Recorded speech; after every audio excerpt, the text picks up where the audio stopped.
Good morning, everyone, and welcome to the PPA Tour Australia Vietnam Open.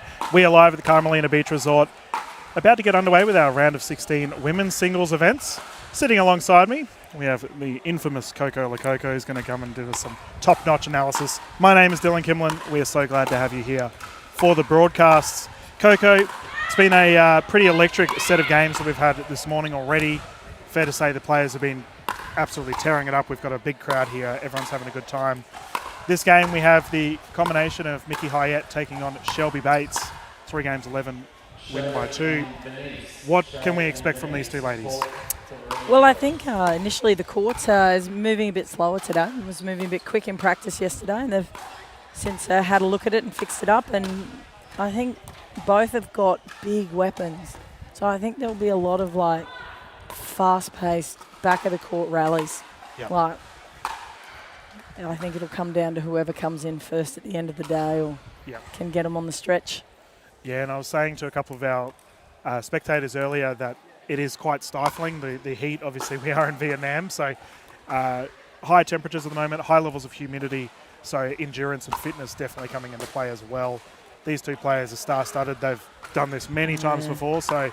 Don't think fitness will play a part for these girls. Nah. I think they're fine. I think it'll just come down to who's got the better shot at the end of the day or who can get who out of position. As I said, both are really big firepower groundies. Yeah. So should be a bit of a hoot. Yeah, exactly right. I'm really looking forward to this one. And to our viewers at home, we have all of our singles action on today, the ladies and the gentlemen.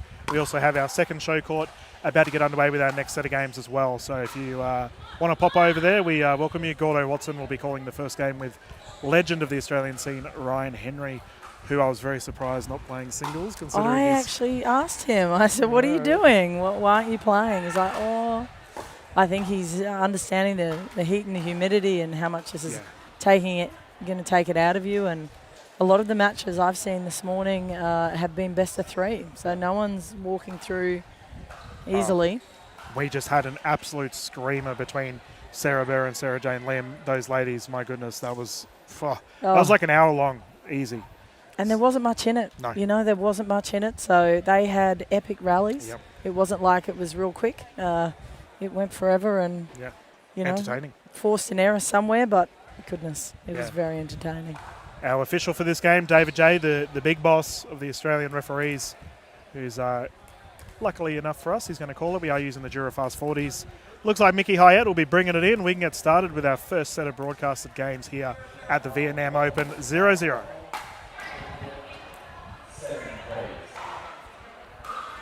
We'll go again. We're right. 0-0.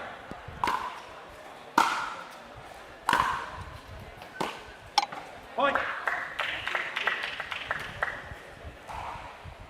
First points on the board there for Hyatt. 1-0. That double-handed backhand of Hyatt's is an absolute weapon. As is her forehand. Yes. She is dangerous on the court, that is for sure. That's gone long, 3-0. Shelby Bates, a very experienced player. Off to a bit of a slow start here, Coco.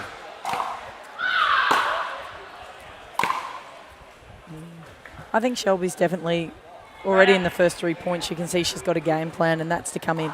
I'm not sure whether that's naturally Shelby's preferred way to play, so she's coughing up some errors.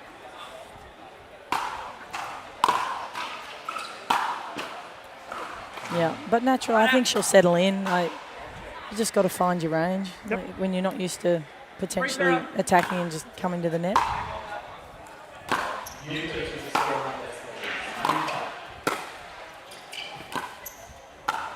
There we go, coming to the net. But that was, you know, Shelby took 2 or 3 balls to come in, whereas before she was trying to come in off that first ball. So that, to me, looks much more like Shelby's game. 3-0.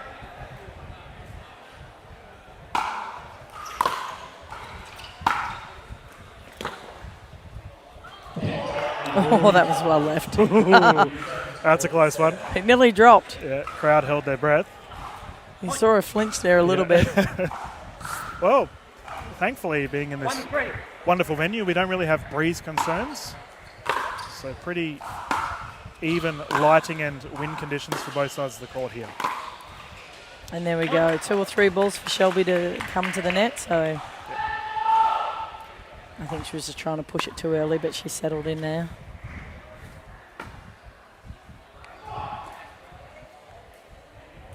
Two, three.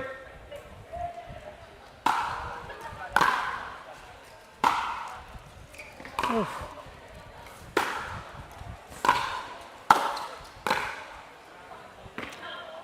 And another out ball there for Hyatt. The challenge is here for Mickey Hyatt. Official J confirming it is out. Multiple strikes down the forehand side of Mickey Hyatt there from Shelby Bates. Go for it. Yeah. 3-3.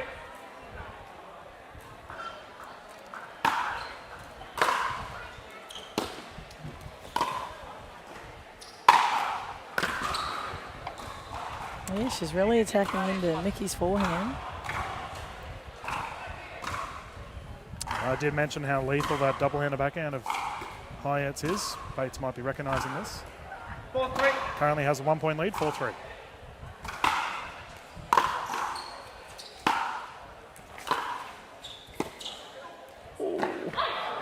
And I'm not sure if you can see it home, but the ball's staying quite low. Yep.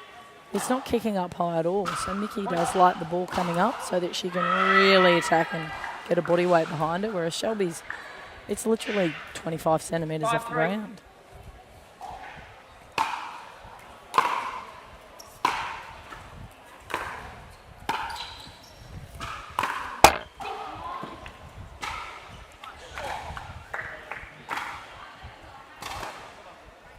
Shelby's doing very well. It's mixing it up. Yes. 6-3.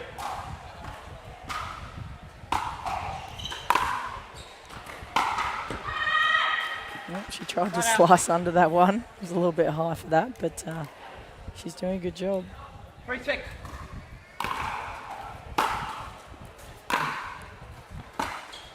And Coco, these first set of points in a singles game such as this, what do you typically find the players will be trying to figure out from their opposition? Look, I think they've come in knowing what they're going to do. They've come in with their game plan, so 4-6. I think early on it's more about settling in and finding their range and working out 5-6. potentially what might not be working from either them or the opposition, and then executing it. So a little bit of nerves. 6-5.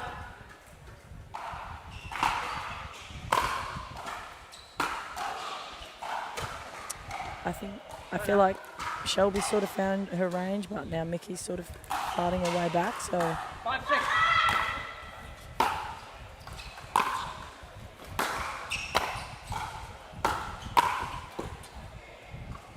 That's outside. oh, And you mentioned the low bouncing ball earlier. For these particular players, is there a particular play style you would want to be playing, knowing the bouncing conditions? with a lower bouncing ball, it's very difficult to topspin and get underneath, which is Mickey's preferred way to hit the ball. So keeping it low, especially on Mickey, would be one thing I would do. With Shelby, I'd be mixing it up and attacking quickly, trying to get in, take time off her.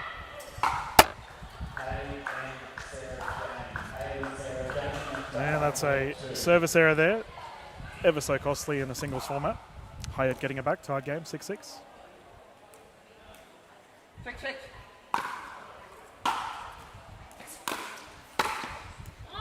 Yeah. Point. I think Mickey's hitting her forehands down the line. She's obviously got a plan to attack Shelby's backhand.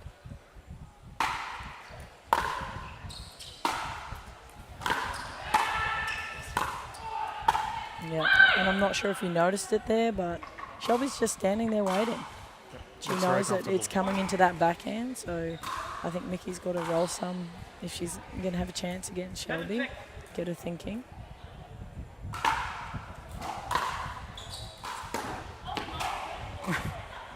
Right up.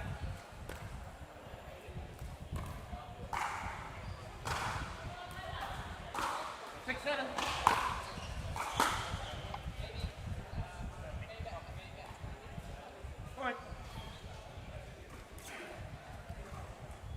very warm out here. Yes, it is.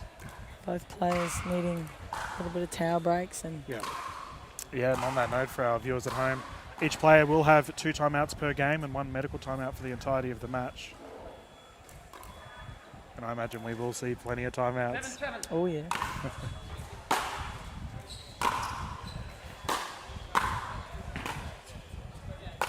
That's better from Hyatt. It's pretty good. I think that's about the 3rd time I've counted that she's come to the net. And 2 out of the 3 she's won. Yep. So, Is that a trend we can expect? well, as I said before, in order to beat Shelby, you've got to take time off her. 8-7.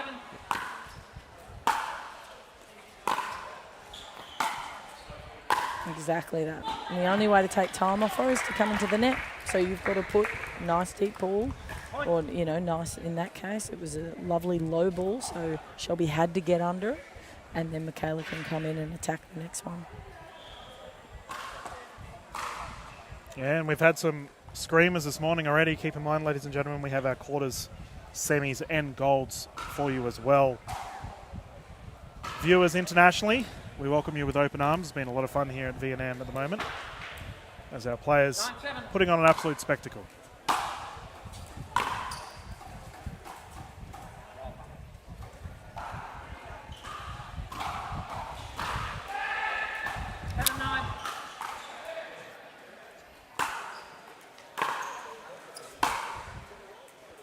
And we are seeing quite a few balls just within a hand's reach of the outline. These players really pushing things, and as Coco mentioned, it is quite warm. Mickey Hyatt getting stuck into the towels. It's almost cruel for us, Coco. We have a swimming pool right behind our court here. I don't know if our...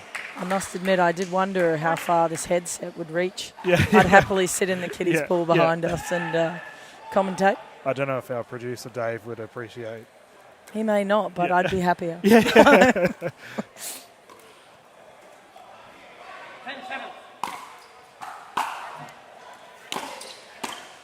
Is, Ooh. is pickle pool a thing? I think we should make it a thing. Yeah, why not?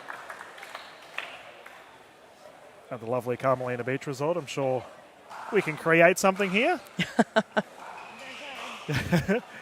As the players have caught a bit of a time here, you can see teammate of Shelby Bates, Amelia Schmidt, immediately going over, giving some pointers. Schmidt, a very accomplished singles player herself. Yeah. What can we expect from these two here having a chat? Honestly, I think that Amelia's just saying, settle down. Like every time you're coming in, you're winning the point. You did some really good things. You kept the ball deep. You mixed it up. And when the last few points, she's come to the net, Shelby, and then she's just missed it. Yep. Like it's like she's a little bit not dialed in, I think, you know, a little bit off, whereas Michaela seems to be pushing through the ball a bit quicker. So I think she's just saying, settle down. You've got the right game plan. Yep. Don't let Michaela come in. Yeah. Keep them back. Keep in mind, viewers at home, as this is only a round of 16, so the players are, it's crazy to consider the heat here, but they are still warming up. Getting their eye in. Let's use that terminology instead. Absolutely. Yeah. Beautiful venue, though, isn't it? Yeah. Like, one of the best venues I've come across. Yep. And haven't we been treated like royalty here? My goodness, the staff are incredible. So friendly. All pickleball addicts themselves. You can Yes. see a bunch of them running around enjoying the action on court. I must admit, when I got picked up at the airport from a driver, I sent a photo to say, oh, here's, you know, just to let you know, this is what I look like. And he wrote back going, oh, I know, I follow all your socials. It's like, oh, my God, I feel very Celebrity special. Coco, look out. Not quite, but it did. I went, oh, thank you. Yeah. Very kind. We have had such a blast here at the Vietnam Open thus far. And we can continue the fun. Here we go. About to get stuck into it once more. Game 2, ladies. Game 2 underway. 0-0. Bates to bring it in.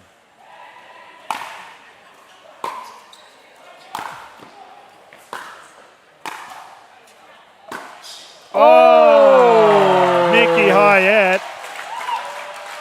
There's that forehand roll I was speaking about. Like, I think that's really important, when, Man, I especially when Shelby comes in. was talking about players getting dialed in. She just got to prove me wrong. Shush, Dylan.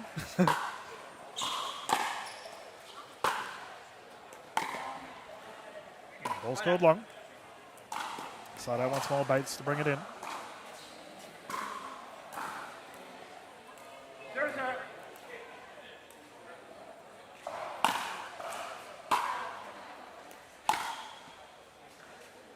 Right up. Good spectator turnout too this morning. It's been great. Yeah. 0-0.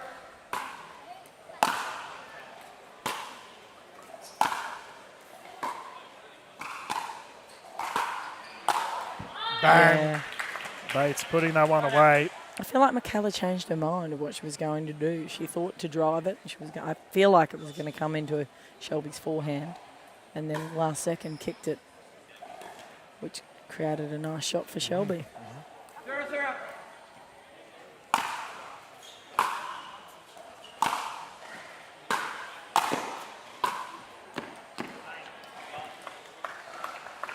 Right up.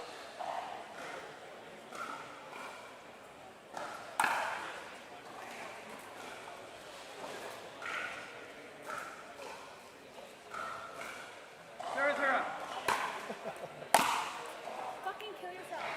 Make Point. the fucking ball.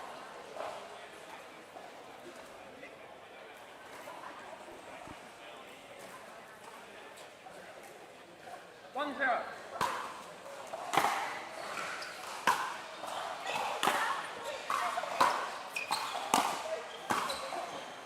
Top of the That's a paddle good there shot. for Hyatt.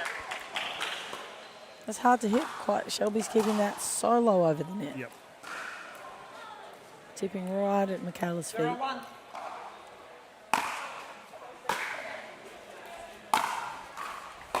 Oh, That's a terrific angle from Shelby Bates. Point. let's get it off the line. Yep.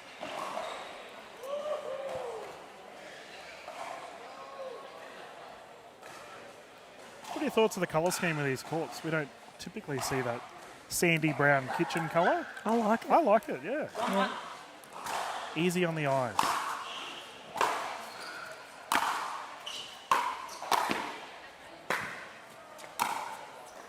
Oh. That's a good shot.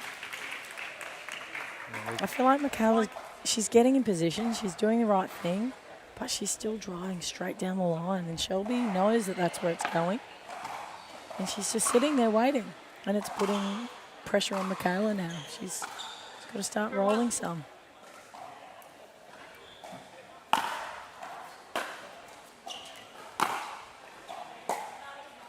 So are you suggesting we just... That was long, but so was the Shelby. So are you suggesting that Mickey Hyatt go for more cross courts? Yeah, I think that Mickey's got a sensational down the line shot. Like, it's insane. But 1-2. there's no point having that alone. There's no point just having that shot, because then the opposition know that they never have to move. They can just sit there, they know it's coming. 2-2.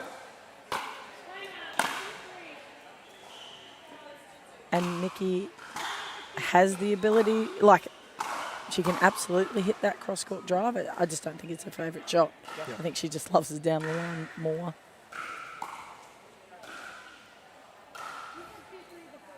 No, 2-2. Okay, Hyatt to bring it in, 2-2. 2-2.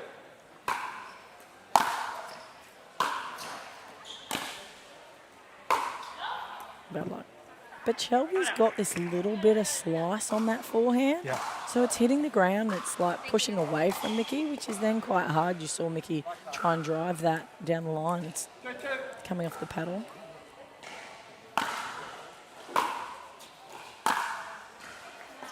That's called wide. Yeah. Side out once more.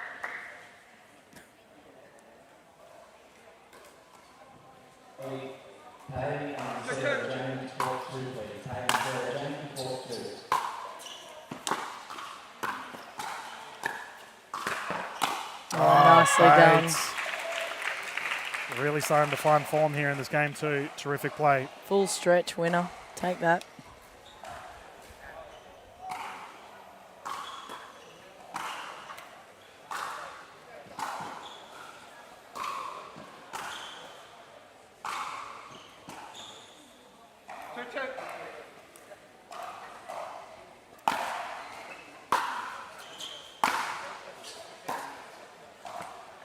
There's that cross court you're talking about.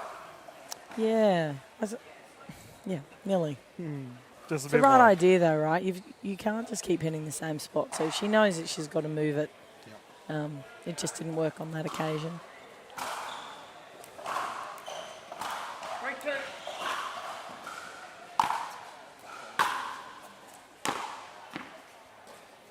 So did you sign up for the singles events yourself, Coco? Oh, yeah, mate, you know. You're crazy. I wouldn't be doing it. I signed up from the kiddies pool, Yeah. but they, I don't know why. They wouldn't let me. Oh, so yeah. That's right. I did run the clinics, though. Yes.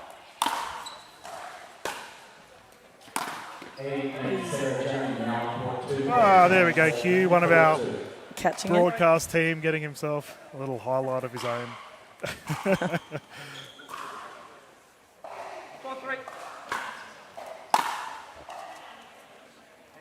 A couple of unforced errors.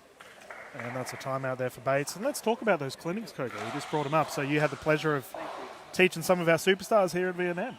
Oh, it's been amazing. The clinics went off. So we did a train with the pros. Yep. And that went in the morning. We did it nice and early so the heat wasn't on us too much. And that was fantastic. The feedback from that, the pros were so excited to be a part of it.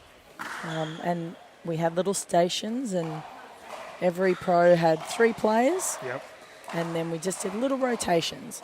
So every 5 or so minutes we'd move around and then you'd get a new skill from a different pro. And the feedback from that is incredible. Yeah. And then we went into our drills and our skills and our different clinic and, yeah, we honed in on a couple of key points. Yeah, so just so our viewers at home who may not have heard your analysis before, so your role within PPA Tour Australia is to do with coaching. Do you have any other particular roles as well? Or is it just directly I'm a with coaching? commentator. Yeah, okay. No. That's my priority. So, I think I'm a bit of everything in Vietnam. I've been a little player liaison and lots of different roles, but Currently a spectator, and a very happy one at that. absolutely. That's better from Hyatt. That was well done. Just had Shelby full stretch running everywhere, corner to corner, and that's what Michaela's known for.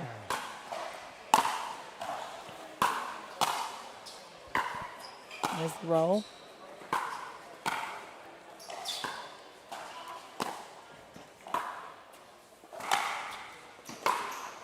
Oh yeah, that's a good shot.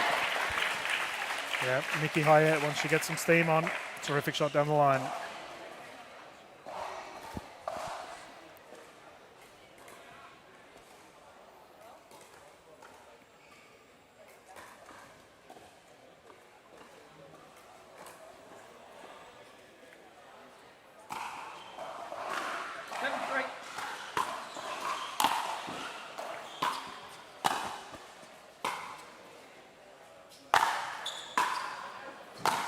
Yep. Nicely done. Dominant of the net once more. Yeah, I'm not sure I'd lob Shelby No. too much. If I do, I'm hitting that left shoulder on her just to try and at least get her to flick it. But even that backhand smash was pretty solid before.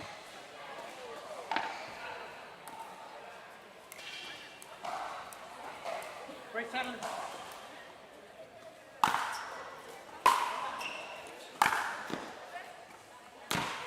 Yeah, I think if I was foolish enough to lob Shelby, I'd hope I'd have a big helmet, mouth guard, shin pads, everything. And not standing at the kitchen. Yeah, exactly. 7-3.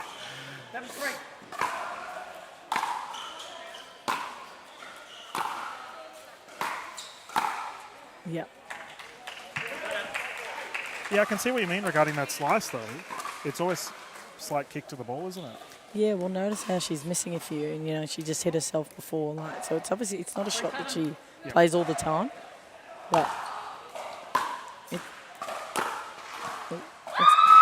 it's definitely very effective against someone like Michaela, where she loves to set to hit a drive. Yeah. That ball is slightly off, then Michaela can't get a rhythm.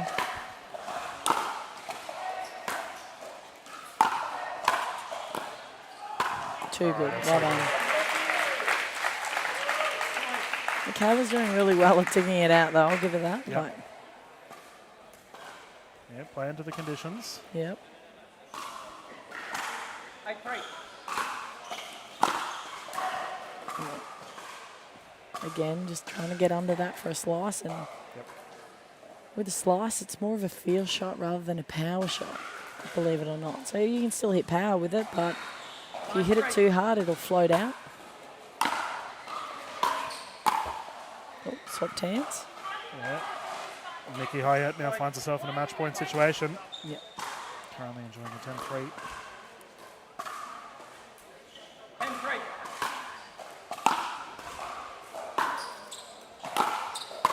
That's better. Winner. Good shot there from Bates. Side out once more. 3-10.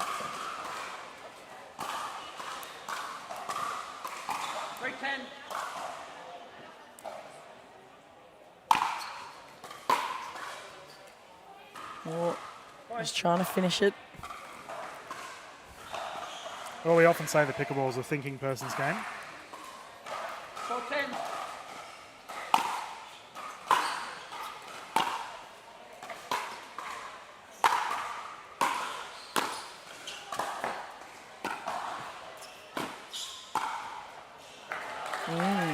I'm loving that little roll from Shelby. It's beautiful. It's got like a real pop on it.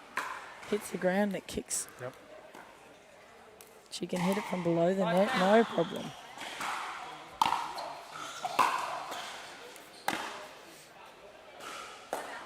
That's a timeout there for Hyatt. I think that's a good call. Good little burst there for Shelby Bates. A couple of points on the board. She's not going away. In your tennis days, Coco, did you have the chance of doing anything with Nikki Hyatt? No. She's a lot younger than me. I don't know if you know, Dylan, but I'm not 20-something. In your coaching element, is No. Mickey being from New South Wales, I was more Victoria and Queensland, so not. But I could imagine she'd be an absolute formidable weapon on the tennis court. Yeah. She would be a scary one to go up against us for sure, but Yeah. Bates is finding some form here in the late stages of this game too. Must win for Shelby. She falls to game 3. Yep.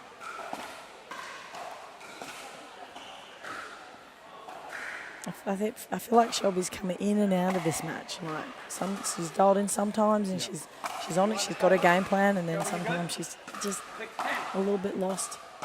6-10.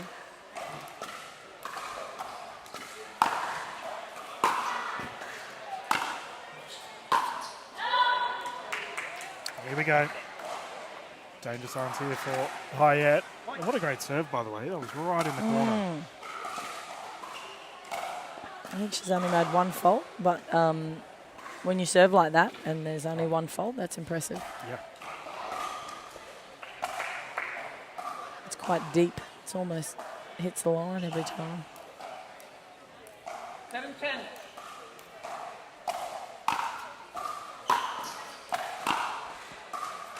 Okay. Side out once more. Hyatt has her chance. Shelby's done really well to dig deep here. Can she continue to do so? 10-10. There we go. Oh, she nearly got us. Yeah. Well, the question's been asked and Shelby's responded. That's a tough shot to hit. Yeah. Like, I feel like Shelby's almost unlucky not to win more points off that. Like, is the baseline serve? Yeah. And that's the thing. If you can serve deep, this is what we were working on in the clinic yesterday. If you can serve deep and keep them back, like, you're in a much better position than serving mid-court. 8-10.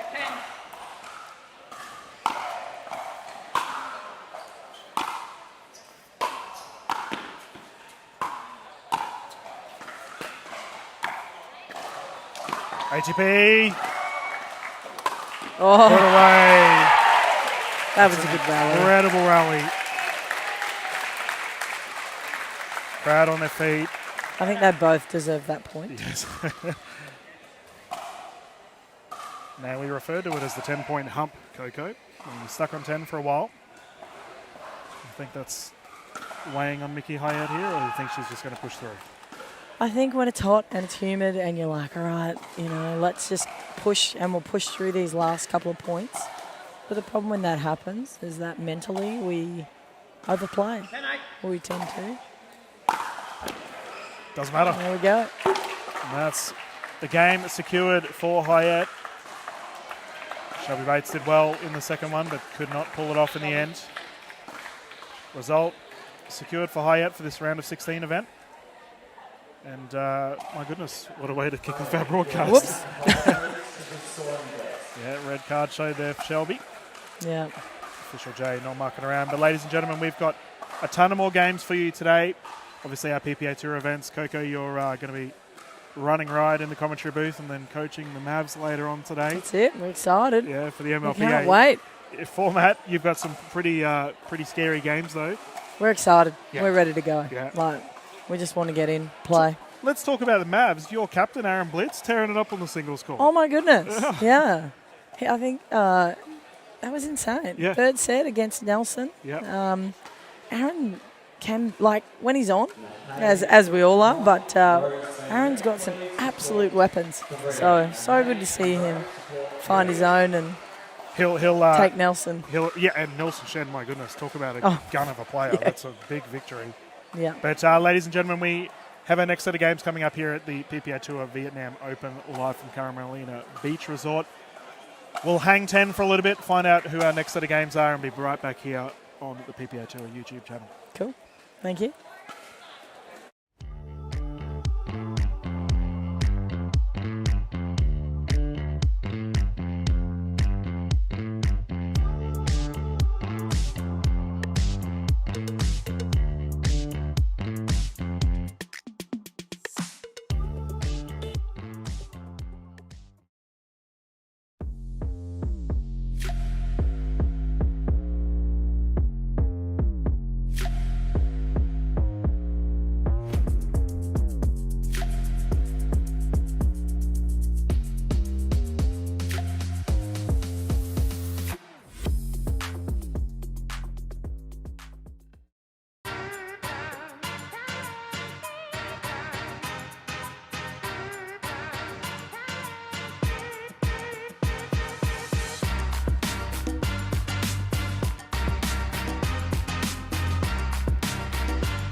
What's your duper?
Good afternoon, everyone. Or good morning, rather. My goodness, get your times in order, Dylan.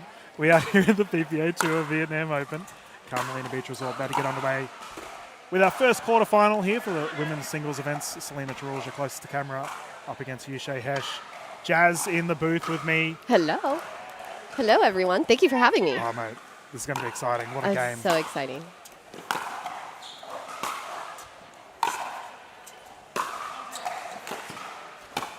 Yep, push down the right side. Yu-Chieh. This is, for our viewers at home that haven't had the chance of seeing these two ladies play singles, my goodness, we are in for a treat. Yes, absolutely.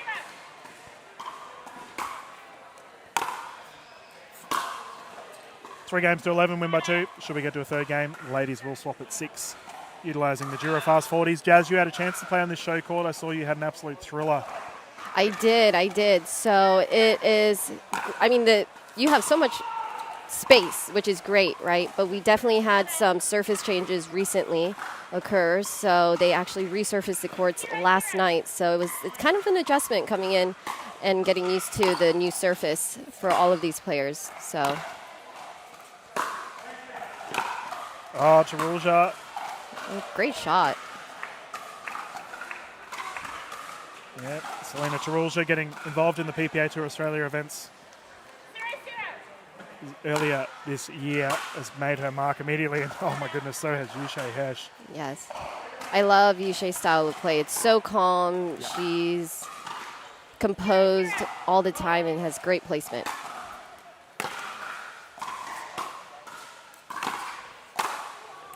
Have you had the chance of playing singles against these ladies before? I have not. Yeah. I have not. I would love to play against Yu-Chieh. I mean, it would be such a challenge. You know, she really makes you work the court, and she'll move you around. She has great sportsmanship too. She's great to play against. Yeah. And Selina as well. Yep. Yeah, Yu-Chieh is an absolute professional. Been dominating for quite some time now. Yes, and not only in pickleball but in tennis as well. Yes.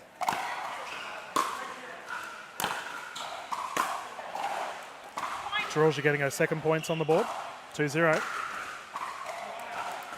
The players do get 2 timeouts per game and 1 medical timeout for the entirety of their match. Donna J, our official for this one.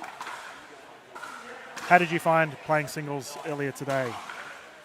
The humidity you got to stay hydrated out there. You're sweating a lot. There's a lot of different variables that you have to consider. So it's tough for everyone out here. So.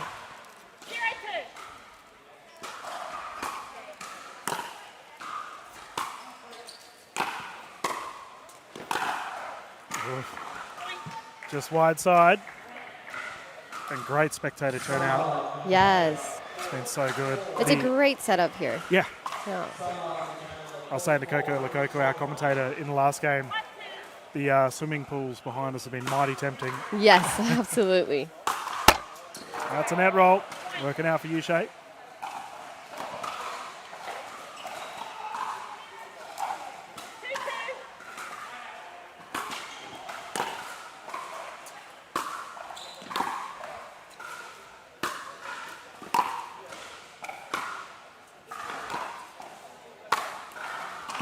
She looks so calm. It's unbelievable. It's just a leisurely stroll out here, quarterfinal, taking her time. Which I think actually, like, her style of play is really, really beneficial because she's not really exerting too much energy. And, like, when in this humidity, in this heat, you know, she's just playing very composed and being very, like, reserved with how much energy she's spending. And it's a great plan.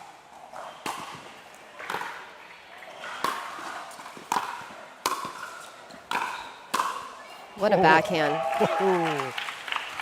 Responds with interest. Selina Turulja does have a pretty deadly double-handed backhand herself. But yes. Yu-Chieh at the kitchen line, easy peasy. Right there in her strike zone.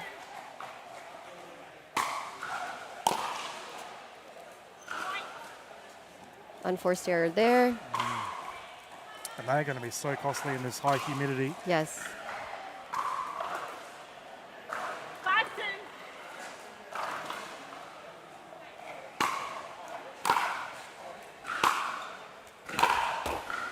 Down the right side. Great Jazz, spot. You've had we've been very lucky enough to showcase you for quite some time now. How have you found the overall, I guess, quality of players progress throughout your time playing? I mean, everyone is, every time you see someone, they are better than you saw them last time. So it's just the competition level is increasing, like within the players, but then also being able to play against new players as well. You know, that's the great thing about being out here and having, you know, this event in Vietnam is that we're going to see a lot of new players that we haven't seen before.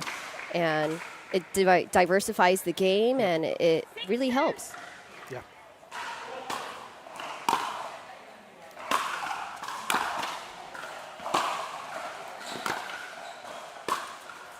It's an out ball. Yeah, you and I were speaking earlier today about getting some of the local Vietnamese broadcast team into the booth. And Yes.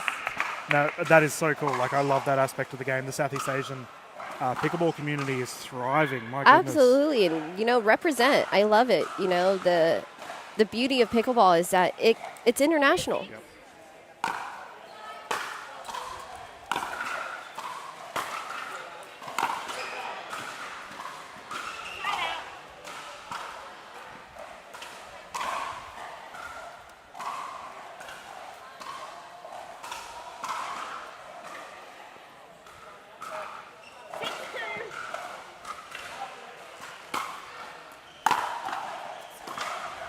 I've seen Yu-Chieh try that a couple of times. It's almost like a little golf chip. Yes, she is very crafty with her shots, you know, so she has a lot of different shots in her arsenal. But if she makes that, it's gonna be very, very difficult to get it back because it's gonna bounce back towards the net. Perfect. Painting that corner. Hesh once again successful. That's a hard ball to read, too. I mean, if I was in Selina's position, I would most likely let that go, too. Did you find when you were playing, were there any breeze conditions? So the wind was pretty calm when I was playing. I definitely think the biggest challenge was just readjusting to the new surface. Yeah. Obviously, yesterday we got the opportunity to practice, had team practice and whatnot, and you know, showing up today, the courts are completely different.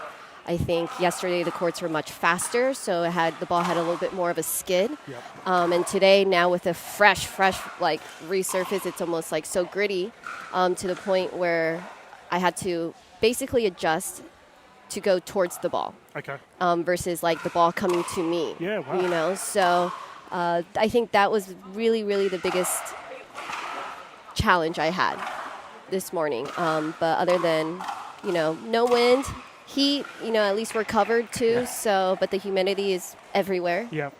So you just have to make sure you stay hydrated, electrolytes, stretch, all of those things that you can do off the court. I mean, when we think about the PPA Tour Australia events that we did in Gold Coast recently, that was also brutally hot. That was rough. Yeah. That was rough. So I think it just we're just following on from the Gold Coast. Yes. At least we're covered here. In the Gold Coast, the sun was, the Australian sun is, It hurts. very present.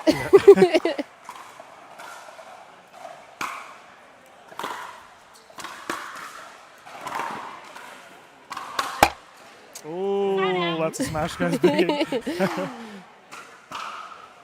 can see Yu-Chieh having a lot of success in that back right corner. Yes.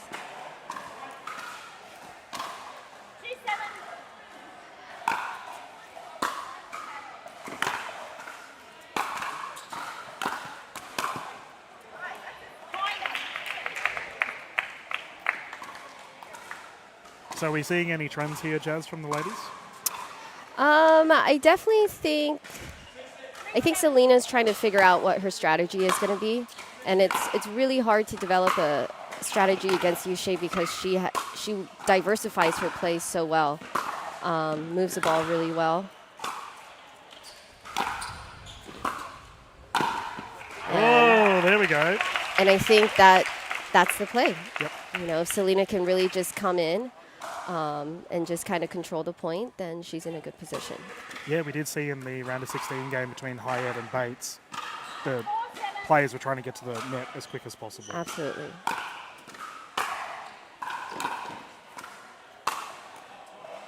It's hard to get to the net when you're defending shots like that, though. My goodness. Exactly, exactly. You know, great deep returns are your best friend in singles because that invites you into the kitchen, and then from that point on, you're in control of the point.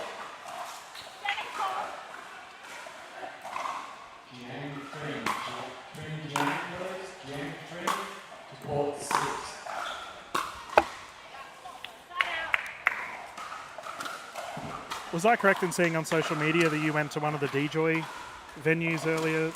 I did. Yeah, tell us about it. One of the sponsors here for PPA. Yes. MLP players Fook and Marcel are such a great ambassador for pickleball here in Vietnam. Yeah. They spend a lot of their time at the Happy Hub in Ho Chi Minh, Saigon.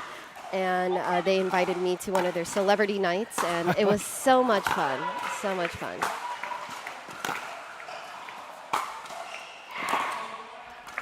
Yeah, I keep talking about just how welcoming the Vietnamese community have been to everyone here. We're so lucky to have them. Absolutely. They're so kind. They engage. They are just, they're so inviting. Yeah. And they just bring a smile to your face. And it's been such a great time. And it honestly reminds me of, you know, I get the privilege to play on the professional level and to play amongst like some of the best, which is so great. But what I love about being here is that it's a friendly reminder that there's so many other huge fans and other great players as well. Maybe they don't play on the pro level, but you know, these are like recreational players or anyone that plays in like the other divisions as well. They are such a big part of pickleball, and it reminds you to spend time with them. Exactly right. You know, and to give them some tips. You know, they want to be there for you, and you want to be there for them too. So I really love what's going on here in Vietnam. Like Coco Lococo was saying, she held a coaching clinic earlier today, earlier yesterday, my apologies. And yeah, the local turnout was amazing. So it's so good to see. And also, what I love is that the Southeast Asian community have a different way of playing. Yes. They approach pickleball differently, and it's fascinating to see. Yes, yes. We all learn from each other. Yeah. That's the beauty of it. Yep. And our timeout has finished. Turulja has got a couple of points on the board here. 6-7. Good comeback. That's a nice deep return there for Yu-Chieh. Great deep return. And she came in right away to the kitchen, so she knew that was a good return. Puts pressure on Selina because, you know.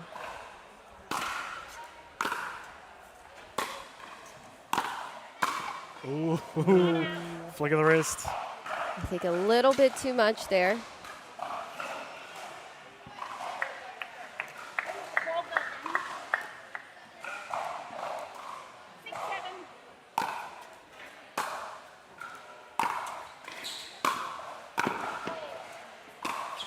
Incredible. What a shot. She just does it with ease. Yes. Terrific She transition saw there. the spot that she wanted to go to, and her swing, she didn't swing at 100%. You know, all she needed right there was 60, 70%, and that got the job done. Well, as coach of the Eastern Rush would say, Mike Neal, placement over power. Yes. How's it been under his tutelage, by the way? I'm curious. Give us the inside goss. Oh, yes. Okay, Coach Mike, let me tell you, fantastic. Yeah. He is so supportive. He is there for us as a coach. Always has great advice and very uplifting. Oh. That is unreal. Turulja somehow bending that in. The point's not over. Oh, my goodness.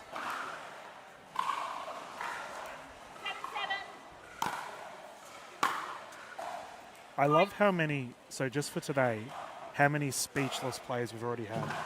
Where everyone's like, yeah, that just happened. Yes, like, yes. It's crazy. Just the level of play here at the Vietnam Open is insane. Absolutely. I'm here for it.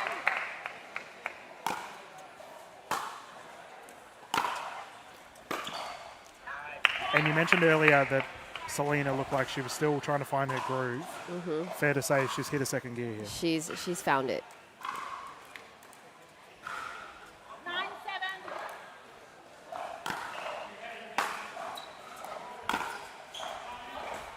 Not out. great run, though, from Selina.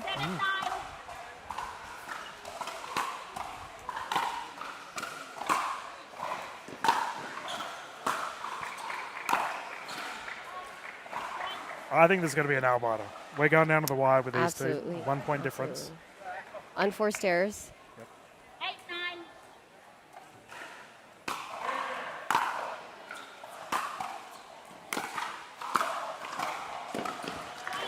Tied game. I've had the pleasure of calling Selina Turulja for quite some time now, and it's crazy to consider that she's quote-unquote underrated. Here she is. You know, we talked about how good Absolutely. Hsieh She's is. solid. Yeah.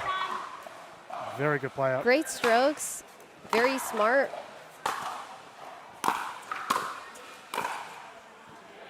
And the gap was there, but we have a game point situation here for Yu-Chieh.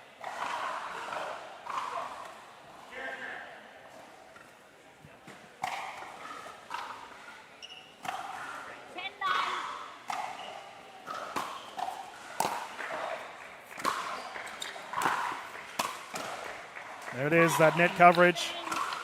Yu-Chieh taking game one. Quick paddle tap, ladies will swap sides. Jazz, what did we see from that game? Overall, I think we're going to see more Yep. in game two. Both Yu-Chieh and Selina had some unforced errors at some, maybe I would say maybe some bad times, you know, but we did see some great comebacks. Yeah. Selina was down, came up to 9-7, which is huge. And then Yu-Chieh being down, taking a timeout, and just, you know, being able to come back and close. Yep. So I definitely think that now that this first game is over, we're going to see some exciting points coming into the second game. Yeah, well, it's fair to say that the players now understand each other well and truly. They know what to do. Absolutely. Just comes down to executing strategy. We can see the supporter base for both players here in our grandstand is quite large. Yes, It's yes. so good to see. And my goodness, the courts going on around. It's crazy to me that you can just walk and just watch these games, and it's like these are all gold medal quality Yes, games. absolutely. So we're kind of spoiled Oh, because yeah. we get to see it all. It's the reason why I got into commentary. Yes, Very lucky to be able to witness these games all the time. absolutely. And also to spend some time with each other in the booth. That's Of course. great, too. We have fun here. We have a great time. So are you playing mixed and ladies as well? So I am playing mixed. I am very excited for that. I am not going to play gender doubles. I decided to only play 2 out of the 3 events. Playing in the PPA and also in the MLP, those equate to really, really long days. Yeah. You know, when you have a 7:30 a.m. start time, and then, you know, you can easily be here until 7:38. Yep. So they're long days, so I figured, you know, for the mind and the body to, you know, pick and choose which events that I wanted to play in. So I will be having my rest day tomorrow. There we go. Smart. Rest and recovery, Yeah. and then back at it on Sunday for mix. And I'm curious, who have you got for the rush games later on today? Let's have a sticky beak. You've got the Crocs. We do. Nice, easy game to get started with. Oh, yeah. Super. Yeah. My play, I don't know, left-handed. Yeah. Oh, my goodness. That is crazy hard. No, yeah. So, I mean, even like in season 2 of MLP Australia, the level of competition is so there are no easy matches. No, it's insane. All of these are tough. All the matchups are tough. So it's quite the opposite of being able to play yeah. lefty. Exactly right.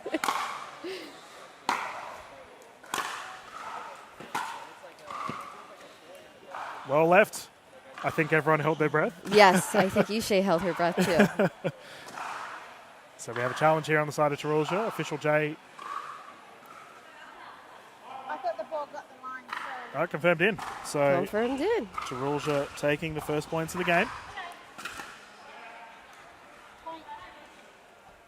Whatever the ref says is what That's she right. says. That's right. I have no comment. No. No. Well, we have to give a big thank you to all of our volunteers and officials for Absolutely. calling this game. Alrighty, let's get underway. Game 2, 1-0.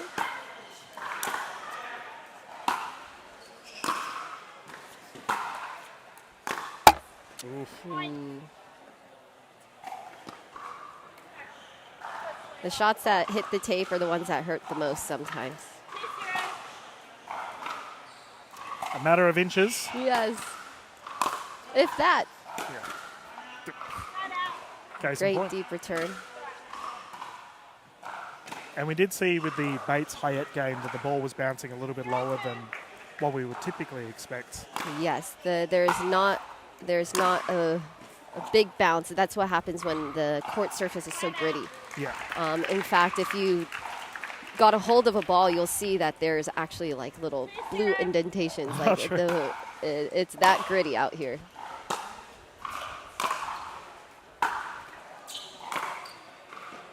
Oh, floaty. You can see Turulja really pushing that back corner.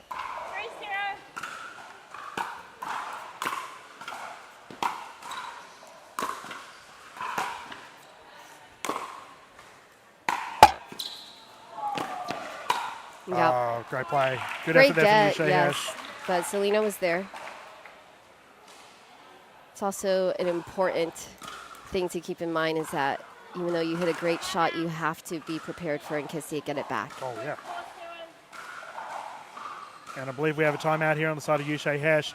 We did just see a little bit of a trend there from Selina Turulja, Jazz, targeting that far left side. Yeah. Do we think in the changing of from game 1 to game 2 that the players have gone back to their, I guess, coaching staff? They have such a large spectator base Yes, here. yeah. Different strategies will be implemented? Absolutely. I mean, the first game was close, yes, and so now Selina has to figure out what worked in that first game that won her points and what didn't.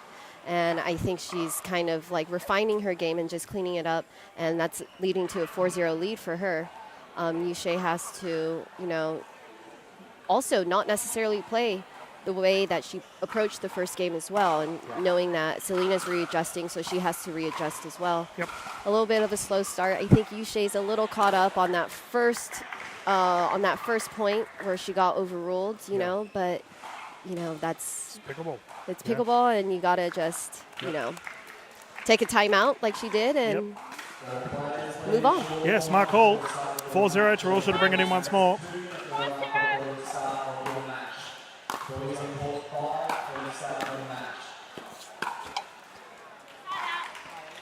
There we go. Good timeout. Good timeout. Great get. I think she might have changed her mind there as to where she wanted to go at the last minute there.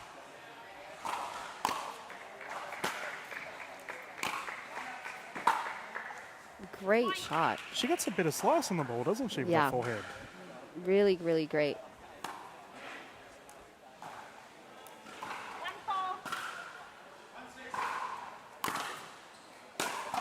I'm curious, with the grittier surface that you mentioned, does the ball spin more or less off the bounce?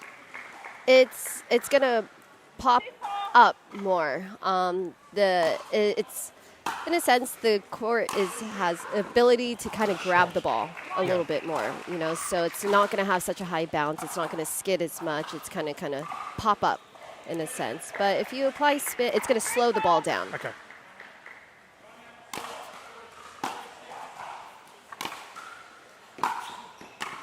There we go. Great There's that coverage. placement. I mean, that was a great shot by Selina as well. Yu-Chieh able to just get there and just put it there. Put it on the opposite side of the court.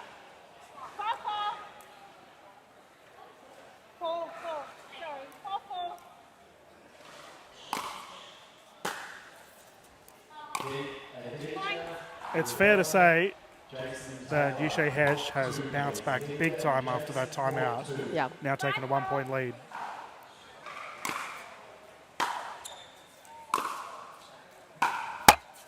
Oh, that's a net roll. Selina able to just get so low on that forehand to really just drive the ball so beautifully. It's crazy. With her double in her backhand, it's like her knee is on the ground, like she's kneeling. I mean, if that's her way of like finding her balance and whatnot, perfect. Oh, there we go. Right back. Yep. They're just being polite. I have one, you have one. Yes.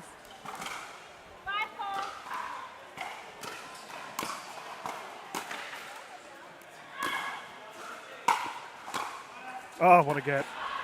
Oh, just wide. Just wide. What a get. Yu-Chieh just able to just get her paddle on there. Yeah. Had her dancing shoes on just behind the kitchen. Nice yes. little pirouette. Full stretch.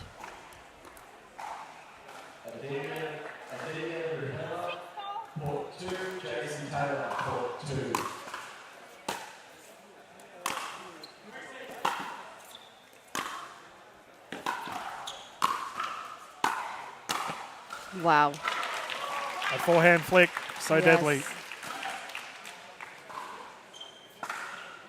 So satisfying. Yes. Yes.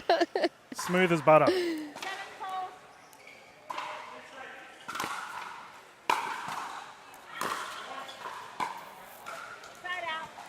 Maybe smooth as one of those Vietnamese iced coffees. I've been tucking into them, fair to Oh, say. yes. Aren't they delicious? Oh, yes. The food here in general. Everything. Everything. I have had pho and banh mi's for breakfast every day, and I am so happy. Yeah.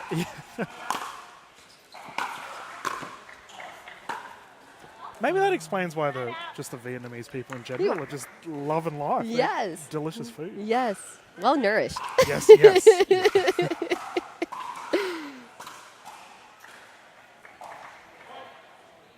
Yu-Chieh Hsieh enjoying a 3-point lead.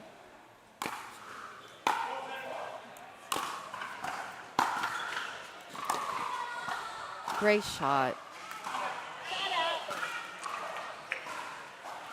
All right.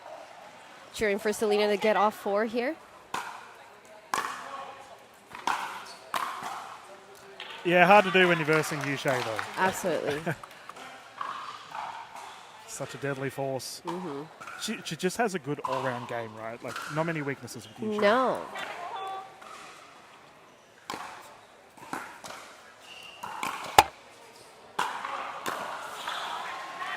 Terrific shot. Was that a left-handed stroke we just saw from Yu-Chieh? Yes, and I've seen her do it a couple times. Kind of like almost kind of like a bailout, you know. And I do think Yu-Chieh can get to that ball and really, use her incredible two-handed backhand. But she's getting her paddle on. It's worked for her a couple times, just not this last time. Right there. Yep. Yeah, see, I've got the coordination of a baby giraffe, so if I tried left hand, it would result in a paddle into the crowd, probably. We'll play a couple points together left-handed later. Oh, We'll work on it. I'll make sure Dave's got the cameras off. 'Cause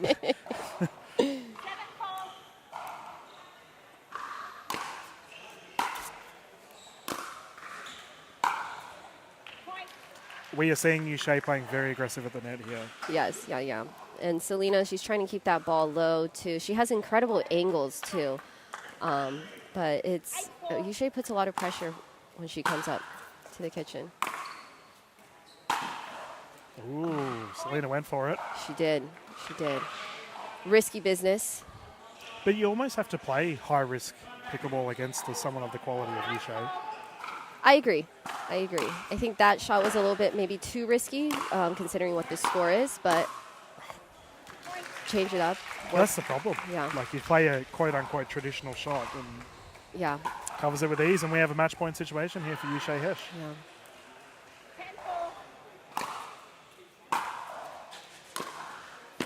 And that's game over, Red Rover. Right there. Great game, though. Yep. Yu-Chieh will continue through to the next set of games. Thank you, Jazz, for jumping in the booth. Always of a course. pleasure. Thank you for inviting me. I love commentating women's. Yes. One, because they have great outfits. Shout out to both of these ladies with these incredible outfits, especially Yu-Chieh's dress. I love this. Yeah, I wouldn't be able to wear that. I don't think I'd be able to pull it off. Yeah, we could talk about that later. We'll figure it out. As well as my left-handed paddle skills. Yeah. This has all the potential. For content, we'll put it that way. But no, we look forward to having you in the booth later on today. You are calling the Major League events as well with Gordo. I am. Yes. Oh, Yes. well, you guys are both my favorite. I can't pick. Gordo's so much fun to call with. I'm stealing him later myself. So Okay, yeah, perfect. We can share the Gordo, who's currently over there with Coco La Coco on show called 2. We are going to have a bit of a breather, ladies and gentlemen, as we get ready for our next set of games.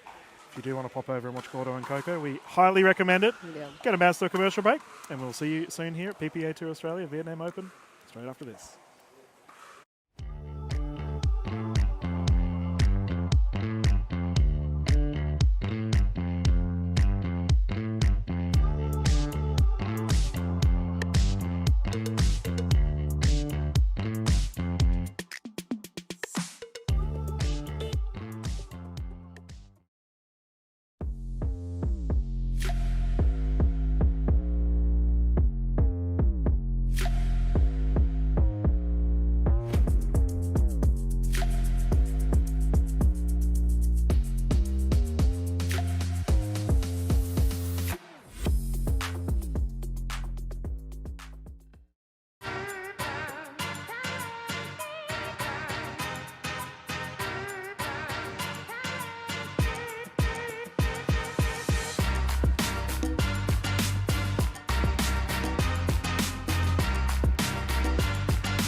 What's your duper?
Good morning, everyone, and welcome to the PPA Tour Australia Vietnam Open. We are live here from the Carmelina Beach Resort.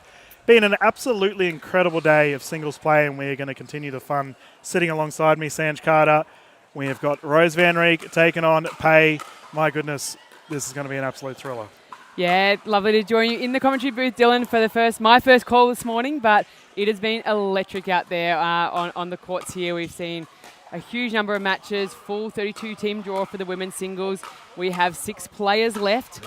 Yep. So this is our first semi-final. As you said, Rose Vanrick, based in Australia, originated or born in the Netherlands, and Pei Chen from Taiwan. So it's going to be an epic battle. These guys have played against each other a few times. Yep. And give us some stats, Dylan. What have we got? Well, I mean, I've had the pleasure of just calling Rose Vanrick in the New Zealand Open. Currently has a duper of 5.050. And let me tell you, she got a triple crown at the New Zealand Open last weekend. Fair to say, she's probably had to acclimatise, a little bit cooler down there. It was lovely. We're at the same venue as our Auckland event, so it was great going back to the old stomping ground. But in her singles events, she absolutely tore it up. Rose was in fine form, and I imagine she's going to continue that. But her opposition, pretty scary to come across, Pei. Pei Chen, as I said, duper 5.536, a little bit higher than Rose Vanrick, but we know Pei has played a lot internationally. Yes. She is no stranger. She's actually played at this venue before. Earlier in the year, she's played a lot through Asia. These conditions are going to be really familiar to her. So I think from an advantage on court conditions preparation, you think Pei is going to have the up, but we know Rose can fight, and she's only improving with every single tournament we see. She's taken down some big guns to get here. Yes. And it's incredibly impressive. I'm pretty excited about this match. So am I. I mean, from a spectator's perspective, this is an absolute pleasure for us. We do have David J calling this one. This will be 3 games to 11, win by 2. Should we get to a third, the players will swap at 6, utilising the Joola fast 40s, of course. As ladies are just getting some serves in and we can get started. Have you got the information there, Sanj, regarding who these ladies managed to get through? And yeah, we had Pei just knocked off actually Sarah Jane Lim, so our top athlete from the Philippines in their quarterfinal. It was a 3-set battle though, so it had to 2 sets in that one, but her round of 16 match, that was the battle. So Pei actually had a super tough one against Andy Dikasevljevic, our Aussie Brisbane Northern Crocs player. So yeah, she's had a tough run early, but the last game had a little bit of confidence. So she'll be coming in, I think, feeling rather nice. And Rose Vanrick, again, she had an epic 3-setter in their round of 16 match. Got ahead of Yu-Chieh, put herself into that quarterfinal where she was able to take down Hsieh, so which is making her PPA Australia debut. So which was super exciting. Fantastic. And great preparation for both these ladies. So. Who's your pick, or who's got the advantage? What are they going to need to do? I mean, Rose is probably coming in as the underdog here a little bit. Yep. What is she going to need to do to take it to Pei Chen? Well, it's crazy, right? Because you did mention up the MLPA teams. These are 2 MLPA finals MVPs. They've already dominated. So I just think, what can we expect from these 2? It's very hard to pick. I personally can't pick between these 2. Obviously, Pei, I actually think you mentioned acclimatization. So Pei knows these courts. She knows this temperature. I think that's probably going to be the big difference here. Is how if I was a betting person, I would say there's a very high chance this goes to 3 games. Yeah, absolutely. So, and you can see the Paige taking a little bit of water there. The girls, both absolute professionals as well. In between matches, I saw them both getting treatment from the Sports Cairo team over there, making sure they're well prepared, hydrating. The electrolytes are in the water bottles. Double paddles, new regrips on both of them. So these girls are taking it absolutely seriously, and can't wait to see them out there and battle on our centre court. Yeah, and we have to give a big shout out to all of our medical team for getting all of our players ready to go, tip-top shape. Looks like Rose Vanrick will be serving first as we can get underway with this absolute thriller here at the Vietnam Open. Let's get started, 0-0. Good luck, ladies. 0-0.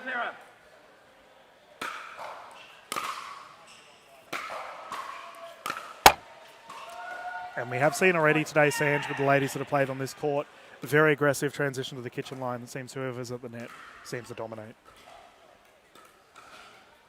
1-0. Oh, great return there from Pei Chen right deep on that baseline. Maybe a little bit of sideline. Causing some difficulty for Rose in that first return.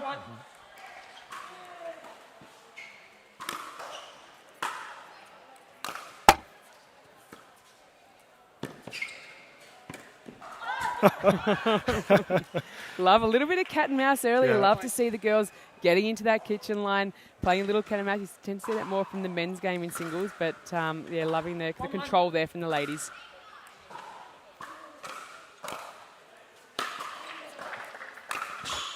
I just love the immediate cheeky grin the two ladies had to each other, like, yeah, this is what it's going to be like all game.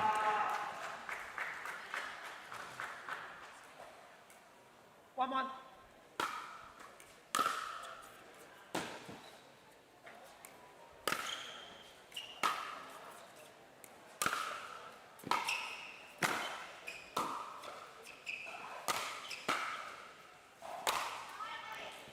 Yeah, just that one more ball and great defense there from Rose Vanrick, just keeping in the play. But yeah, there's only going to be so many until Pay was able to put that away. One.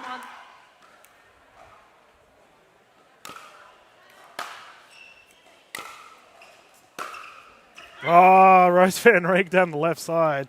And that double-handed backhand of hers is absolutely lethal.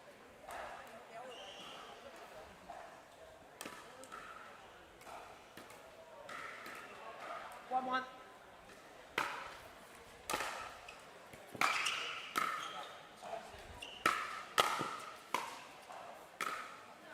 Oh, a bit of a floaty one there for Pay.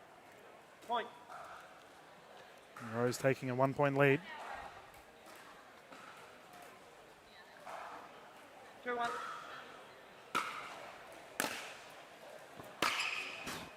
Oh, the little no look, just wrong-footed pace, just very, very slightly there. But great deception there from Rose. Really held that shot nice and late, waited for Pay to make the move before she executed that. Great to see.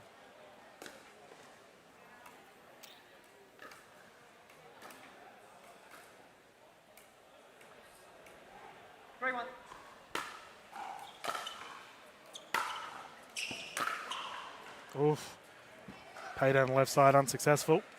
I do have to say, Sam, there's quite a lot of spectators here for both of these players. A lot of encouragement from the sidelines. Yeah, both fan faves, that's for sure. Yeah.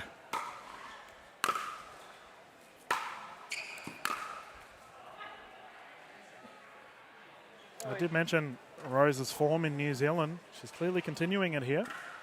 Enjoying a slight lead.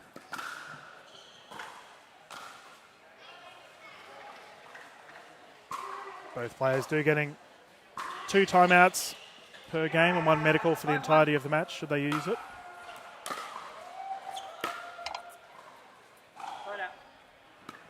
Again, those that are just joining us, they are best 2 of 3 games, 2-11, win by 2. They're in a single elimination draw in the Pro Division, so you've got to win it to stay in it.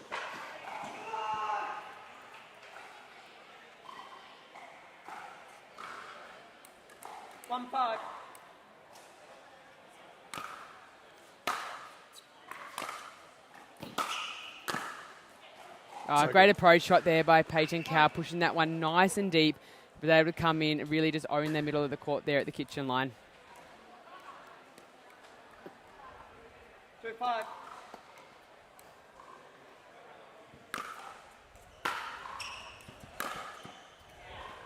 That's incredible. Point. Simply incredible. Rose thought so too. Yeah. She gave her the applause straight away. And look, one thing I know, they're fierce competitors, but utmost respect for each of them. Great sportsmanship, great ambassadors for sport. We love to see them out there competing. 3-5.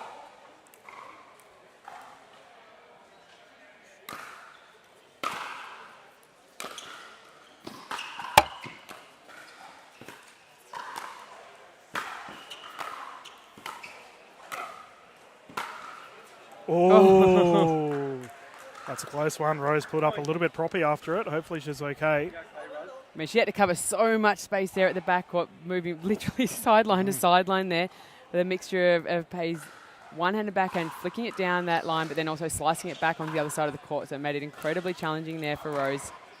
What she can do with that Pro XR paddle is pretty elite. Pay chipping away at this lead. 4-5.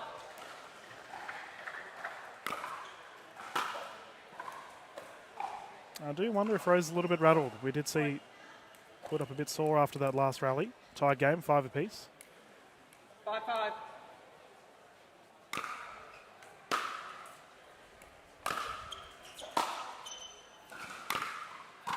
So Just too good.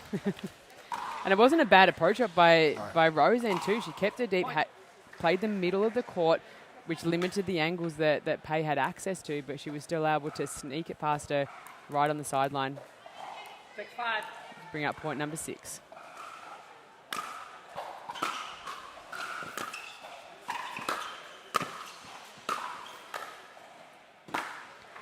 Oh, so close, so close.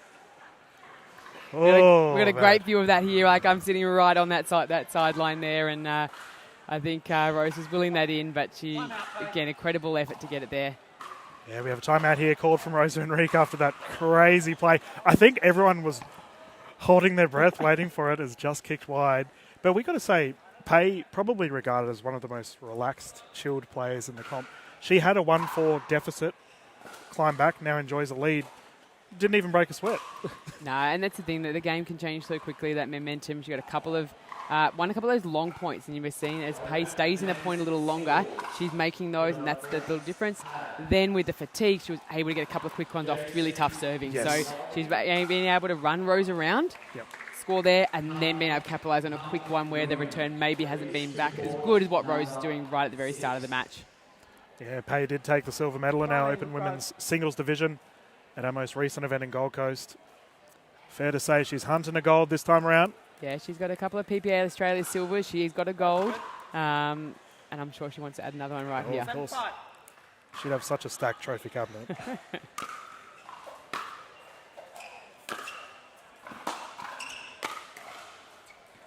Yeah, good luck getting that one back. That angle was crazy.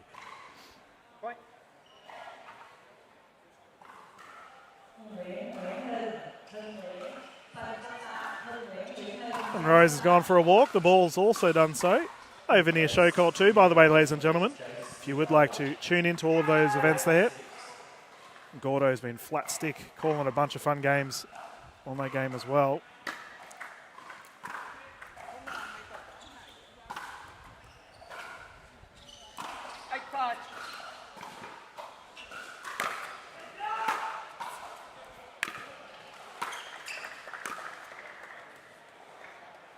First mistake we've seen from Pei. Just trying to go maybe a little too sharp on that angle. Ball kicked up nicely, got a little high on her. Rose will be probably breathe a sigh of relief there to get that serve back. 5-8.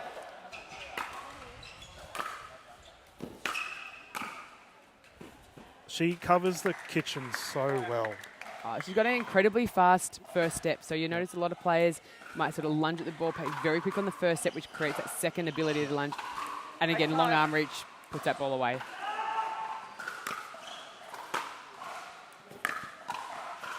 Angle exquisite. And just casually walks off.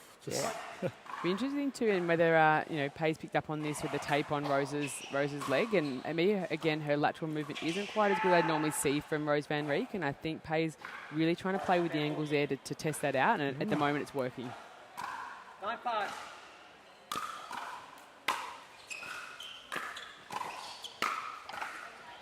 Yeah, and she's currently enjoying this healthy lead, moving to a game point situation with a 5-point jump over Rose Vanrick. This to secure game 1. 10-5.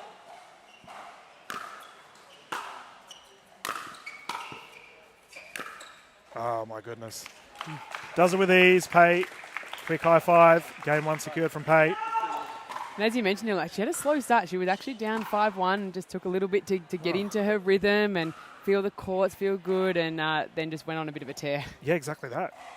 Yeah, she's looked very comfortable since that, I guess, drawing of the scoreboard when she got to 5-5 and then just kept on going. Forward momentum, as you mentioned. Pickleball is a game of momentum. I'd be curious too. It was around about that five. It was a 5-4 where Rose had that long rally. She moved her left, right. Had a little bit of almost like a stumble or just pulled up a little proppy. Yep. She called that timeout. Rose did, and I wonder if there's just a little bit of hesitation there with what's going on that right foot or leg issue there. Yep. But definitely looked like it sort of flared out, and that's when Pei took the run. She took that momentum. She saw that. And that's experience too. Seeing maybe a little weakness in your opponent, and then being able to execute it with skill set as well. So, a really experienced play there from Pei so far. Yeah, we do have to say to our viewers at home that Rose did spend some time with the medical team getting everything strapped up. So she'll be well and truly aware of what needs to be done to bounce back here for this game too. So we have a packed spectator group here watching these games here at Carmelina Beach Resort. It's been an absolute blessing being able to show the calls this morning. I'm just having a little sneaky look out onto the other court where we have our other semi-final, our quarterfinal going into the semi. So the other ladies out there, Michaela Hyatt and Summer Della Bonner, will face the winner of that to face Yu-Chieh in the other semi-final. So curious to see the scoreline out there. Someone was excited. I think I heard that all the way from the back courts there. I think that might have been Jason Taylor getting a little excited in his singles quarterfinal match out there. So well done, Jace.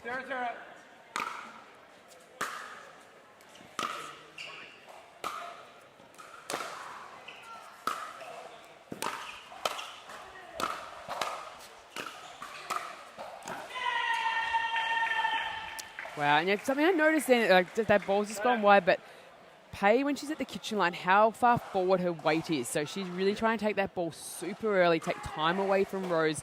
And again, if you're out there learning the game, it's a great thing. Don't be on your heels in the kitchen. I do it all the time. But yeah, you can see the difference with when Pei can take that ball super, super early and take time away from Rose on her side of the court. And I find in that specific shot you're talking about, she has such a high efficiency. Rarely makes errors. Makes the opposition pay.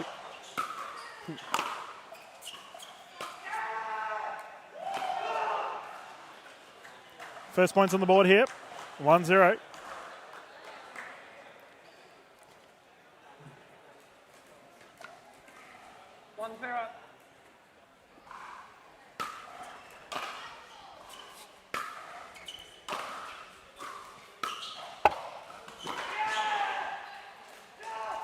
It's nice and kind of handy having that net mic there, isn't it, Yes. Dylan? That we hit any little net clips, I think we hear it really clearly, and you can see the players are having to adjust, probably not as quick as we can.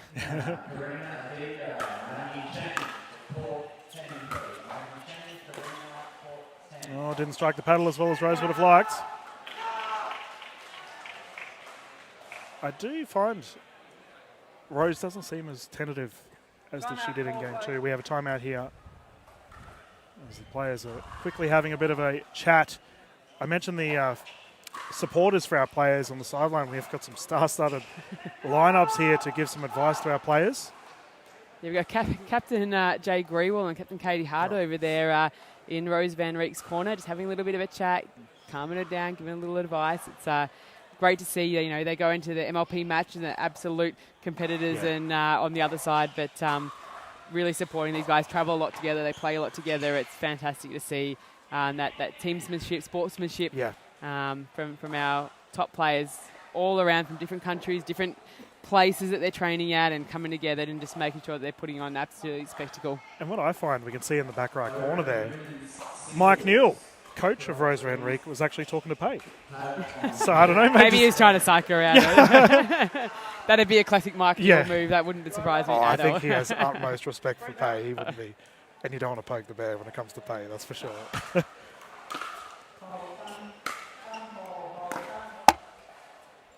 That corner, I've noticed, Ange, this bottom right corner has been getting painted all of the games we've done thus far. And as a result, it usually does result in a point.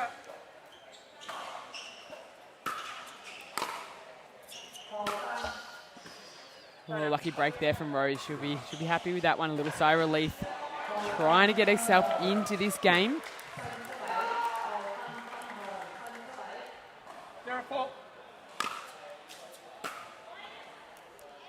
Uncharacteristic from Rose there. Yeah. So a little bit of rattle.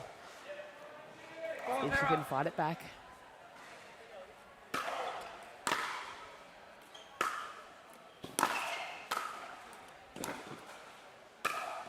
Yep. She is so comfortable at that kitchen line. And you mentioned earlier about the lateral movement of Rose Vanrick. Pei clearly playing to that exact play style.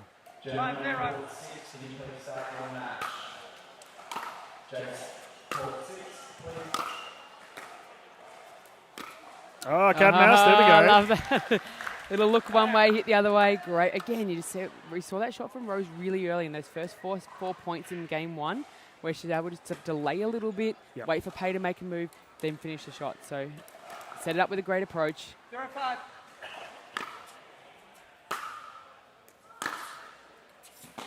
That is insane. There we go. Terrific angle. That's going to get some confidence. Yes. 2 points that she's able to set up really well, execute really well.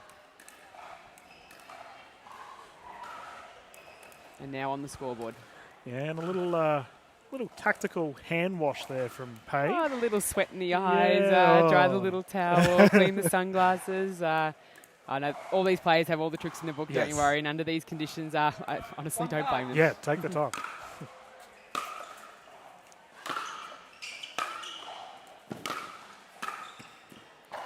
Oh, yeah. Yep. Pei was waiting for it that time. Yeah. She said. I think we might see another timeout here from Rose Vanrick, or just a little towel down. No, she's just making sure the sweat's off the brow. 5-1.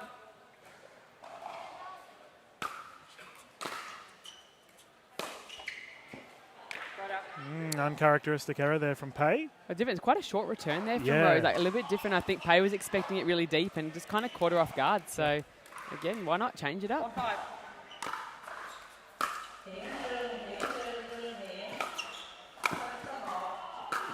Oh, Pei. I thought Rose's shot was incredible and that was done. And she just somehow just got the wheels going and was able to dig that one out of the sideline and get it back into the court. She's regarded as one of the best for a reason, right? Like, you're right. For most people, that's a winner there from Rose Vanrick. Pei digs it out, pulls off an absolute highlight play. 5-1.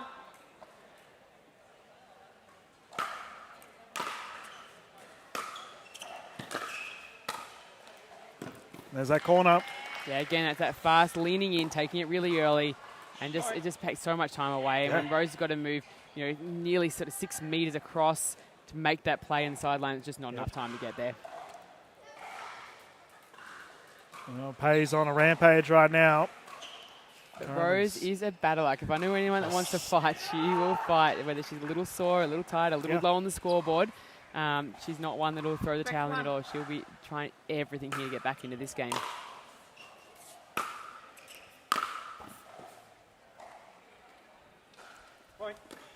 I have seen Rose try that, I guess, shorter forehand flick to the left side a couple of times here. That one a bit unsuccessful. Yeah, did score those got that first side out and point went on the board a little earlier in this game, and I think she'll look to that if she can. 7-1.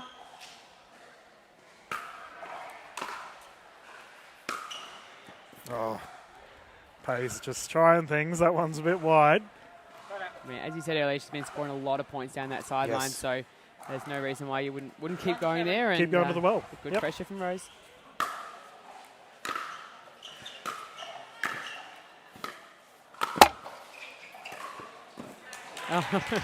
Rose throws her arms. I said, what more can I do? What can I do? Yeah, well, you talked about that fast initial burst of Pei. There's a great example of it, right? With that net roll. She was able to bounce in. We have a timeout here on the side of Rose Vanrick. Just once again reassessing things. It's so hard, Sand, right? When you're versing someone of this caliber who's clearly in fine form, what can you do? And I think Rose is trying to do the right thing. She's trying to stick to her game. She's trying to make that deep return and then trying to work the angles on Pei to try and limit her ability to just play that shot down the line, which was getting that fast point early on. So, but the challenge is the longer she gets into those points and those rallies, the more the angles open up. And we know Rose's movement's a little limited right now. So it's going to be tough for her when she gets into those battles. So, look, but she's trying everything, chatting to her team. It's, how much can she get through with Sam? I think a little bit of pain there probably too. Yep. But then be able to move through. When you're playing someone, as you said, like Pei, who's in great form, feeling 100%, it's always going to be ridiculously tough to if you're only at sort of maybe 90% yourself. Yeah. So let's see. We'll see what she comes up with after this timeout. Yeah, game 2 can continue. 7-1, Pei to bring it in. Semi-final action. 7-1.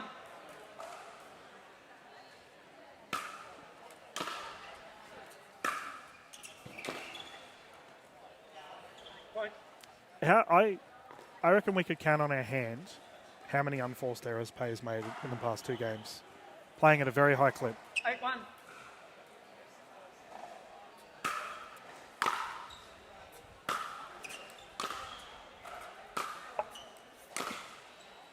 Just that little net clip there, I think, just throwing Rose out a little bit. But you notice most of Rose Vanrick, when she's returning right back down the middle. Yes. Trying to limit the angles from Pei, which is going to obviously then expose that movement. So I like the tactic that she's using.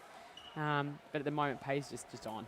Yeah, she's just playing near perfect pickleball.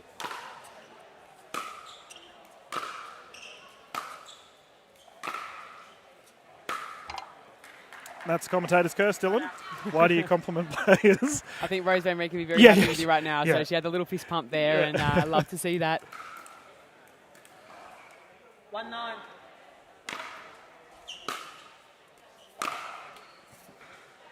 That's a swing and a miss. And Rose doubles her score. There you go. You double curse there. So Rose gets a point there, and I think Paige is saying, "Hey, just check that ball. I don't often swing and miss, so maybe just double check that for me." Also give her a chance to towel down, get all that sweat off in this beautiful Vietnamese weather. It is absolute cracker today. 33 degrees, light breeze swinging through. I love it. Oh, angles. Yeah, someone that's from the Northern Territory. So this is just like we would have in northern of Australia. I imagine you Southerners might be struggling a bit though. Man, I'm a Gold Coaster now, so this is feeling very, very nice. And let's be honest, we've got a fan on us here. Yeah, we can't complain. I mean, who could complain when we're watching games of this quality though? Rose just ruined that one there. She's got a little bit of momentum back, got a couple of points in a row. She knew how valuable that was. Fast side out here for Rose Vanrick. 9-3. And Chen will be next up on court. So ready. Next up on court, that's Yang and Adesha. Yeah, love that play. Double down that backhand side. We often see Rose going the first one there and then flicking it across to her forehand. And I think Pei was almost anticipating that and got a little bit of movement. So really good play there by Rose. 3-9.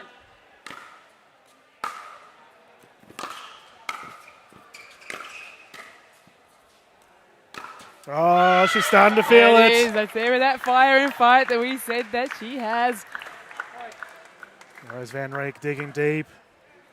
Really going into hard into Pei Chen Kao's backhand side here. And again, like just playing that pace, but also Pei's returns are a little bit shorter. So Rose had to get over the ball, playing with a bit more speed, so that where we saw earlier where Pei was able to get up on the kitchen line early, take that ball really early, she's now pushed back a little bit, so she's not in that great offensive positions that she was at the start of this game, and Rose being able to capitalise. Yeah, and we talk about pickleball being a momentum game. Pei immediately recognising that, calling a timeout, wanting to halt Rose Vanrick's advance. And yeah, she's such a warrior, Rose is. Clearly dug deep here. And at a crucial point in time, keep in mind, Pei's only 2 points away from a victory here to go through to the next. Two of the hardest points to get, though. Those last two, it can creep up very quickly. And again, like Rose Vanrick, she's in a no-pressure situation. She's got to fight, score. Yep.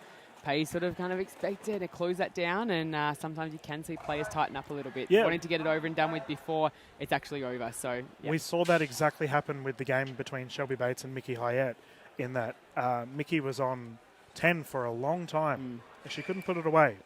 So I imagine Pei's... she looks like she's about to go grocery shopping. She's just super relaxed on the court. I think that'd stress her out more than a pickleball court, to be honest. So, all right, here we go. Rose Vanrick with the ball, 3-9, game 2.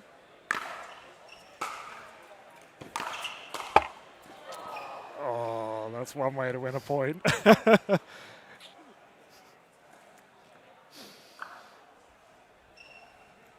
Side out.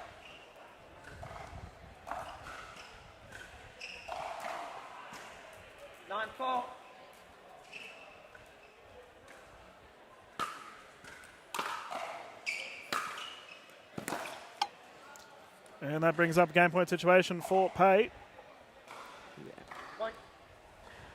And this will secure the match. 10-4.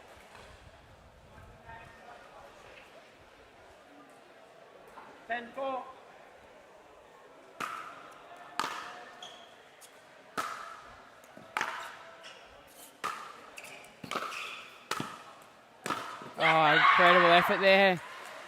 from Rose Vanrick, but Pei Chen Kao too good on this occasion, and she will move through to the gold medal match. She's just a champion. Like, everything she does, well, as we mentioned, minimal errors in that regard. I think I could have counted on my hand overall how she went, but across the board, a solid game there for Pei, and she will progress for Rose Vanrick.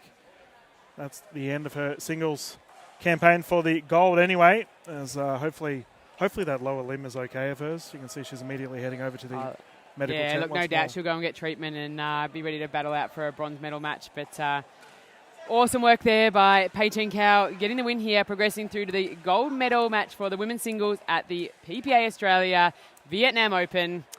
We'll see you shortly.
welcome back to the PPA Australia Vietnam Open. We are here at the beautiful Carmelina Beach Resort. We have men's semi-final action coming up, and joining me in the commentary booth, we have Hsieh from Dupa Vietnam, special guest in the commentary booth. Hsieh, how are you going today? Oh, I mean, I'm feeling great. Xin chào mọi người, tên em là Hải, em là đại diện của Duper ở hiện trong giải này. Xin chào mừng mọi người tới đang coi livestream của giải đánh đơn men's của giải PPA Australia Việt Nam mở rộng ở Carmelina Hồ Tràm. Beautiful. So we have here versing each other. We have from Japan, Kenta, Miyoshi, down the far end of the broadcast, and on the close end we have Trung Vinh Hiển. Beautiful. From Ho Chi Minh City. So we have got two of the top players in Asia. We've got someone who's travelled a little bit in Japan. He's travelled all over. He played in Australia. He's been playing in the US. So Kenta is experienced, but coming up against the local wonder kid. Yes, đây là trận đấu giữa Kenta Miyoshi. Anh ấy đã đánh ở Nhật Bản, ở Úc và nhiều nước khác. Và ở bên phần sân gần của mình là đang đánh với Trung Vinh Hiển, một hàng giống đầy triển vọng và tiềm năng ở Việt Nam. Excellent. So the gentlemen are just having their last little water break. We have head referee Mark Taylor. We will be getting underway very shortly. Yeah, tất cả mọi người là đang nghỉ uống nước, và ở đây là mình sẽ có head commentator là Mark. Trận đấu sẽ bắt đầu trong ít phút. Cảm ơn.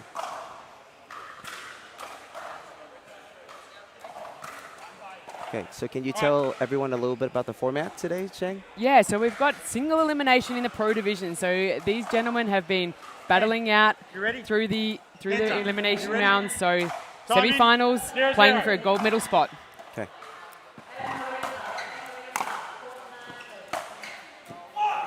Point. Yeah, great start there from Kenta Miyoshi. Beautiful return. Straight down that line, bringing up his first point. 1-0. Now Hsieh, for all players out there that are watching, we are playing best 2 of 3, games to 11. Hiện tại là thể thức của trận đấu ngày hôm nay sẽ là đánh thắng 2 trên 3 set, với mỗi trận là sẽ tới 11 tháng 2. Cảm ơn.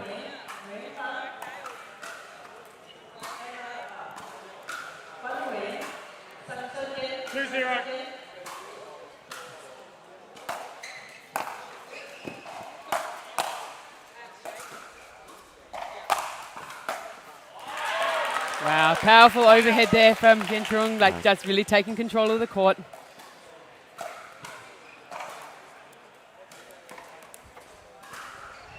Zero two.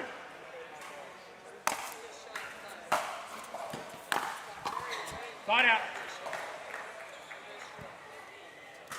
Tỷ số đang hiện tại là 2-0, nghiêng về Kenta Miyoshi. 2-0.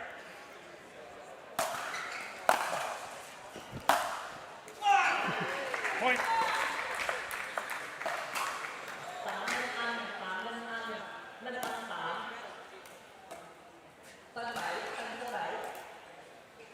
Three zero.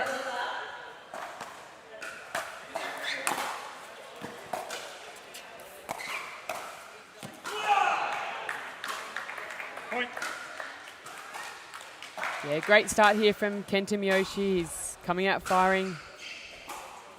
Yeah. Ở set đầu tiên hiện tại tỷ số đang là 4-0. Kenta Miyoshi đã có một xuất phát khá là tốt. 4-0.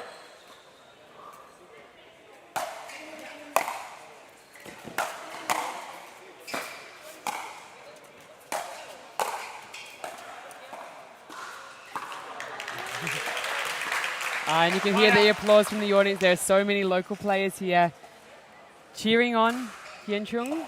Yes, first Vietnam Open for PPA in the country. Excited? And they're excited, to have one of the local kids into the semi-finals, and looking very close to a medal, which is incredibly exciting, and to see the talent in this region has been phenomenal.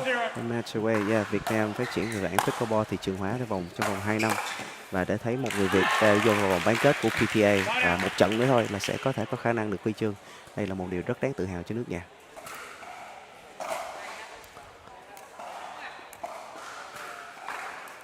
Careful.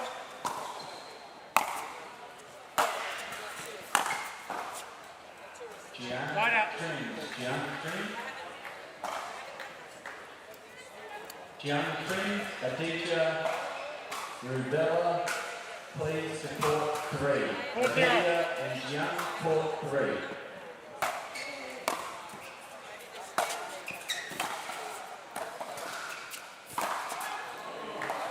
Point. Em Trịnh Linh Giang. Trịnh Linh Giang đến sân số 3, Trịnh Linh Giang. 5-0.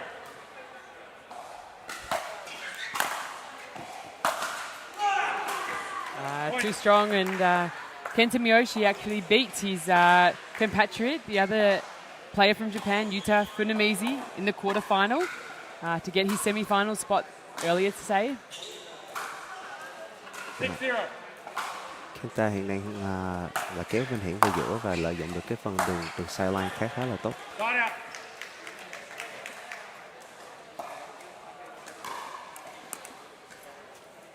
Zero 6.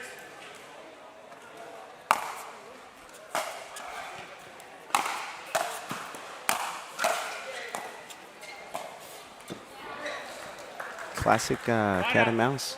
Love it. Love to see it in the singles, seeing the men get to the kitchen line, use their athleticism, that lateral speed that they both have, and how well they can move each other around. 6-0.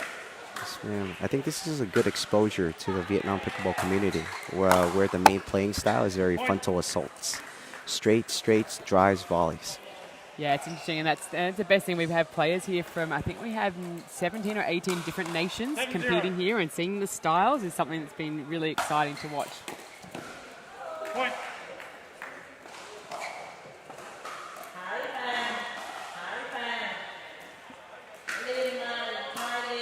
Eight 0.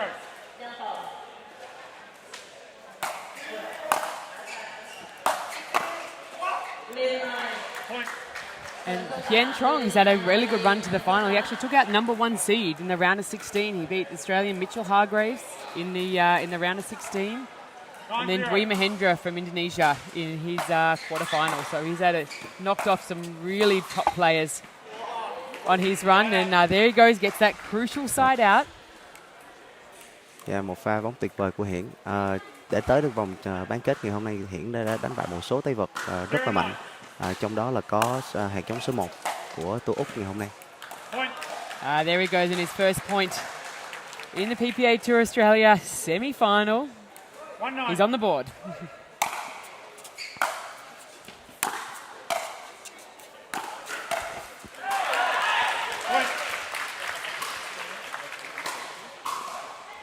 Yeah, ở Việt Nam em nghe nói có một câu là 30 chưa phải là Tết.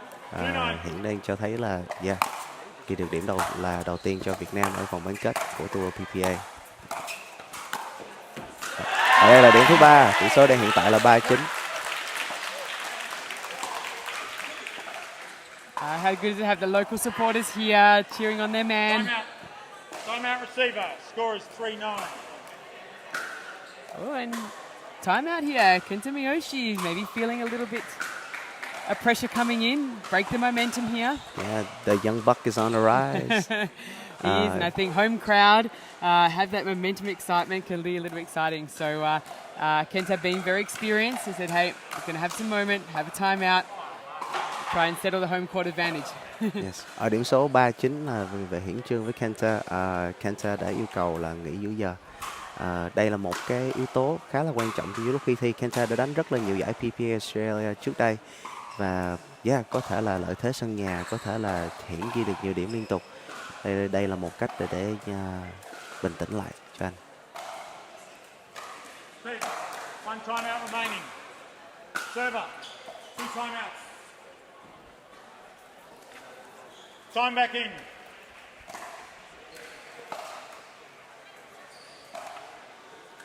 Three 9.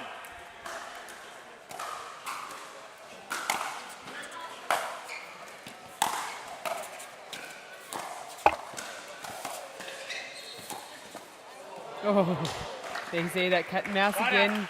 Hi, it's fantastic to see the athleticism of the guys. Well, this is awesome. Like, Hiển wasn't doing the cat and mouse in the beginning, but as everyone can see, he's starting to adapt. Yeah. 9-3.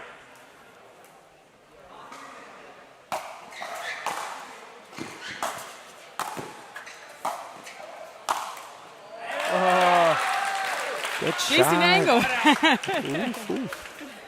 Yeah, that ball was not coming back then at all. 3-9.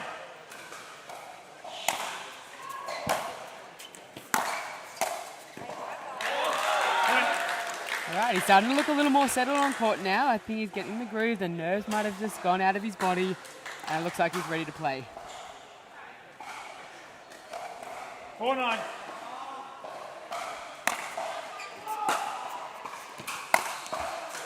Slide out.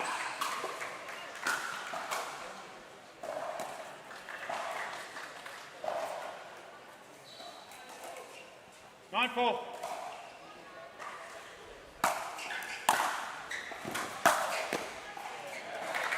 Point.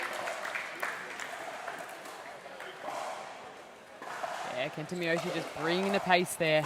Yeah, I noticed he's switching between going cross court and into the body, trying to make him like fall off his balance. And that concludes the first set, everyone. 11-4. Set thứ nhất, Kenta thắng Miyoshi thắng Hiển Trung 11-4. And go take a little short break. We'll be back very shortly after word from our sponsors. Yes.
Welcome back, game 2. Kenta Miyoshi took game 1, and let's see if the local kid, Trung, can tie it all up here. Bắt đầu set 2 của Kenta Miyoshi đánh với Hiển Trung. Set đầu tỷ số là 11-4 với Kenta thắng Hiển. Hãy coi set 2 là Hiển sẽ trả lời như thế nào cho cách đánh của Kenta.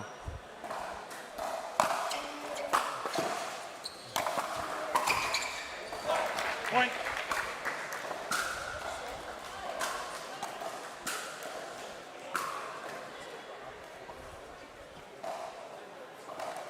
One, 0.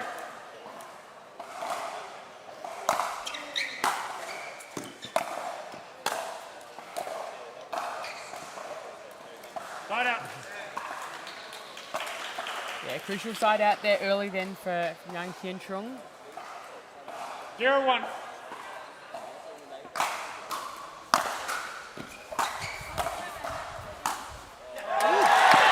Good shot by Hiển. Nice.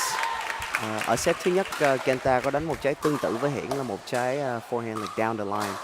This is a flashback of the first set. Kenta also scored 1 point on Hiển with a backhand down the line.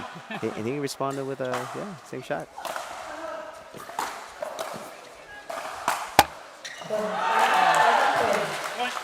You hear that really dink, the ball hitting the net there, clipping up, take a bit of luck. Always goes different ways for the players, so he'll be very happy to take that little bit of luck early in this game too. 2-1. Everything counts.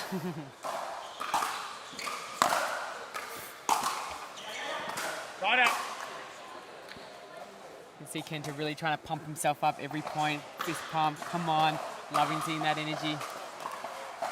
1-2.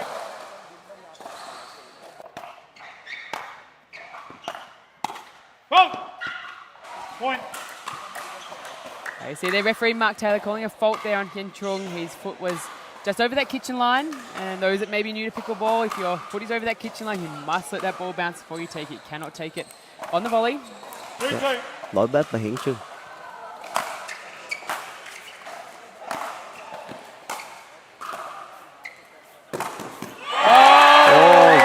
Nasty ATP. What? I think every single person has their hands together. I thought the shot from Kenta, that cut slice straight across the net, was almost unplayable, but Trung got there, and Kenta just that nice little sign of respect. Well done, mate. Well done indeed.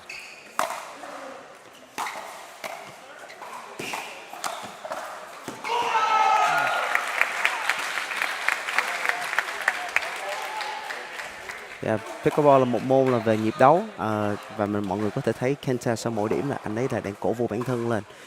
2-2.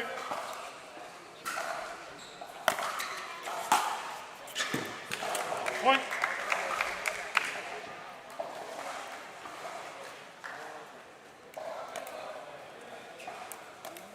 3-2.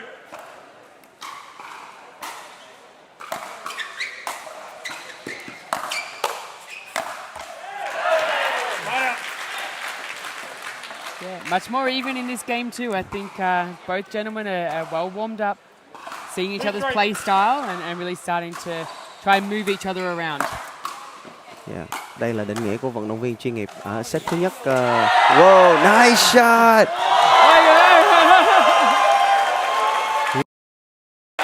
Oh, one highlights after another. I think Kenta was more surprised that he even got the ball back. The ATP I'm surprised from myself. Trung was absolutely phenomenal, and Kenta accidentally, I think, got that ball back in play. Yeah. I want to see that one on the highlights reel. Oh, good thing we got that recorded. 3-2.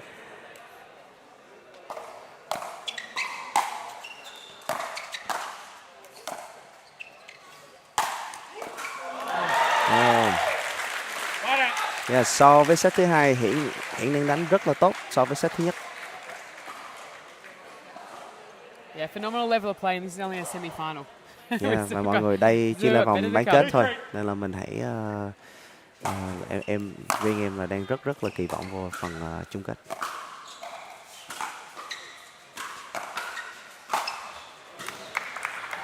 Two great drops there from the back of the court by Trung. Really trying something a little different. I love to see that finesse. Yeah, Couldn't quite finish the point. And I think he got a confidence boost from that last ATP defense. 3-2.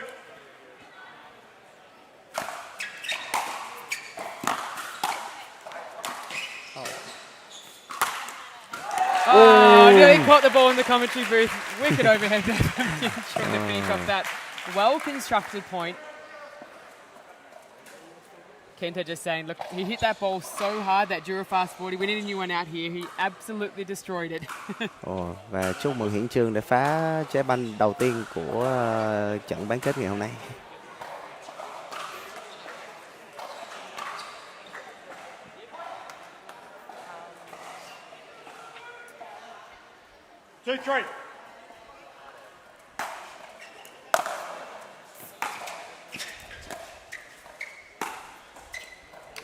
A little bit wide there to maybe rush that point just a little bit there from Trung.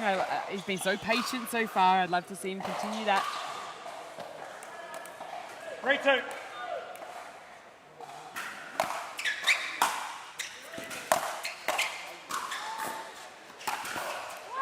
Good shot. Yeah, Hiển đang sử dụng cái cú backhand của mình là đang rất là tốt.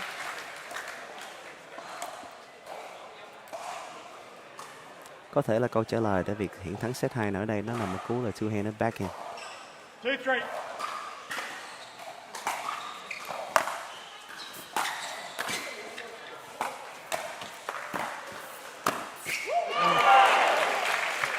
So quick across the court, his coverage, anticipation, fantastic, all on show there.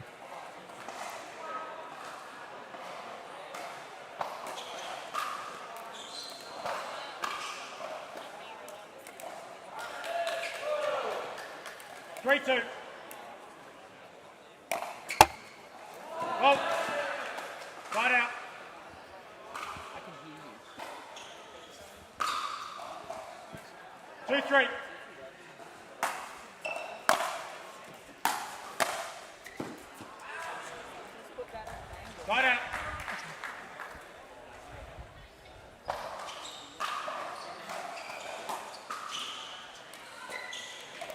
Now, hi, we've been stuck at 2-3 here for 3-2. nearly 7 minutes. We have side out after side out.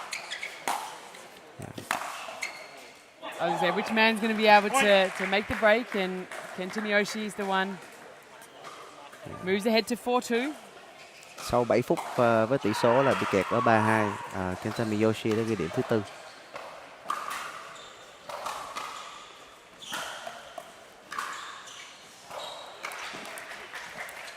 Four two. Ball was out. Side out. 2-4.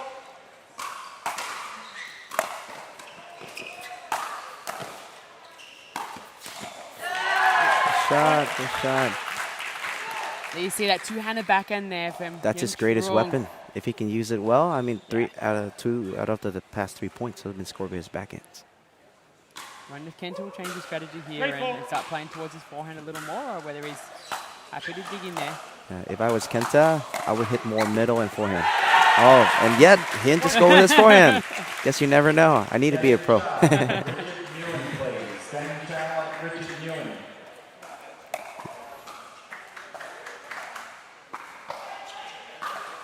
Four four.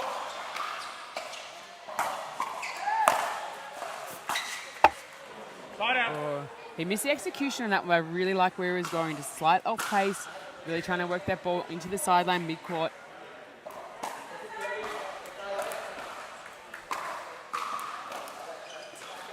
Four four.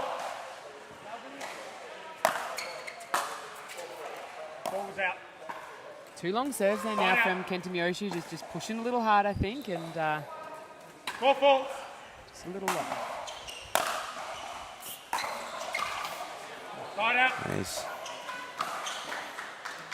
The tempo of the game is getting really fast, and I think whoever gets to catch a breath first is the one to score the first points. 4-4. Ball was out.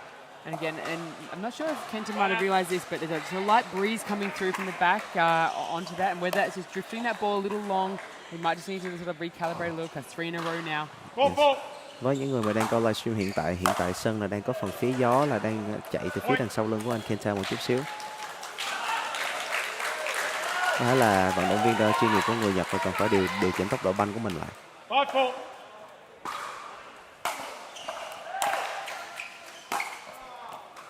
Side out.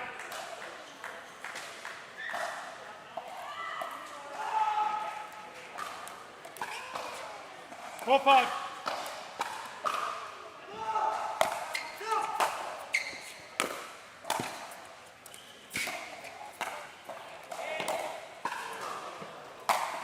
Whoa. Oh, nice, great exhibition by both players. You got to see cat and mouse, offensive lobs, and cross-court overhead smash. Awesome, guys. Awesome.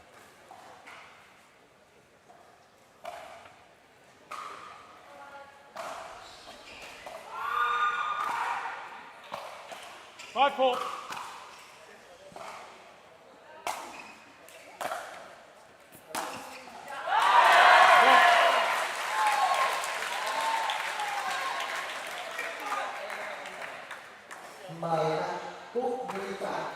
Timeout receiver. And as these two battle it out, we actually have the other semi-final now locked in on the men's side. So we have Trung and Joola will battle it out in the other semi-final. Winners to meet for gold. Ok, và bây giờ mình đã có thứ tự cho trận đánh bán kết thứ hai là nó sẽ xảy ra giữa Trịnh Linh Giang và Turulja.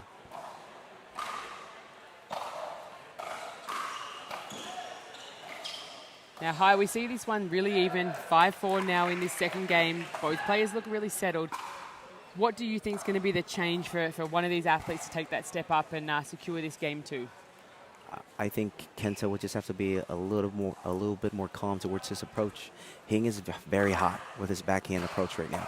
So maybe more middle, maybe more forehand. But it starts with him like calming down. Three fault serves in a row, you know, I'm sure it has to affect him.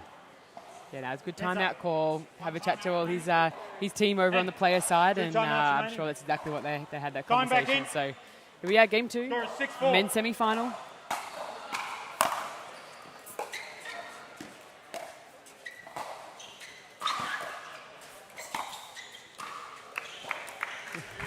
Right out.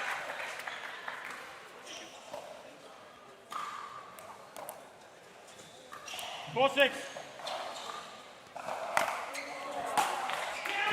Point.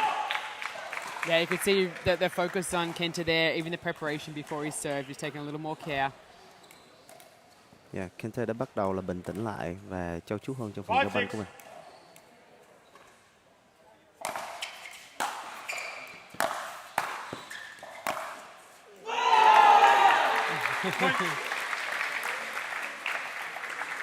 He's challenging hands backhand.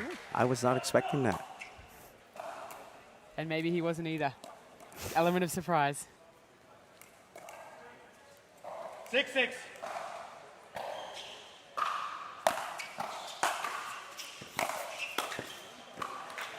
Point. Yeah, we're seeing the calm but aggressive Kenta Miyoshi, which is very similar to game 1 where he came out super hot but seemed really calm as he did it. And 7-6. Yeah, now he's taking the lead back. Đây là hình tượng Kenta mà chúng ta đã thấy là ở set 1. Nên là với Vinh Hiển là hoàn toàn là hâm nóng và Kenta.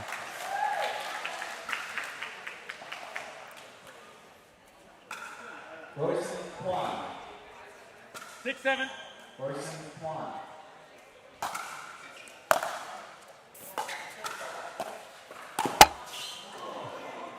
Got out.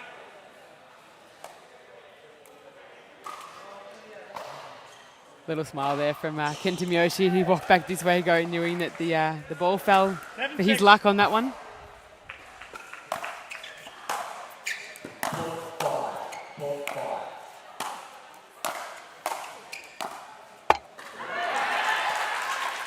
And it evens out. Yeah, 1 for 1. Với đa số điểm của set 2 thua từ những cú backhand của Vinh Hiển, Kenta Miyoshi. Câu trả lời của anh là thách đấu backhand. 6-7.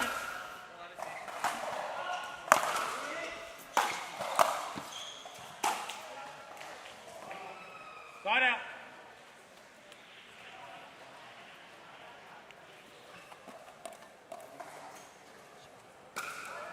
Seven, 6.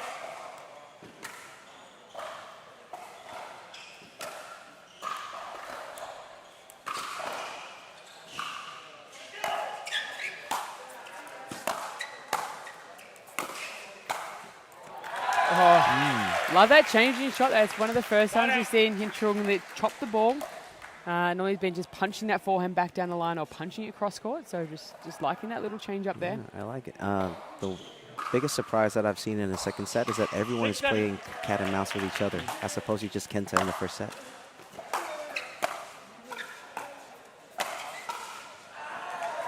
Again, slight change of pace with the ball. Didn't drive it in hard. Just gave a little bit of float. Just showing Kenta something different. 7-7.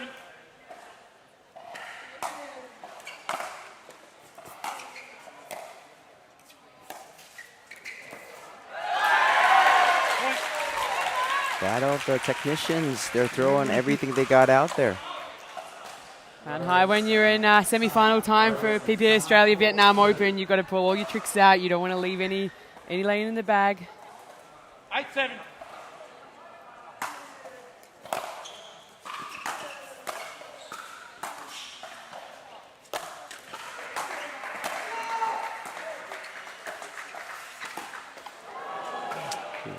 Yeah, một trận nữa thôi là có khả năng vô vòng chung kết. Cả Hiển Trương và Kenta là không ai giấu bài gì với nhau. Mọi người đang cố gắng hết sức.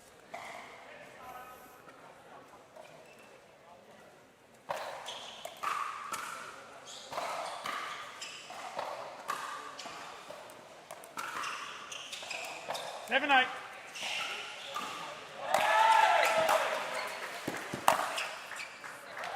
Right out.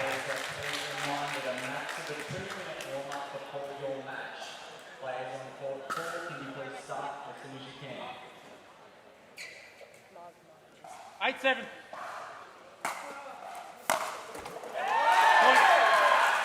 This could be the turning point. Thì tỷ số hiện tại đang là 9-7 cho Vinh Hiển. 9-7.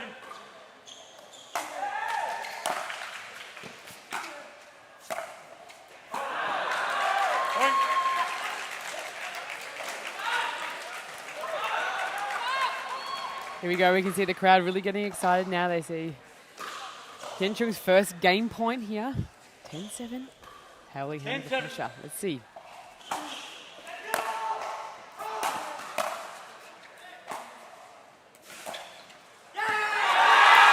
Yeah, và set thứ hai là trở về chiến thắng cho Trung Vinh Hiển với tỷ số 11-7. Sau ít phút quảng cáo chúng tôi sẽ quay lại với set thứ 3.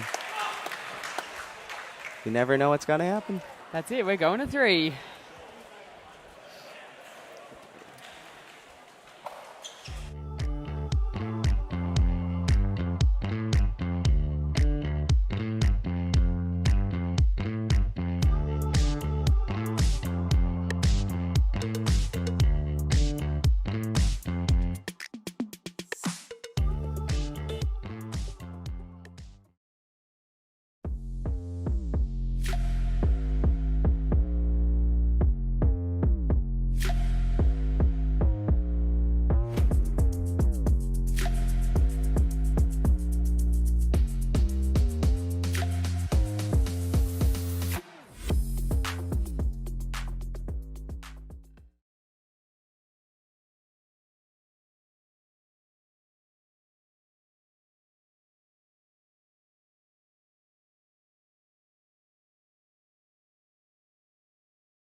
Game 3, men's semi-final action. Kenta Miyoshi, Trung.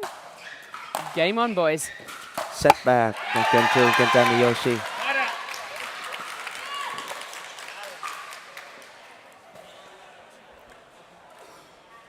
Zero.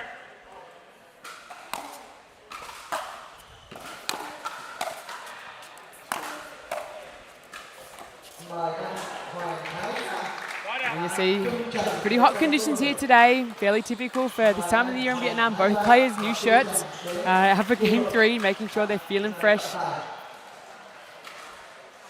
0-0.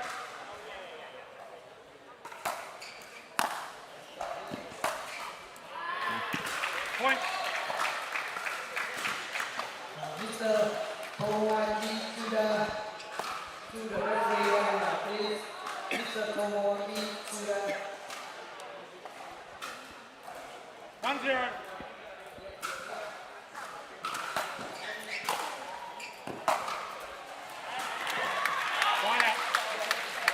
Yeah. Với mỗi người chơi đã thắng được một set và ở set thứ 3 mình có thể thấy mới bắt đầu vô cả Kenta và Hiển Trung cả hai bên đều bình tĩnh hơn. They're both a lot calmer at the start of this third set than the previous one.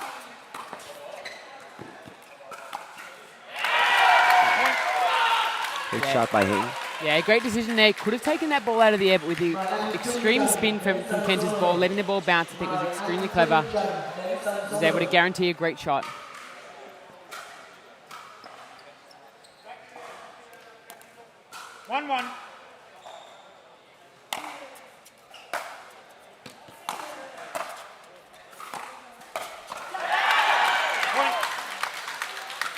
Yeah, I like that, just repeating that same pattern, playing it down, just slightly different spin, slightly different pace on it. I would move away from that backhand. 2-1. See if Kenta makes the change.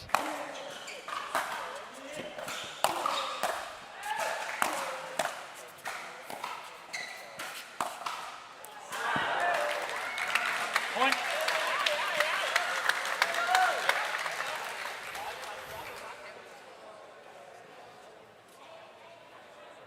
3-1.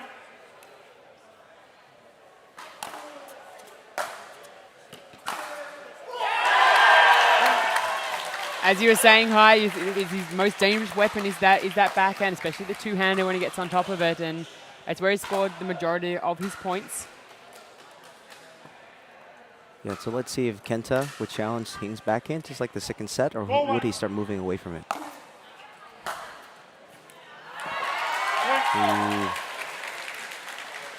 Yeah, và cú backhand của Hiển Trương là đã bắt đầu là tạo ra một cái áp lực tâm lý cho Kenta. 5-1.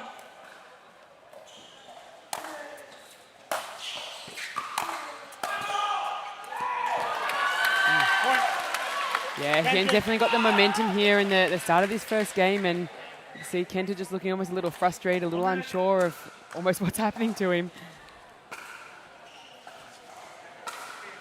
And he was probably down what was the more preferred end. We got, again, a light little breeze blowing down, so the player that's the furthest from camera here probably has a slight advantage hitting into the breeze, but Hsieh did a great job to get to 6 really, really quickly in this game 3.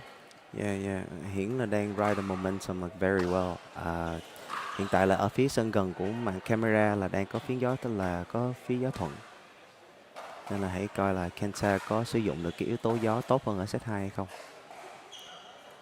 Yeah, you can often see that too in when players win that second game and can carry that momentum all the way through, especially maybe a slow or nervous start. So we'll see what Kenta can do here, but I'll be curious to see whether he can throw the other wing, or whether he's going to keep driving down that backhand side.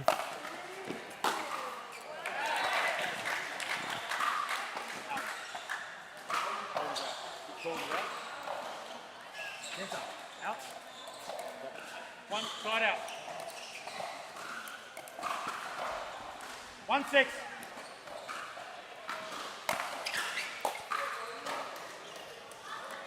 Point.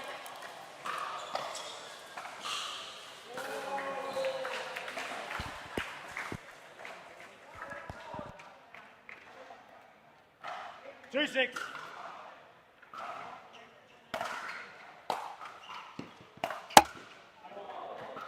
Point.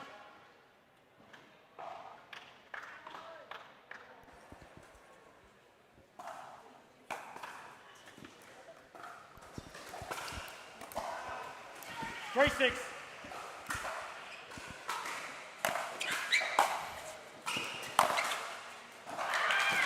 Well, just long there from Kenta. He just creeped back a couple of points there and was starting to settle into this, and going to be very happy to get that side out there. 6-3.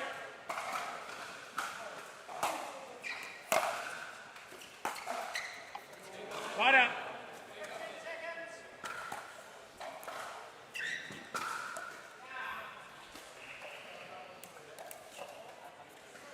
3-6.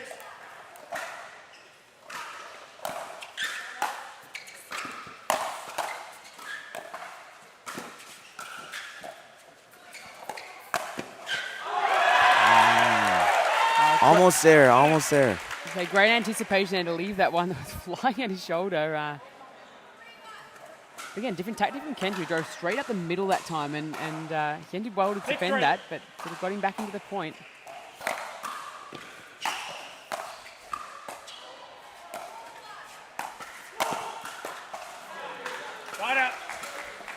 Yeah, it's in a comfortable spot for Kenta there on that forehand wing, sitting nice and high. He's going to slap that one away pretty quickly.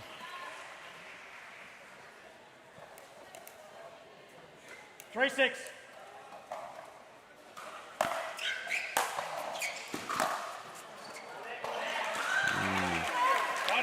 Yeah, Kenta does a lot of like high spin balls, and I don't think like the being pro win is doing him a good favor.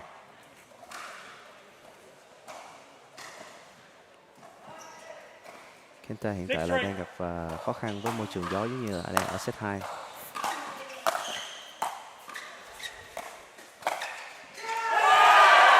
Và một cú trả banh rất là tuyệt vời của Hiện.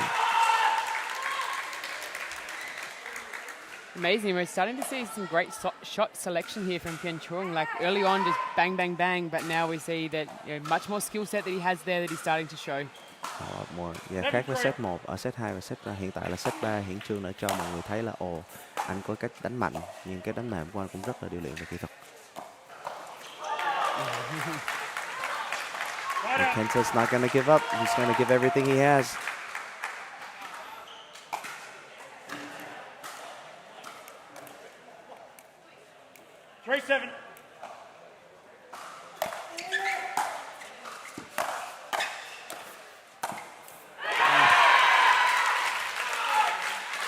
Yeah, great backhand to take that early out of the air. But you see he was so careful to make sure he jumped that kitchen line, not landing that foot inside to make sure it was all legal. 7-3.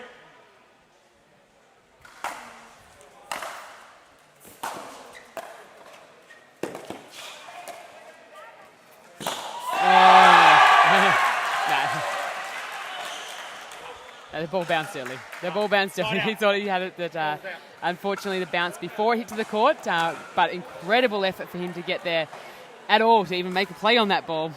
Yeah, rất là tiếc nhưng trái ATP của Hiển là đã chạm ngoài sân trước khi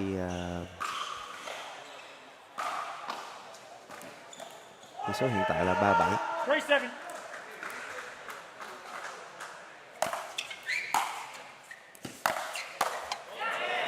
Point.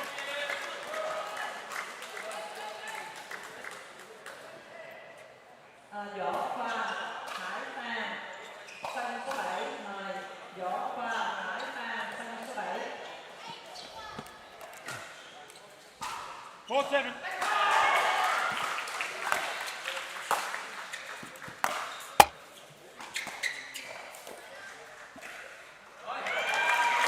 Yeah, really clever placement there. I think he was holding on. Kenta sort of looking for that sort of cross-court flick, but placing it deep into the backcourt there. Great variation. 7-4. Point.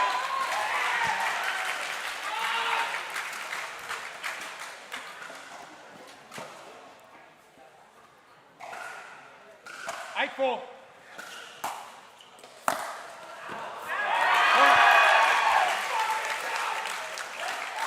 We can see the momentum really swinging now.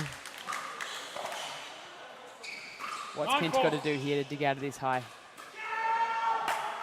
Right with the win.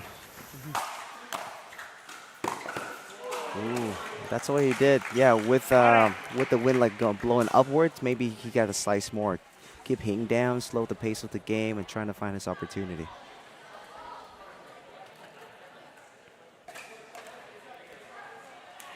I do believe we're seeing the emergence of something beautiful. This is Vietnam's like first PPA tournament in Vietnam.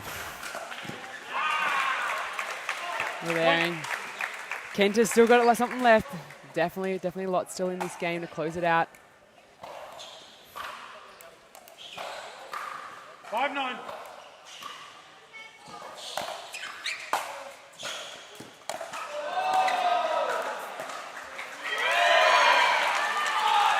Beautiful control there from the young man down the other end, 19 years of age. Yeah, homegrown here in Ho Chi Minh City. He's focused. He's focused. Usually, even for pros, you see it by 0.9 or 10. The server starts to relax a little, but no, Hing has that same determination. He's hitting every shot calculatively. 5-9.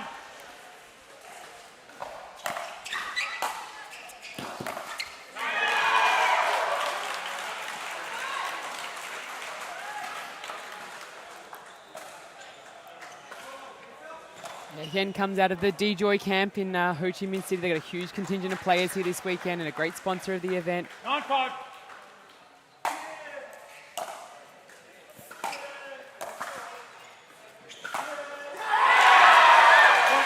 The patience there to wait to see what move Kenta was going to throw at him, and him to be able to finish that point there. And Timeout, receiver. Kể cả điểm 9 và điểm 10, hiện vẫn rất là tập trung, không cho Kenta bất cứ một cái cơ hội nào là để khai thác lỗi của mình.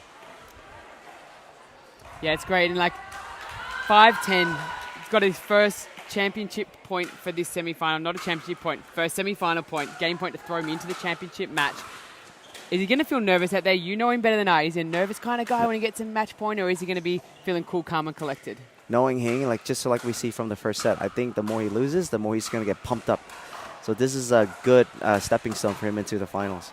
If he makes it to the finals. Yeah, this is exciting. I don't know what to say. This is awesome.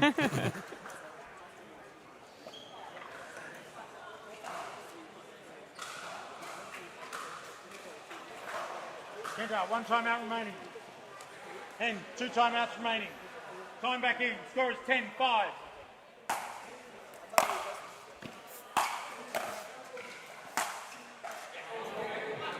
Line out. It's almost a collective gasp from the audience as he made that shot down the line. Just going a little wide. Kenta is still 5-10. alive.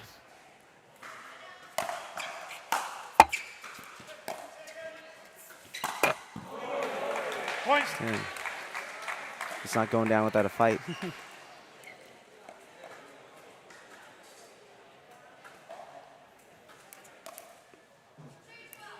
16.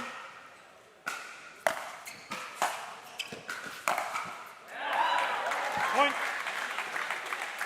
Với điểm số hiện tại đang là 70, Kenta đang cho thấy là anh là một dân kỳ cựu của tour chuyên nghiệp PPA. There we go. We see timeout being used, and both players here, 2 timeouts per game. We are playing best 2 of 3. We are in the 3rd game. Obviously, Kenta Miyoshi taking the first quite comfortably, and it was a battle in the second with Trung taking the second very, very close. And then you could see the momentum that he took from that through to this 3rd game was incredible. And now Kenta's the one that finds himself having to fight back. Yes, and Kenta is showing us why he is a veteran on the tour. Just calming down, showing us different shots. This is great.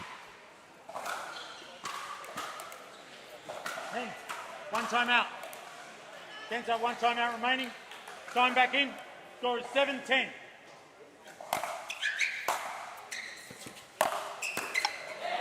Point. 8-10. They're attacking back down that backhand side again, which you know Kenta's been very consistent with. 8-10.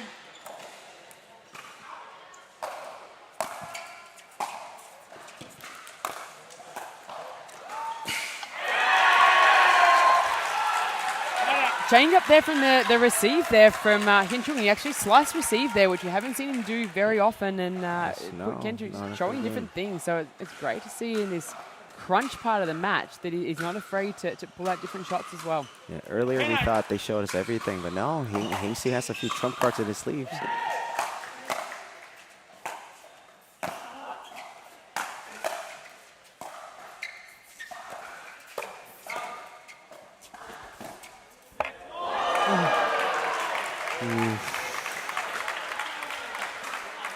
Right out.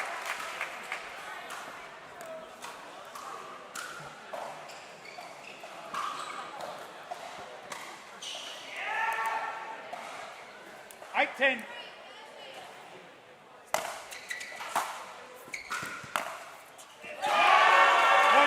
And that's probably the first time we've seen that Kenta's gone back to that forehand side, and I think, as you said, was sitting on the backhand expecting it there because it's been there 99% of this match. Yes, đa số thời gian nãy giờ là chúng ta có thấy Kenta thách thức cái backhand của Vinh Hiển, và trận cú vừa rồi anh ấy đã đổi. 9-10.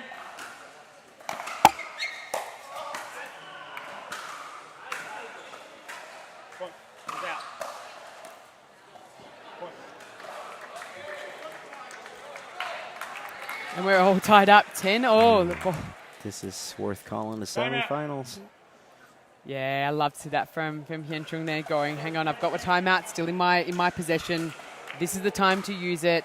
I've got the opportunity now to calm myself down, have a little think, what things have been working for me, stay aggressive, and this is where we see the experience come in. Can the young kid come up and have that opportunity, or will Kenta be able to calm the nerves and finish it off? What do you think? Oh, I think this I'm a student of the game. So from your experience, what is usually the deciding factor for tiebreakers? I mean, you generally see experience take the win, but I love what I'm seeing from Trung. He's just taking the game on. I think he just needs to keep taking the game on. Okay. This is not the time to get a bit complacent or reserved. He's doing so well and scoring big when he's been playing strong. So that's what I want to see from the young guy. If I was Hing, I would say guts. This is a battle of experience versus guts.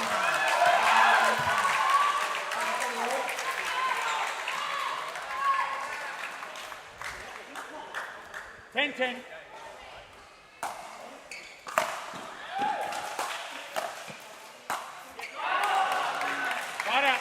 Tỷ số hiện tại đang là 10-10. Xứng đáng với trận bán kết của nội dung nam chuyên nghiệp của giải PPA Australia. 10.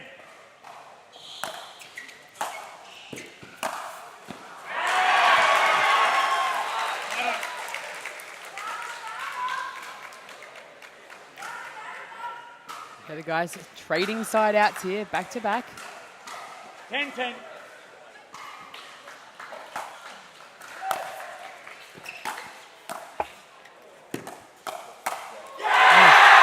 Oh, and Hing broke the tiebreaker. Giving him a second match point opportunity here. And again, we saw the aggression there. He came in aggressive, hit hard, and then created an opportunity. And I think for him to close this match out, he's going to have to do exactly the same. Whether it's this point or another opportunity, he's going to have to stay aggressive. 11-10. Đây không còn là thời gian để đánh an toàn nữa. Dứt điểm ngay và luôn.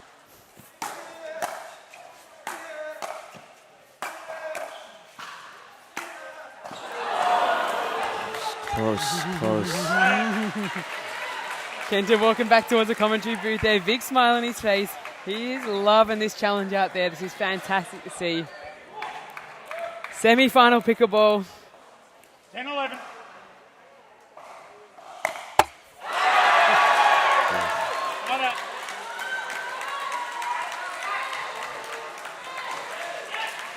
Third match point opportunity. Cơ hội The 19-year-old from Ho Chi Minh City. Cơ hội dứt điểm thứ 3 của vận động viên trẻ tuổi của Việt Nam. 11-10.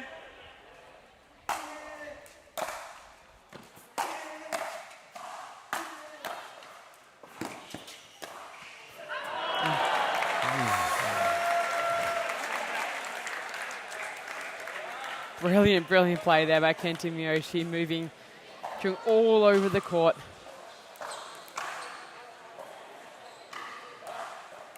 $10-11.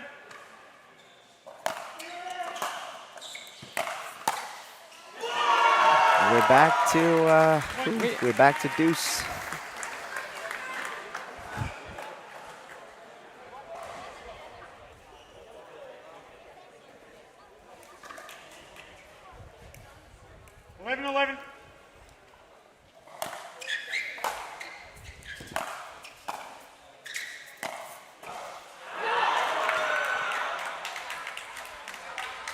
Good. Point.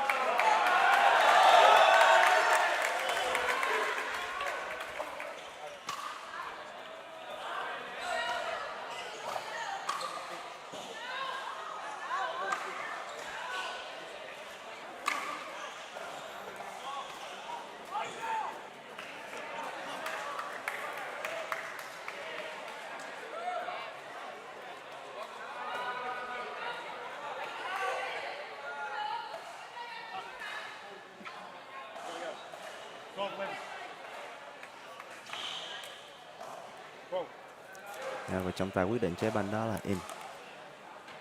12-11.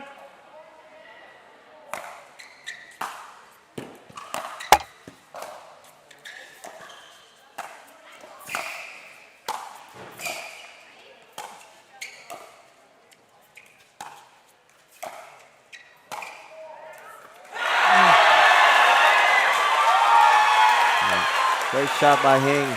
Man, the 3-4 backhand, the Kenta just kept digging out and forcing the play. And wow, what a point at 11-10. I tell you, the kid got guts.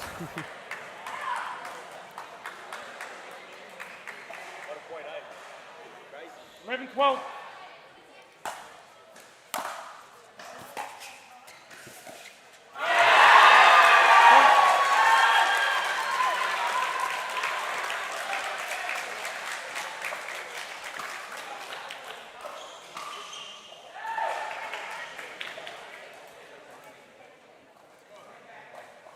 Well, 12.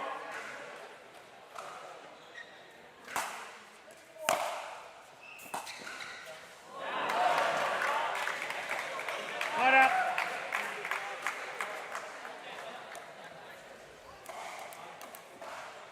Roll 12.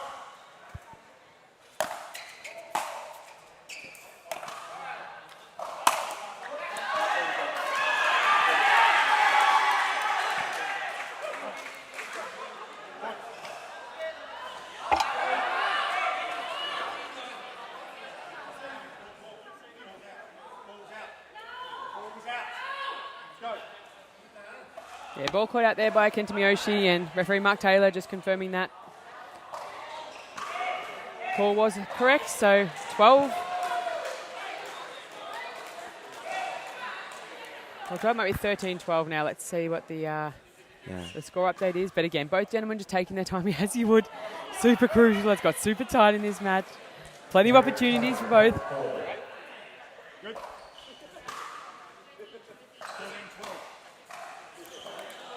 13-12.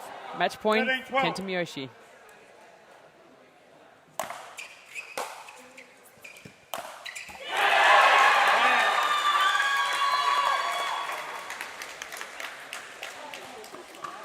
That's been great to see Chen not only being able to get a couple of match points up, but he's saving match points as well, showing real guts and determination.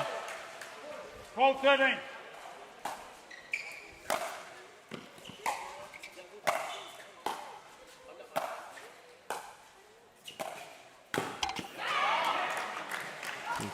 Side out. Another side out, just trading side outs for a little bit here. Yes.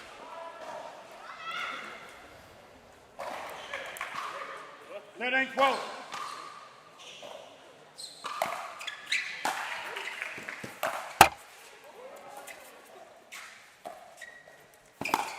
There it is, Great response by him. ATP from Trung to save a match point. Are you kidding me?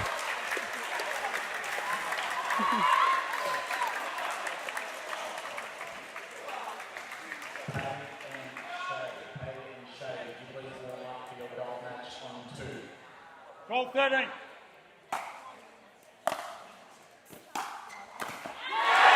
Oh, but they saw lại hoa. We're back to another deuce.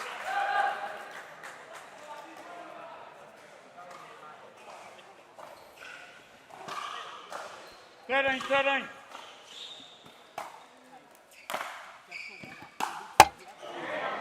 Side out.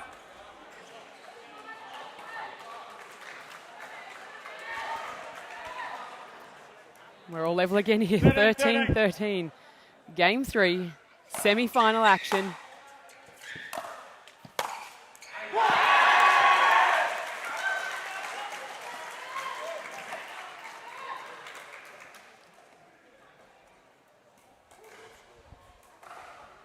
Thirteen.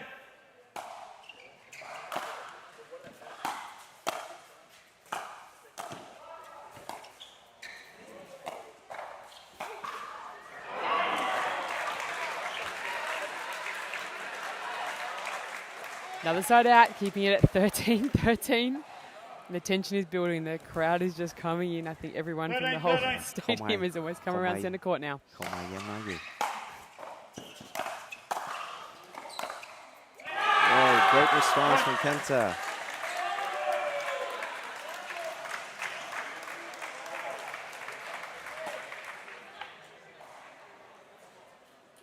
I would love to see the professional players from all around the world assessment of pickleball level in Vietnam after this game, after the tournament. Well, there's going to be plenty of highlights that will be clipped from this match, and I think not only both these guys watching this one back again, but plenty of others too. 14-13.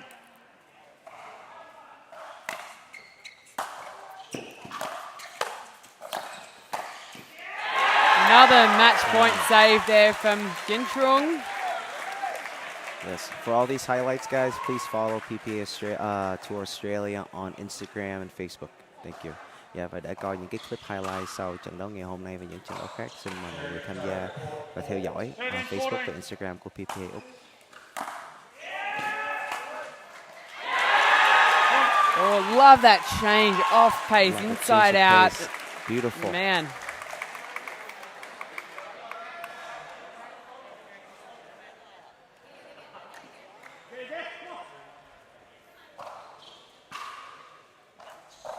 Fourteen.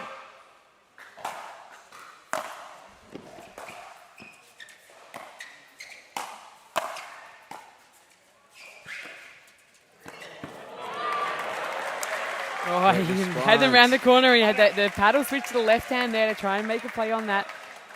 I think I'd like to see from Trung that the depth of that serve back. I've started to notice that his serves are creeping a little bit shallow, giving Kenta a really good approach shot on the first. And I'd love to see him get back to that aggressive position on his service.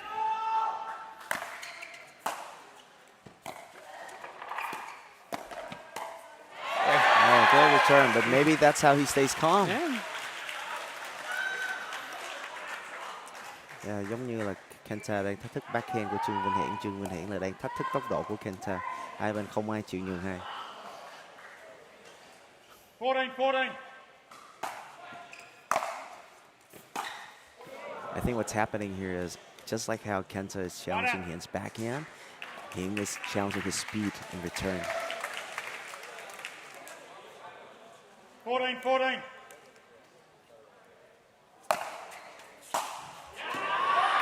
Point. Một lần nữa điểm số nghiêng về phía Kenta.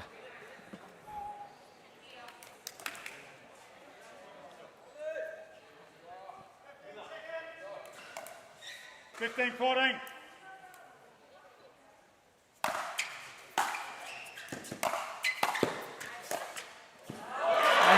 Survives another one again. That forehand in the line from Kenta Miyoshi was absolutely on, and the ability for him to get across and even make a play on that ball, let alone a winner, was incredible.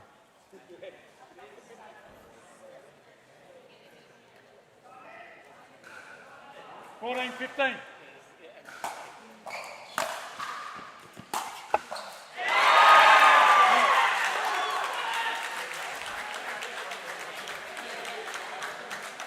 Do you know our point record for most points scored in a match for PPA men's singles?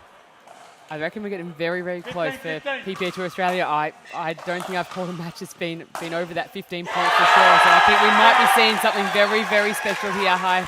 Yeah, chúng ta đang chứng kiến một sự kiện rất là đặc biệt của PPA Úc nói chung và trận đấu ngày hôm nay nói riêng. Thì Hải vừa hỏi cô Sang là về kỷ lục số điểm nhiều nhất ghi được trong một trận của đánh đơn và chúng ta đang gần phá cái kỷ lục đó.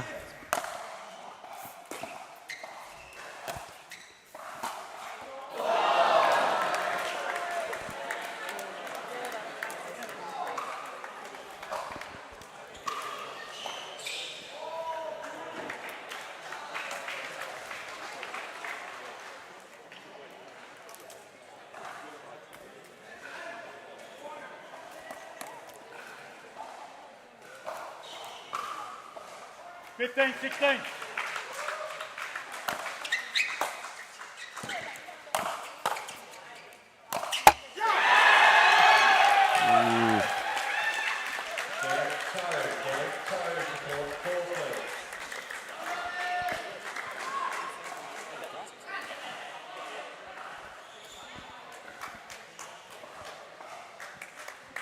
Here we go. We're coming down to the crunch here.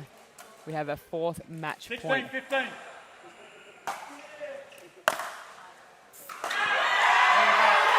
That completes the third set. Score is 17-15. Congrats Hiển Trung, young professional men's player from Vietnam. Chúc mừng Hiển Trung với tỷ số của 3 set là 41-11. Was it 11-7 the second set? 11-7 second Yeah, set. 11-7 và tỷ số bây giờ là 17-15. Một pha quay lại quá tuyệt vời của Hiển. Xin chúc mừng vận động viên Việt Nam và nước nhà nói chung. Đây là trận đấu bán kết của nội dung nam đánh chuyên nghiệp đôi. Cảm ơn mọi người. Thank you very much. Fantastic and great sportsmanship from both gentlemen there. That was an incredible match, 16-14. That's got to be one of the longest matches we've had in PPA Tour Australia men's singles, and now we see the young Vietnamese player through to the gold medal match, the championship match later this afternoon. Don't go away, everyone. Grab a quick drink. You come back. We have got the gold medal, the championship match for women's singles coming right up. Dạ, mọi người đừng đi đâu và chúng ta sẽ quay lại với trận đánh huy chương vàng chung kết của nội dung đánh nữ đơn. Cảm ơn.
Welcome back to the PPA Tour Australia Vietnam Open. We are coming to you live from the Carmelina Beach Resort. I'm Sanj Carter, and sitting with me for the women's gold medal match, Coco the Coco. Hey, Sanj, how you going? Pretty well. We've had 3 cracker matches. We had a semi-final women's, which was electric, and the semi-final men's, 16-14. The local kid getting up in game 3. This place is buzzing. It's hard to know where to look. There's so many good matches on every court. It's been a big day. They should feel very proud of themselves. And these 2 ladies, we have down the far end, Pei Chen Kao, Yu-Chieh Hsieh battling out gold medal match.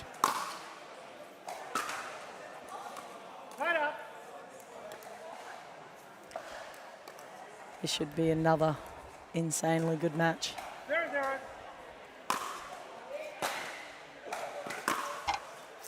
Yeah, these 2 have faced each other in 3 finals, 2 finals already, and in a quarterfinal we have seen, and I think 1-1 with a withdrawal. So I think this is going to be a bit of a rematch.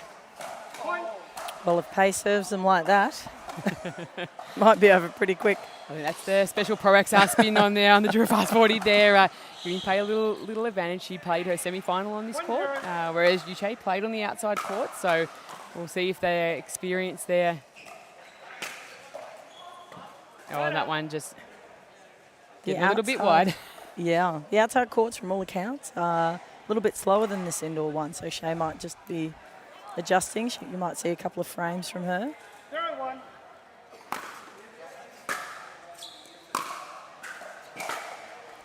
Yeah, but knowing Hsieh's level of professionalism, it won't take very long for her to adjust at all. She plays or competes in a tournament every week or so. She's in a different country in the world, and an absolute professional. They've cracked the ball already. That's how hard they're hitting it. Look, wouldn't surprise me. And referee Adrian Gray officiating this women's championship match here for Singles Day.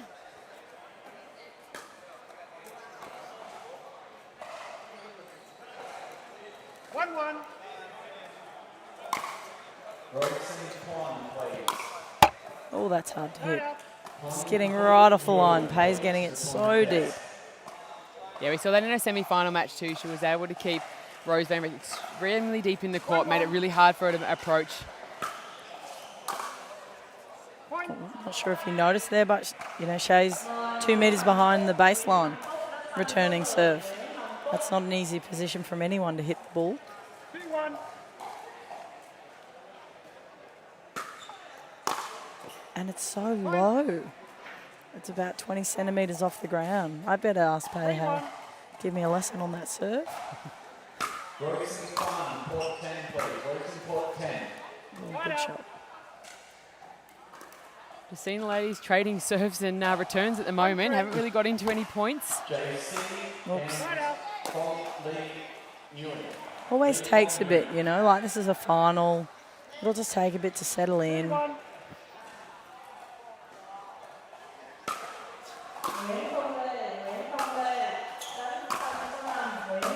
That was a lovely shot from Hsieh. Really jamming Pei up.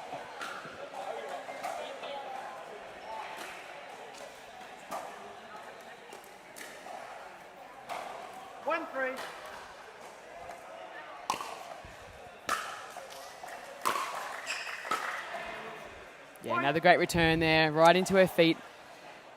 Causing Pei to have to play that little sort of half volley from the baseline. Incredibly difficult. 2-3. Bringing up point number 2.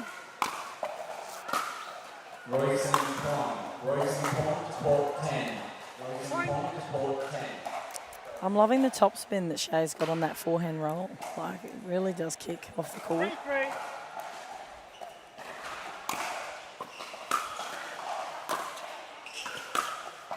Oh, beautiful shot. It's interesting, yeah, you can see Yu-Chieh saying, I think that's out, but by the time that ball had curved around, she's like, that's 100% on the line. Great sportsmanship as well there. They're great. They're honest girls. They are, and they're fierce when they battle each other, but they are teammates in MLP Australia with the SEA Surge. So utmost respect for each other as competitors as well. There it is again. Oh, wow.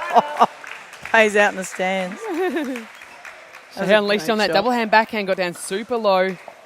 great athletic position, able to put that ball across court, and for once, unreturnable from Pei. Very rare.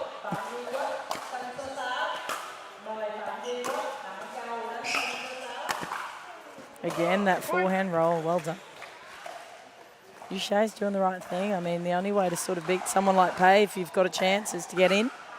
You've got to take time off Pei. She's happy to rally at the baseline all day if you let her. Ooh.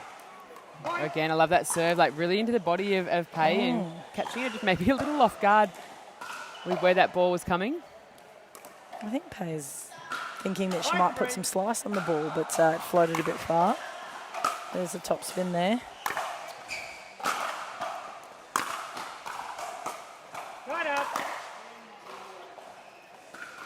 I've got to admit, I haven't seen so many balls paint the lines since in the beginning of the match before. Yeah, the girls are dialed in. They're and going for it too. I love they're not playing too safe. Really trying to test the limits, test the boundaries. 3-5.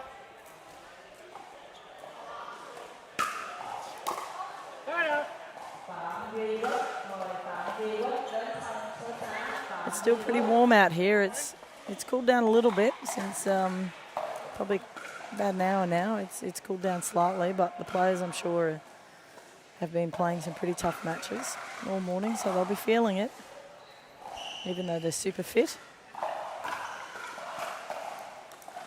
Yeah, this will be match number 5 for them today. Single elimination draw. Full to over 32 for the pro women. Oh, goodness.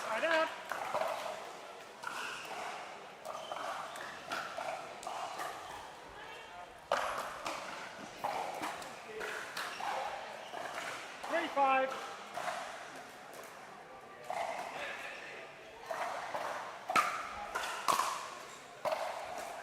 Point. Gentlemen, walk forward. Everything on that, please start. Thank you. Right up. Pei will just make a little run and a little catch up there, and unfortunately just unforced service error. Just gives Yu-Chieh a little sneak in here again. Yeah.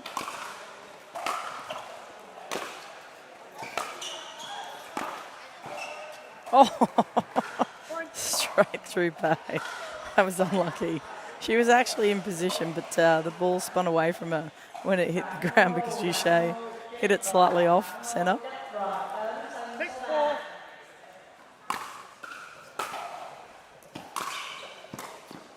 Point. Pei's actually taking the power off the returner serve. She realised she pushed a couple long. So she's easing it up a little bit, but that's allowing Yu-Chieh to get on her front foot. So she has to keep it deep again. 7-4. Jake John, court 3. Jake John, court 3. Ooh. They're not scared to go for lines, are they? I think when you're that accurate and as skilled as these two ladies out here, the lines probably seem a lot bigger than when we're playing Coco, that's for sure. Oh. Point. That's a good serve. Yu-Chieh got it nice and low. When the ball comes really low, you just can't get under to top spin it, so your only option really is to slice, and that can cause a float. 9-4. Point. Another error. Back-to-back return errors from Pei. That's quite uncharacteristic She does from her. one more. I might consider a timeout, or she might. Yep. There it is. Point. Yeah, I like the serve. Oh, that's game 1. We skipped up to 10 very quickly there. Referee Adrian Gray calling that. So the ladies will have a little break. But something I noticed there, Coco, that I love from Yu-Chieh is she was really serving at the body of Pei. So really getting her court a little bit jammed up. Not sure if Pei's reading or picking the ball up as early as. But, you know, is that something that you think she should keep going with? Or what would you do if you were Pei there to kind of combat that? Because she probably got 3 almost cheap points off her in that scenario. She did. I feel like Pei's a little bit flat. Like she's just got to get that energy up. And, I mean, as I said, both are so athletic. So little tiny feet movement, you know, get yourself in, pump yourself up. And you know what, though? Pei's never really out of it. So, like, you think, oh, you know, I might have her. And then all of a sudden there's a big, come on and fire up. And she blitzes the ball. So No, absolutely. Fine lines. These guys have had both came through their semi-finals with 2-game wins in both the semi-finals. Yep. Pay over Rose Vanrick and Yu-Chieh over Summer Delabona. So coming Not through. easy matches. Not easy matches at all. And they've both been finalists in their own right. So it's interesting to see the energy and excitement. Yes, I'm expelling that semi-final to get to that championship match and then now trying to find it again. I'm sure if Yu-Chieh fires up, Pay will fire up. I think it's in Yu-Chieh's best interest to keep calm Yeah, that's and quiet. it. Don't poke the bear, as they say. Yep. That's it.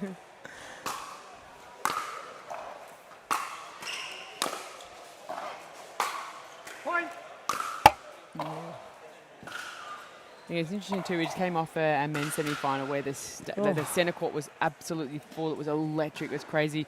And now it's like you could almost sense just the energy being zapped out of the place. And I wonder if that has a little effect on the players as they try and get themselves pumped up.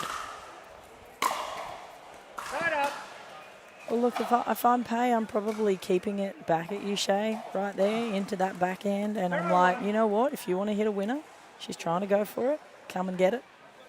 She'll probably make the errors, a few more. That's smart. Yep. Yeah. That's where we've got to see Pay really moving Yu-Chieh around. Yeah. She did it so well against Rose Vanrick in her semi-final. Was able to move it from literally outside of the sideline to the outside of the sideline, and that was a real advantage. So I'd love to see her really stretching Yu-Chieh.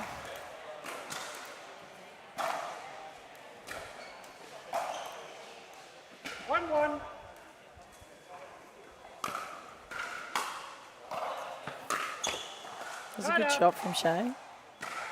Nice depth, but nice angle. Just really cut it short and forced Pay in, out of court, but also forward, which is an underrated shot in my opinion.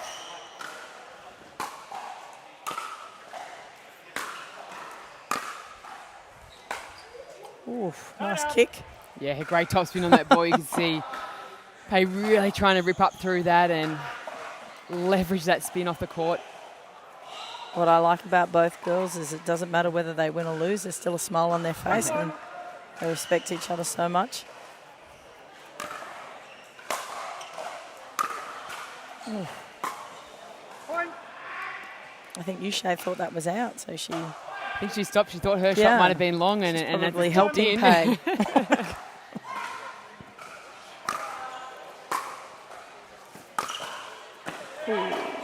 I must admit, I did watch Pay play a best of three against Andy earlier on, and Pay was hitting a few out balls.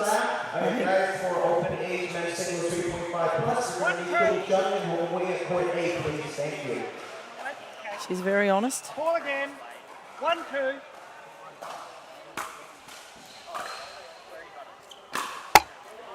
Right up. I think there might be a little bit of a momentum shift here. Yeah, I think Pay's Pay's really trying to starting to- work her way. Even just seeing just slightly her demeanour on court, I feel like her shoulders are sort of coming up a little bit more, Yeah. trying to get a little energy through her body.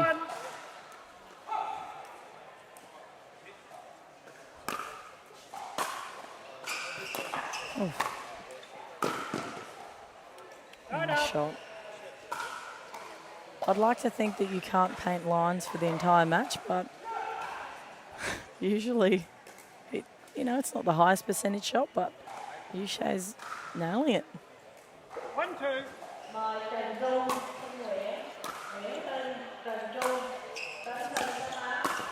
Oh, good shot. Paige kept that right down. Forced Yu-Chieh to have to hit up to her. And clip the net.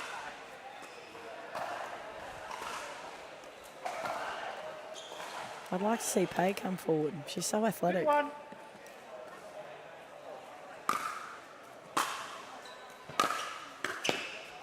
Although if you hit groundies like that.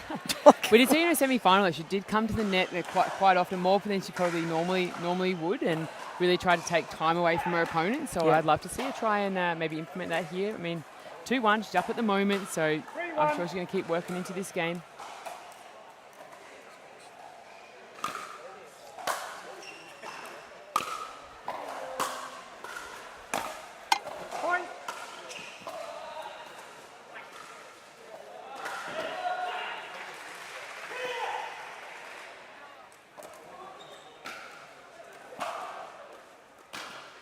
4-1.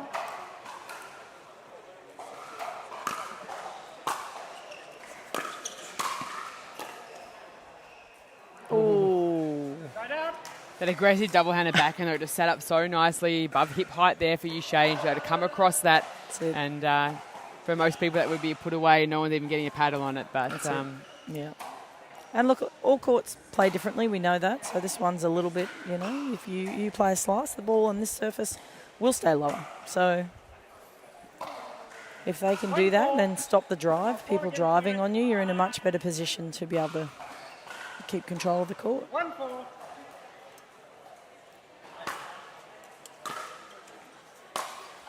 Tied up. Yeah.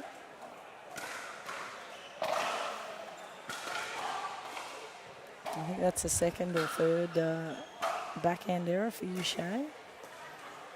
yeah, I think Pei will said she'll definitely be identifying that and trying to find a little in. 4-1.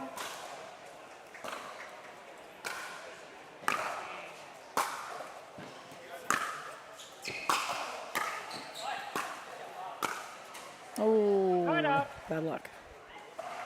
And again, those are viewing from home, you're probably not going to notice if there's a slight sort of breeze coming sort of across, almost a diagonal part of the court from the commentary end across to where you see the large banner or the end where Yu-Chieh is. So players probably just may take a few points to adjust. Tied up. Still with a smile on her face, Yu-Chieh there. Did a fantastic forehand roll to get Pei out of position, but unfortunately couldn't finish it. All Masters played, so 2:30 p.m. start. We'll have a check-in from 2 p.m. for Masters for a 2:30 p.m. start.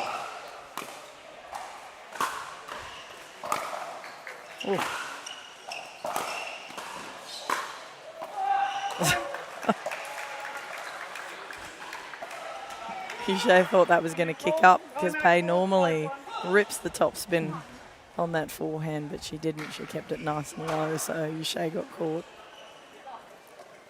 Yeah, it's interesting. We're seeing this game, like often these ladies, we know they're fairly calm and collected kind of players, but they do tend to fire up a lot when they play, but both barely heard a shout or a fist pump yet. It's interesting seeing the demeanour of both the ladies out there. Pei's got the lead here, 5-1. What's Yu-Chieh got to come back and do here? Or is it going to be just, hey, let it go and let's take it to the third? Oh, no. Like, there is plenty of pickleball left in this set. You don't give up. Like, I think that's the difference between pickleball and a lot of other sports. You get not just one opportunity. There's like 3 or 4.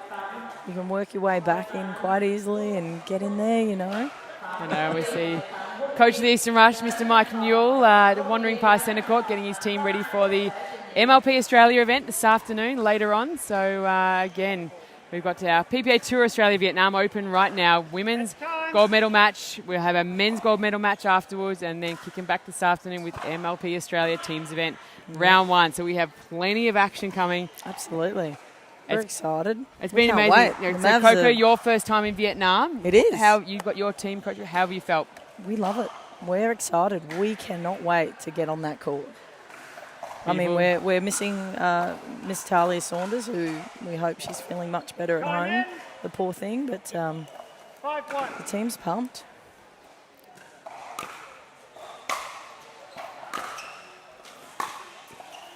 There's Pei. Boom, boom, and back to the ladies at heart. And when we're actually really concerned about right now, it's not the Melbourne Mavericks later on this afternoon. It is Pei Chen Kao and Yu-Chieh. Gold medal match here. And there's that athleticism we love to see. The flying Pei. So quick. 6-1.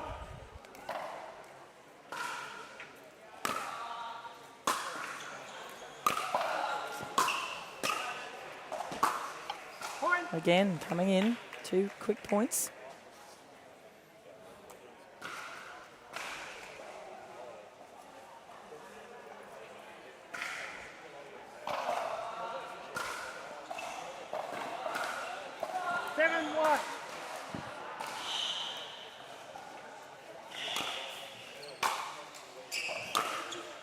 Ooh.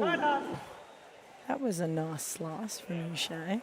Yeah, nice, Again. wide and deep, and just really pulling Pei outside of the court there. Getting her right outside. She's having a fair bit of success off that.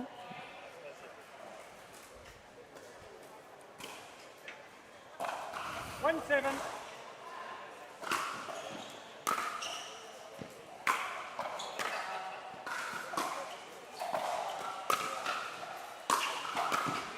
Oh, nicely done. Yu-Chieh keeping that ball nice and low on Pei.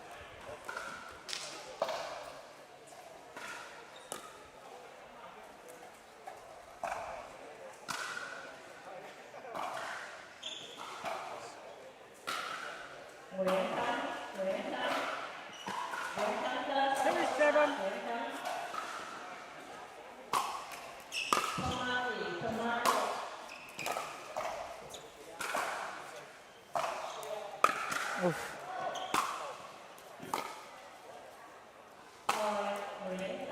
Nice switch. Very casual from Yu-Chieh through the Wasn't end, it? but and then like that little cheeky like fist pump at the end. I think she's trying not to wake Pei. She knows.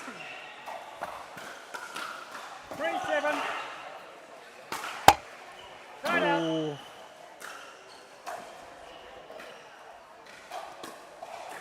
I think also this weekend I've seen a few more faults than I normally see. I think they're trying to push the ball deep and really get that player back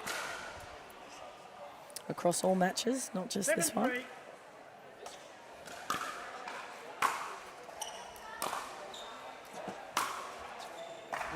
Really That trying was to a get into cheeky the slice. inside-out slice there, and she's been quite playful out there with Yeah. Yu-Chieh, which is we normally see very serious, but yeah, a little bit of playfulness.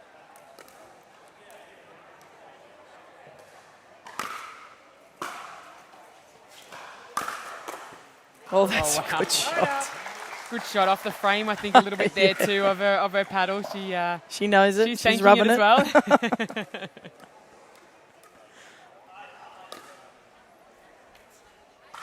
3-8.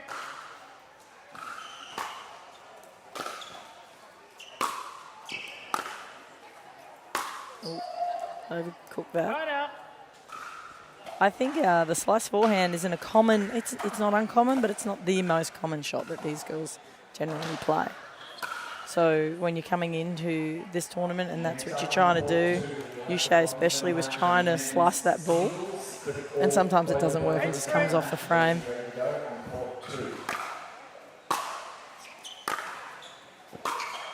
Right out.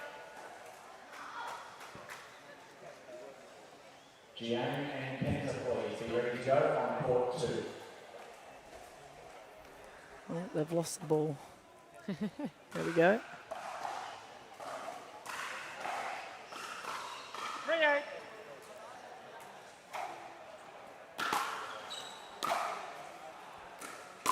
Oh, nice slice. Right out. That like lofted but hit the ground and skidded. That was a very nice slice from Pei. And Yu-Chieh got set, and then the minute it jumped on her, she put it into the net.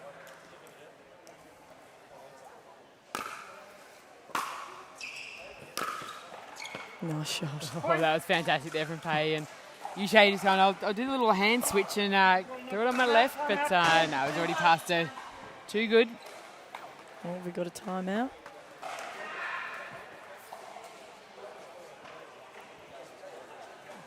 And as we go to that timeout, we'll just throw to a little shout out from our sponsors.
And welcome back to PPA Australia. We are at the Vietnam Open, Carmelina Beach Resort. Game 2, Women's Championship match. Yu-Chieh took game 1, and we have Pei Chen Kao leading 9-3 in game 2.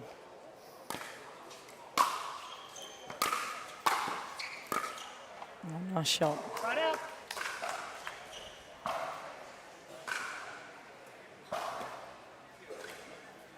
It's a beautiful venue here. I must admit, I'm loving it. Definitely nice to be undercover with a light breeze flowing through.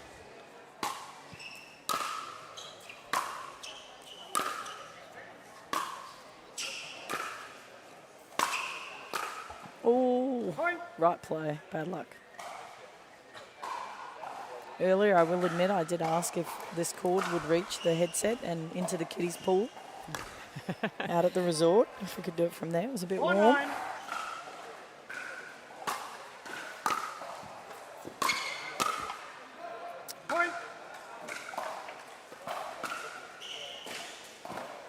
Couple of points there from Yu-Chieh now, like driving through Pei and getting some points in that, getting her stuck in that middle of the court transition zone and kind of giving her a little sneak peek. Yeah. Back in.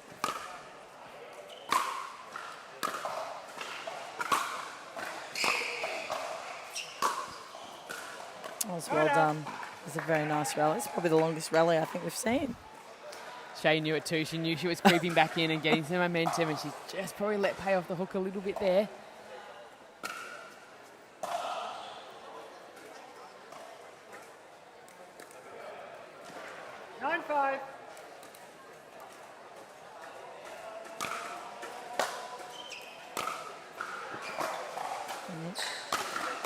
Oh, she nearly got it. She guessed right. Big smile on her face. I mean, generally you see if a smash goes up, you hope that you can put it away. But if you can get your paddle on it, anything can happen. 10-5. Right, game point here, Pei Chen Kao.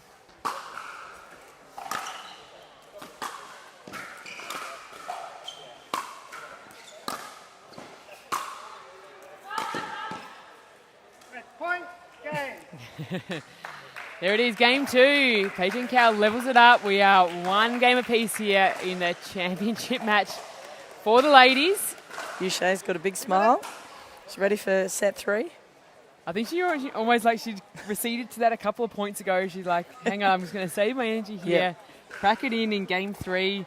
Is it worth fighting back all those points? She knew that Pei had a little bit of momentum there, I think. Yeah. And she's like, right, let's reset, have a timeout, get some water, Yep. get a little massage from her coach by the look of it. Fantastic. And ready to... And a fan? Is there a fan over there? Have we got no? Yeah, we've got ice, we've got fan, we've got cold water. She's got... Yu-Chieh always travels with a good team around her. She's Love always it. got support, which allows her, as you said, to compete at the top level. But, when you're in a different country, almost every 2 weeks, different time zones, it's those small things that these athletes are doing in between that's allowing them to be the last one standing on championship day. Absolutely. No, I think this one will be a cracker. I think near the end there, Yu-Chieh had a look at some different shots that she might be playing or pulling out in the third set, so it'll be interesting. Yeah, she's definitely testing that forehand slice, as you Wasn't said. she? I think it was. I'll be really curious now to see where and how often If she implements it. that in game 3 here, which is it's the money game. Yes. It's not only PPA Tour Australia points on the line, that's significant prize money, and probably for these guys a bit of bragging rights over each other. I think, which is probably the most prestigious thing that these ladies will be I think after. that's the most important thing to them, to be honest. But it's nice to see how fiercely they compete and how nicely they are. It's just a lovely thing to see. For sure, and I think both of them look still, in my mind, quite reserved. We definitely haven't seen we've seen them in other matches where we see the real ferociousness of Pei come out, and I'd say almost that killer determination of Hsieh just down the line. And I think it'll be interesting now, game 3, everything on the line, whether they'll start to bring that out, or will we just see cool, calm, collected pickleball? Yeah, I don't know. I feel like Pei might decide to come in a bit more if she does do that. It'll be interesting. Here we go.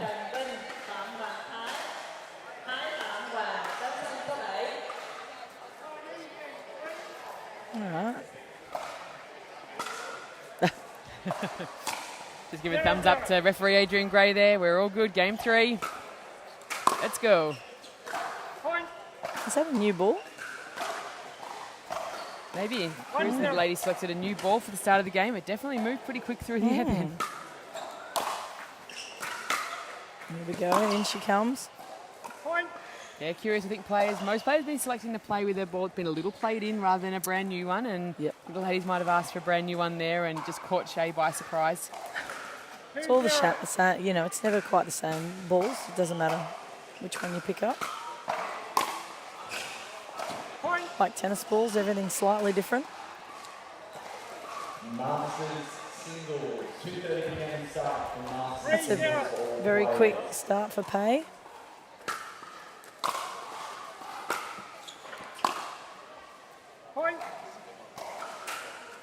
Putting pressure early by, I think I mentioned at the beginning of the set, Pei might choose to come in and approach the net more, which she's done straight up and been rewarded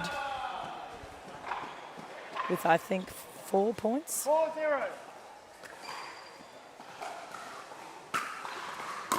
Oops, and then a fault. And again, Coco, we often see it that the player that wins that second game carries that momentum through and can take the third. We saw it in the men's semi. The player that won the second was able to come up. It was incredible by the end. It's almost like it leveled up. It was a whole new match in the third as itself. But yeah, Hsieh's got to try and get back into this game and try and score some points. She's siding out okay, but she hasn't been able to score off her serve. And so here's the problem, Pei's at the net. So it's like a brick wall there. So the first, I think even 2 sets, you didn't even see Pei come in much. She came in a little bit, won a few points, hung back.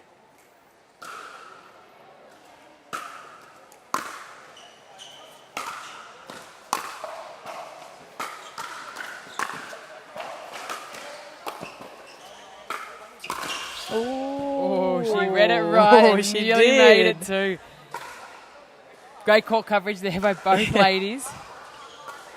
I think she thought about rolling that into Pei's backhand and then went, no, I'm going for it. But that's given her 5 zip.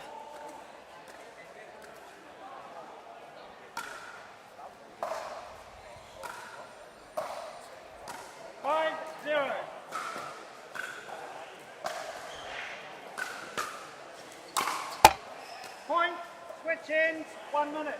Wow.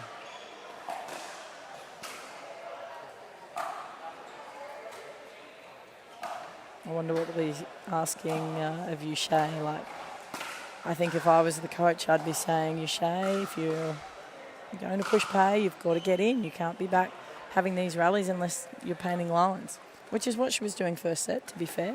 Yeah, she was hitting many, many winners. She was, as you said, coming in, painting those lines, really not giving Pei much of an opportunity to even get a return back, let alone come in early and establish herself at the kitchen. But you can see at the moment, just taking a little water on, just calming herself down, I think. Probably just going through her strategy on her own, and we'll see her come back out and try and just get going in this game 3. It's kind of like the wind's been taken out of the game a little bit. She's a little bit reserved, I'll say. A little bit off her back foot when she hits it, so not quite enough spark as she comes over the ball. But if she can just get on that front foot, anything can happen. Yeah.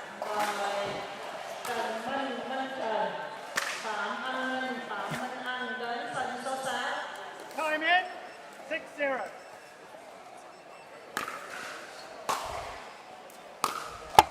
Side out.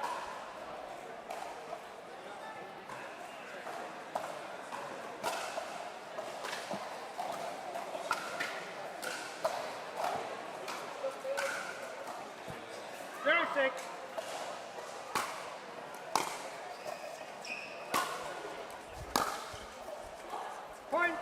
Good job, Yu-Chieh's come in on those couple of points.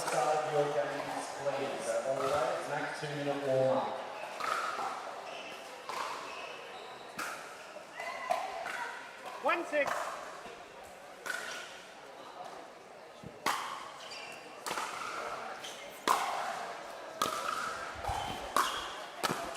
Ooh.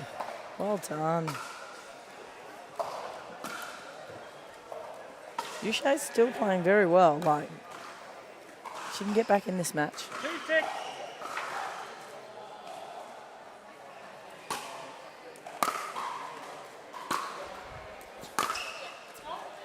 Point. And again, I think too, like just being quite hot, 5th match of the day for these ladies too. I think a lot of it is conserving energy as well. Like, you know, as we said, we seem quite pumped up and vocal, but I think both ladies between points are just trying to keep the heart rate calm, lower that down, as opposed to high energy that we'd normally see in probably some cooler environments.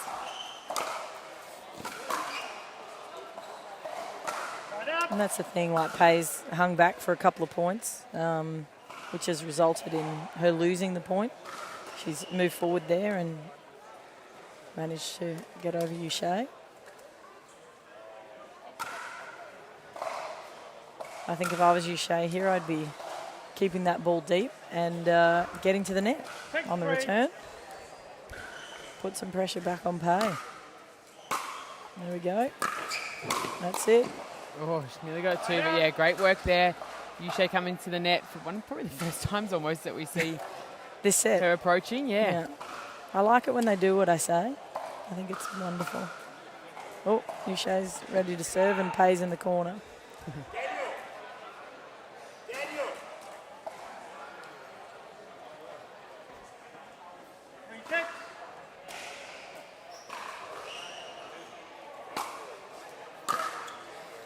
Point.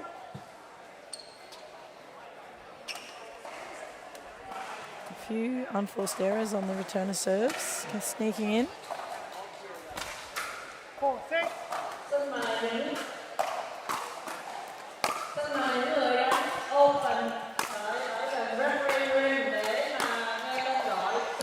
Another one. Yu-Chieh's not going away.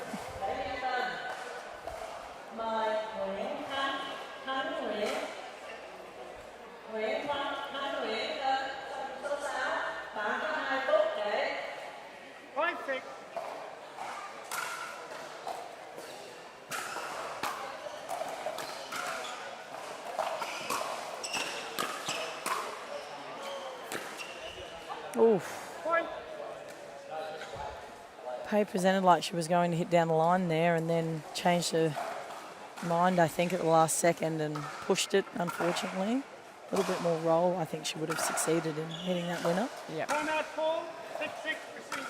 Yeah, timeout there. Being patient and Yeah, coward. smart. A few points there. Just Hsieh getting back into the match here. Little bit of momentum swing again, and again. Still quite low considering the energy of both players and as we know them. But yeah, it's just a little momentum shift here and there, which has made a tight game again. We're at 6-all. Again, players get 2 timeouts a game, so and again, a championship match, you don't want to finish the match and not have used all the tools in your kit. So I think players are definitely making sure that they're quite measured with that, using their timeout, both pulling themselves down, tailing off, getting a little water and electrolytes in. So again, they know it's a big day, plenty of matches, and the mental capacity and the drain of that, not just the physical part of it, to make the right decisions when they're out there and then actually be able to execute as well. So that's it. I think heat definitely is a big factor in when to call a timeout as opposed to when you're up or down. Like, momentum run is fine, but definitely in this instance about hydrating and cooling down.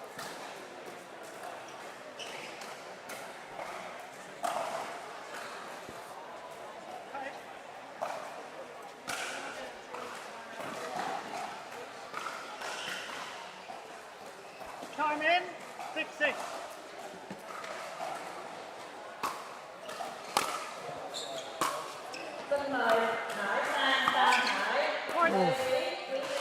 That was a tough shot from the centre of the court. Pay tried to do a little roll angle right at Yu-Chieh's feet cross court.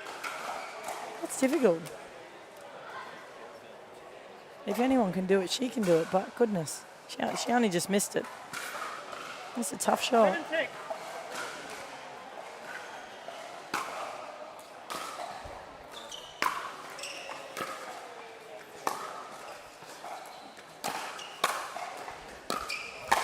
Nice shot. Oh, good Hsieh. redirect there. Perfect read of the ball. Everywhere Pei hit, Yu-Chieh was standing. Yeah, and she was able to come in early, and any of those approach shots took time away from Pei, played deep into the court, That's it. set it up really well. 8-6.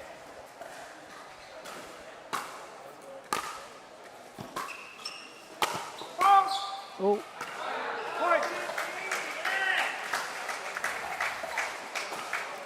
Pei just got called for being in the kitchen there. Just must have had a foot over. 9-6.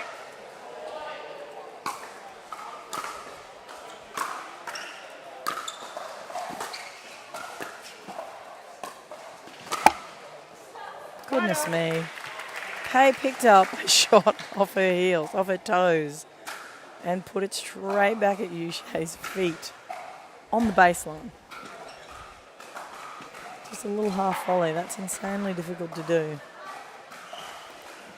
And now we see that swing. We see Hsieh with a 3-point lead. She was trailing 5-0 at one stage, and she's been able to just creep her way back in. But let's see what tricks Pei has left in her kit here. Chip and charge. I think get in.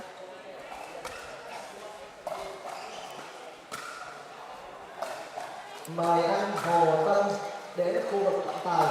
Mời anh Hồ Tân Hồ đến khu vực trọng tài.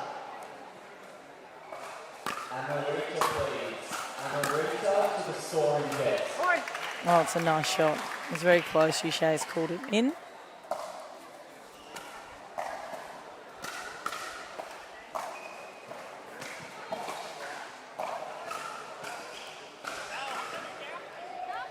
Seven, 9.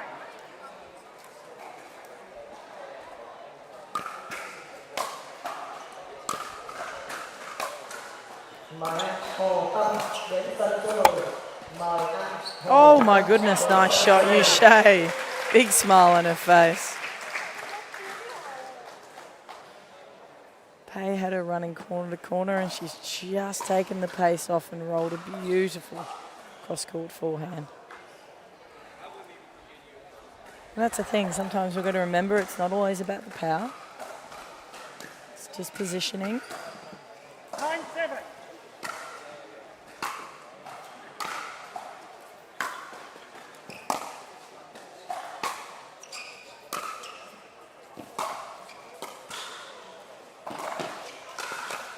Oh, well done. Right up. That's the most I think we've seen out of Pei. The little fist pump and the quiet come on. She's getting there. Maybe she was just saving it right for the clinch, right at the end.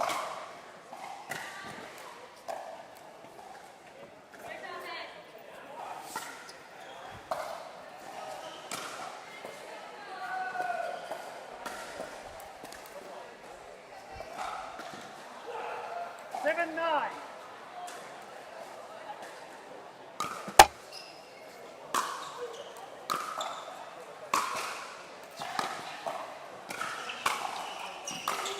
Oh, Right up. that's well done.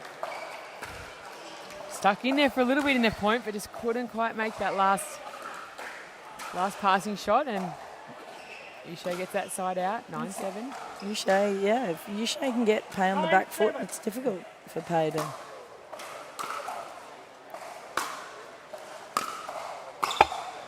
Right up. Oh.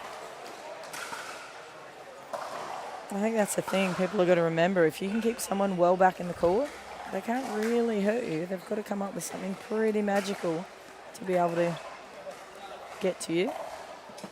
7, 9.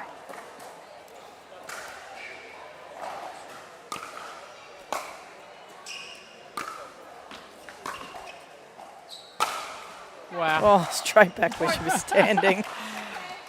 On the line, that deep corner went high risk, high reward. She had the whole court She open had the the other whole side, court. but didn't need it anyway. I don't know whether Yu-Chieh was like, I think it's going here, or I'm not moving for that. Pei's got it. Like, I'm not sure what decision. I think it was probably both. Yeah.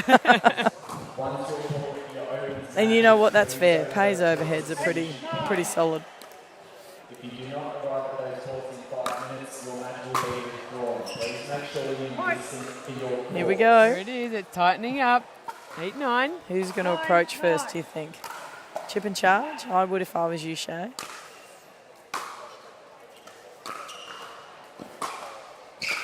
Oh, nicely done. Dropped it straight in the kitchen.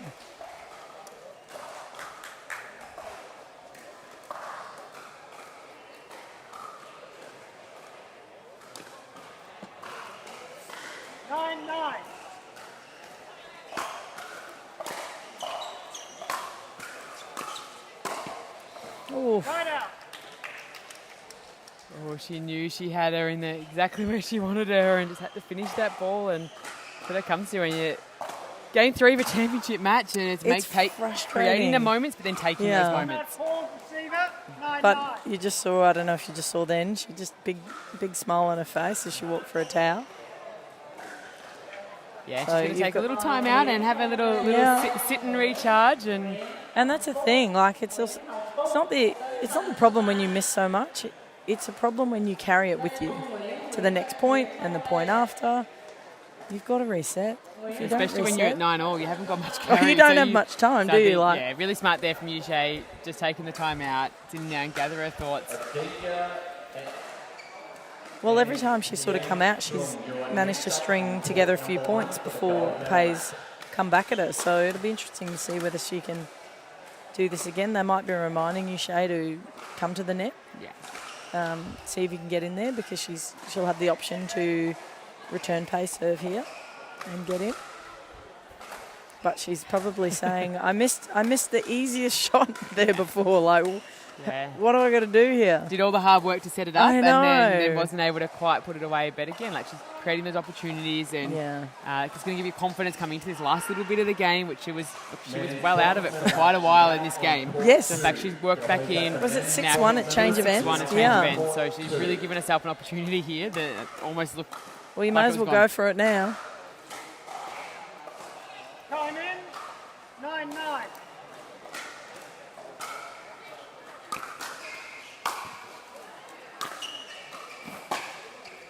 Oh. Oh. There we go. There's the Pay we know. Look at the fire up on that one. She knew that was a massive point. That is a huge point. But Yu-Chieh normally does not miss those. That's unfortunate for Yu-Chieh. Great for Pay, but so quick. 10-9. And here we go. Championship point. Oh, yeah. Pay, so fantastic. Again, that clinching right at the very end moment, you saw Pay make 2 really, really big plays. Look, Hsieh's absolutely stoked too. She's like, I've got to another silver medal with PPA Australia, and look at Pay. That didn't take long for that trophy to get in her hand. Yeah, she knows a trophy. Did she very even well, step but off court? I don't think so. No, she was loving that. She said as soon as she saw that, I think she hit that winner and was automatically there. Give me that trophy, and maybe she caught a finger off it as she was serving that last ball. But fantastic work, ladies. Pei Chen Cao, PPA Tour Australia, Vietnam Open champion. Good job, Pei. They say so. There we go. She's giving everyone a wave back home. Yeah. Okay. Come on, Not stay good. there, stay there. No worries. Oh, she's coming back. There she is. There she is. There she is. There Big you wave go. for the crowd. PPA champion, Vietnam Open, Well done. women's singles. Congratulations, Pei Chen Cao. What Very a game, good. Coco. Well, Thank you. we're going to reset. We'll be joining you back here very shortly for the men's gold medal match. Don't go away.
Good afternoon, everyone, and welcome to the PPA Tour Australia Vietnam Open.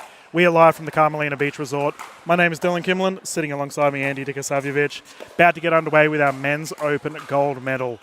This is going to be an absolute thriller. The games we've had earlier today, absolutely crazy. It's Andy, been amazing. Yeah, from a spectator's point of view, how fun has this been? I know you've played earlier today, and now you get the chance to just sit back and enjoy the craziness. Yeah, the atmosphere has been unbelievable. This court here was looking at centre court. You know, the vibe is awesome. So definitely keen to get this one underway. Yep, so close to the camera, having a good old stretch. We have Adita Ruella, and he is up against Trung, who has the home crowd backing him. The semi-final, if you haven't watched it, go and watch that game. Absolute insanity on this court. And my goodness, it went down to 3 games in the end, something like 15-13 or something. It was a very high-scoring game. So it was a lot of fun. The players will get started once our official David J gives the call, utilising the Joola Fast 40s. This will be 3-11, win by 2.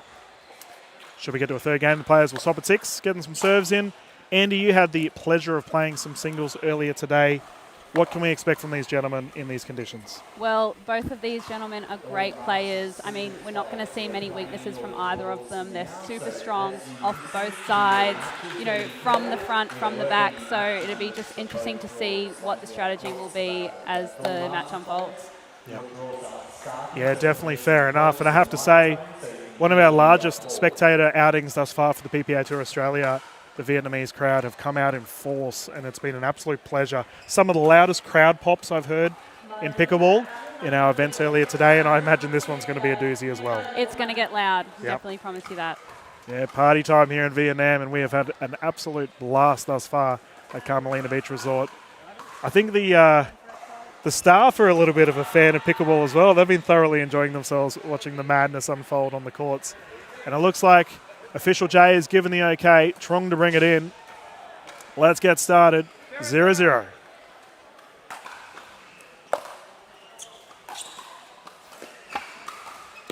That's a polite way to start the game.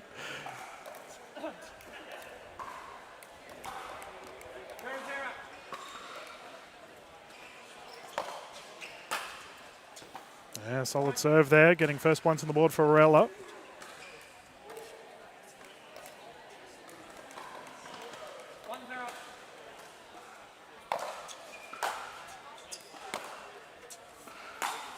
Oh, what a shot. Trung down the line, double-handed backhand, and we can expect plenty of that. Just how important, Andy, is getting that first solid stroke. Yeah, definitely. I mean, you know, you really want a deep return so you can set yourself up to hopefully come forward. Just as we saw Ruella do there, right? Like that return was so deep, and he was already moving through the shot before it even landed on the other side.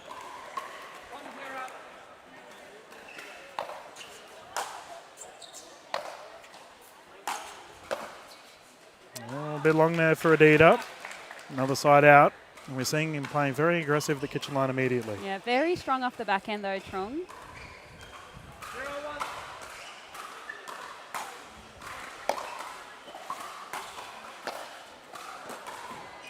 Great aggression there.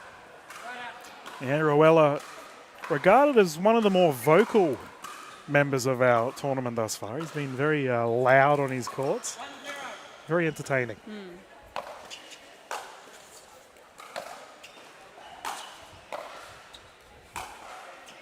Ooh, he went for the line. I believe it's called out. Trung's asking the question of official J. Confirmed out. 2-0.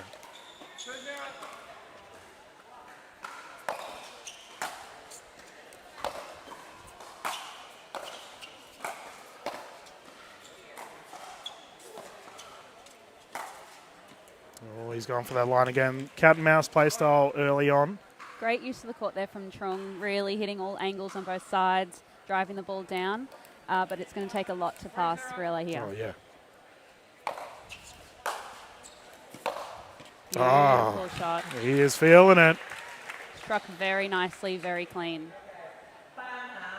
And Andy, as someone who doesn't have the longest arms. How do you go versus someone? The look I just received, ladies and gentlemen.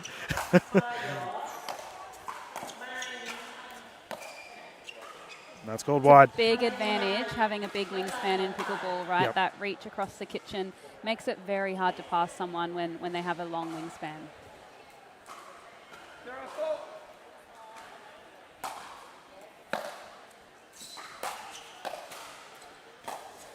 Wow. And that's one way to pass him. My goodness, what a shot there. Trung getting the crowd behind him. It's a great shot from Morella there, and Trung just displaying some great athleticism, hooking that ball cross court.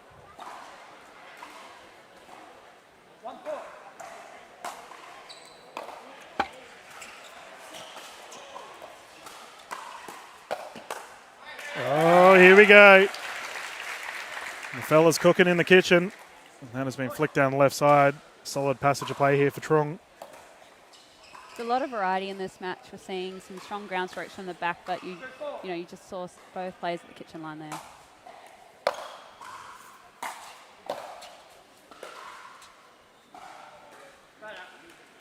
Great shot from Morella there.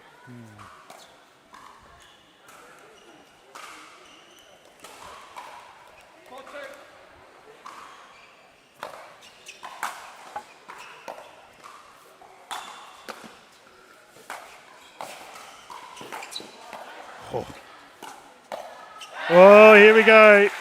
My goodness, you talked about that arm reach. Ruella getting everything back there. In the end, Trung persisted. Trung has to work very hard and hit a lot of balls to pass Morella. Great point there.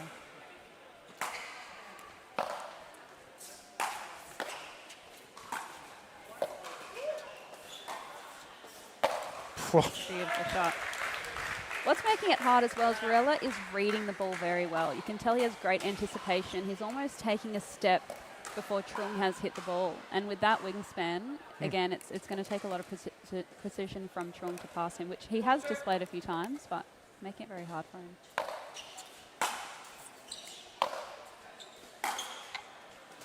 Yeah, well, I mean, we just saw Adida pull off an Ernie in a singles game. Not the most common shot. We were just talking off camera about how Andy wants to start trying Berts in a singles game. So we got that entertainment coming in the PPA Tour Australia for games to come. Perhaps. Yeah, perhaps, yeah. A couple of unforced errors here for Trung. Ruella currently enjoying a 3-point lead.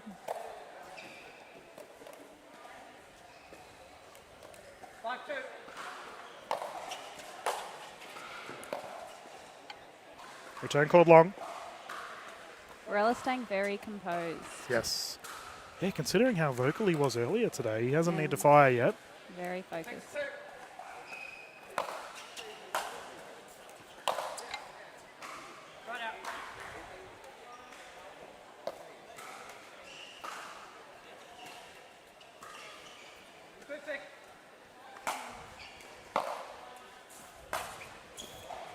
Well left. I just have to say, Andy, how awesome is this here at the Vietnam Open? And we've got players from so many different countries coming head to head. It's an absolute blast. Definitely. It's great to see some new faces making their way through the draw.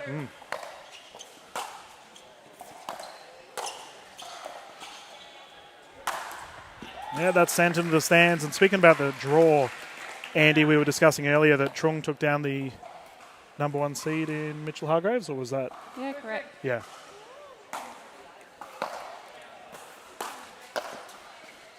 Both players have just had such an amazing run to the finals. I mean, they've, come across some really difficult players and really gotten through, in really good style. Great to see.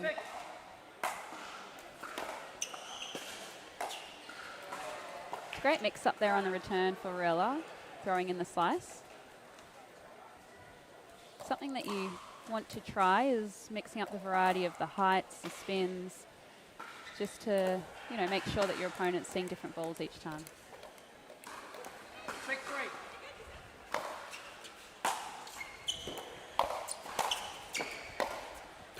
That passing shot, elite.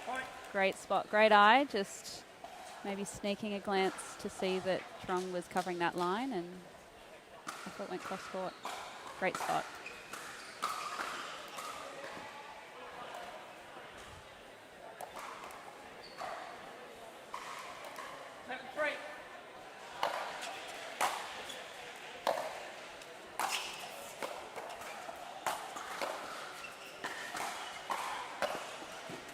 Andy, as we are in the middle stages of this game one, are we starting to see any trends here from our players? Yeah, it's looking like Gorilla's really trying to get into the net.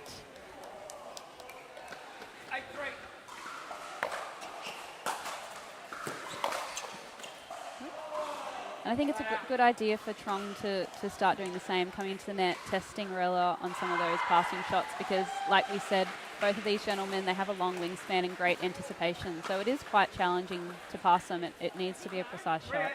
It's great to test your opponent that way.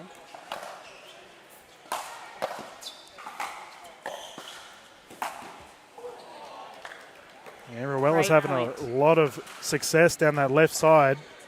Really pushing Trung. Playing very clean. Yes. I don't know if the viewers can see it, but every shot's hitting the center of that paddle. Yeah, that definitely hit the center of the paddle. That is sent flying. We'll see if that's a bit of a confidence booster for Trung.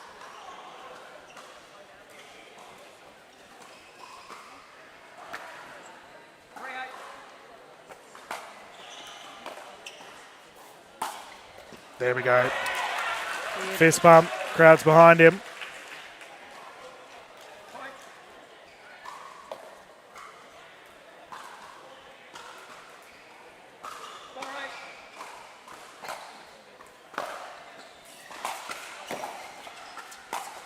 Oof. Net roll. Here we go. 3 points in it. It's amazing to see Trung just be so aggressive off both the forehand and backhand. Yep. It can be a bit difficult to know, if to target a certain shot or where to hit it so you don't get a tough shot when you're at the net.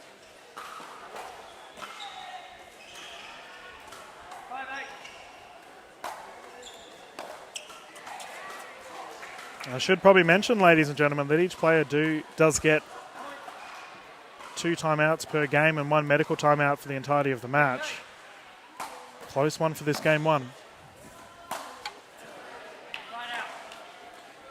Gorilla staying aggressive and really approaching the net seems to be the strategy. It's not a bad one.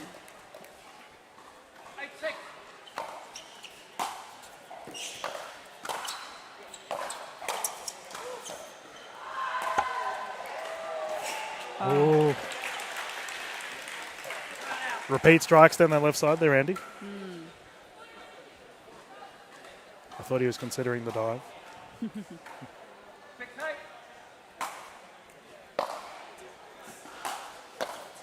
Oh, flick of the wrist down the side is wide, however.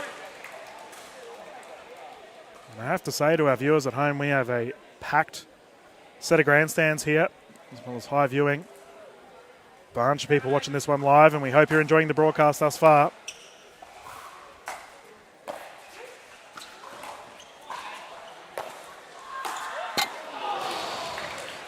You got to go for it, eh? Yeah. Great point there.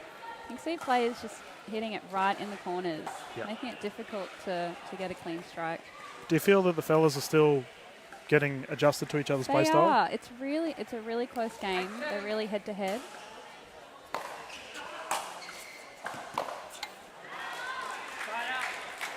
Yeah, it almost feels not subdued, but they're playing gentleman pickleball. It's like, all right, let's see what we can do.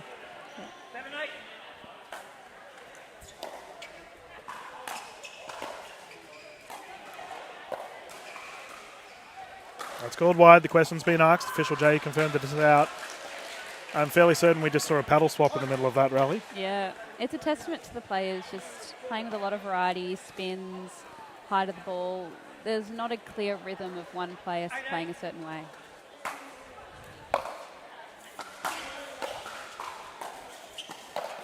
Oh, nice read.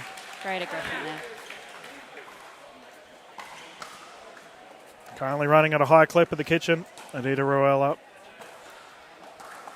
playing high percentage pickleball currently.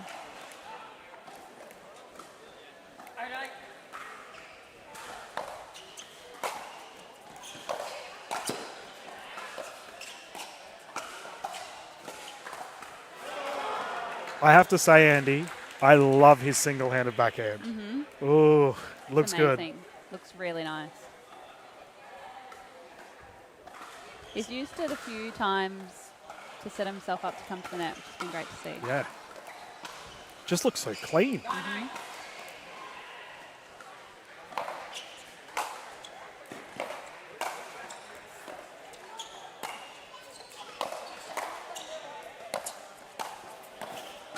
Wow. Great rally.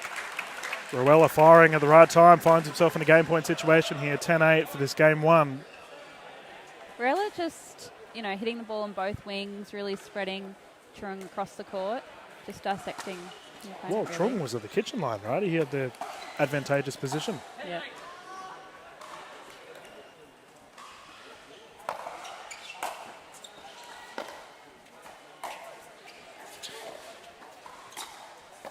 Wow.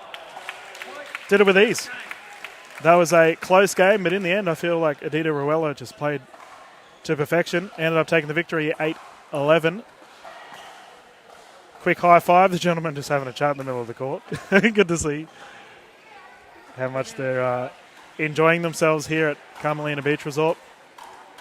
We'll have our game two soon, ladies and gentlemen. We're just going to go through to a quick commercial break. Be back live straight after this.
Welcome back, everyone, to the PPA Tour Australia Vietnam Open, live from the Carmelina Beach Resort. We're about to get underway with our game two of the Open Men's Singles Gold Medal.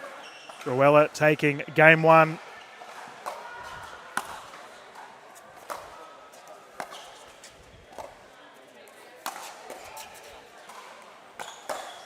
Oh, kitchen battle.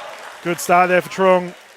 And Andy, what can we anticipate any potential changes of strategy for this game? Yeah, I think, watching Trung in that semi-final, he was being so aggressive. He was hitting the ball so hard, and I'm hoping that we'll see what just happened in that point, right? Seeing that power come through.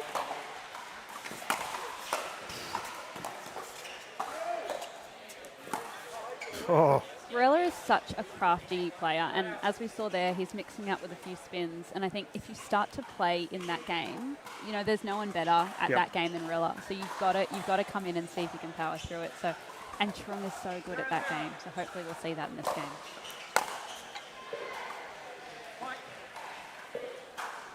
Yeah, for our viewers at home, Andy Dikasavjevic, my co-commentator, one of the best women's singles players in Australia. Who better to give analysis of a singles game?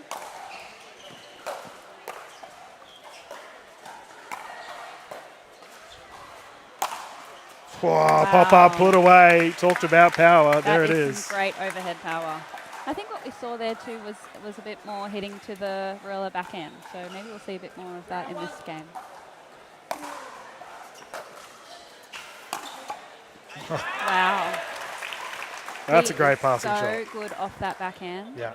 Amazing. You really thread the needle there. It's not much room, but so accurate. You've got to play to that level. Currently 1-0. As we can just see the towels and bottles being in effect. It is a warm day here. Mời anh Sơn Trang và anh Hưng Văn đến khu vực trọng tài. Mời anh Sơn Trang và anh Hưng Văn đến khu vực trọng tài. Repeat strikes down the right.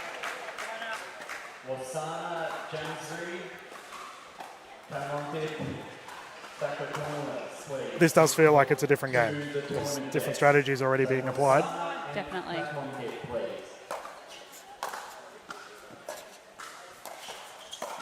Ooh, an error there. Ruella was lethal at the kitchen line in game one. I have to say to our viewers at home, for Trung, he well and truly had the crowd behind him in the semi-final. We'll see if the crowd fire him up here. Currently enjoying a 1-point lead.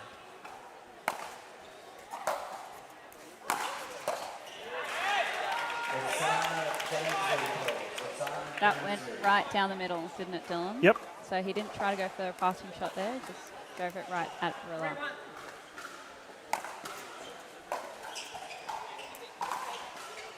Yeah, Bang. great setup. That slice is just skidding right through the court, so there's not much you can do other than give it a bit of height over the net, and Turulja taking advantage of that.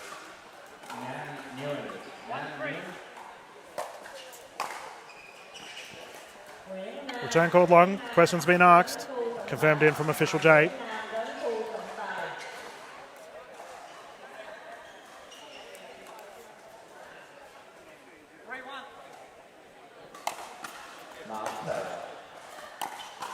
There's that slice. There's a slice, yeah. It's lethal. Yep.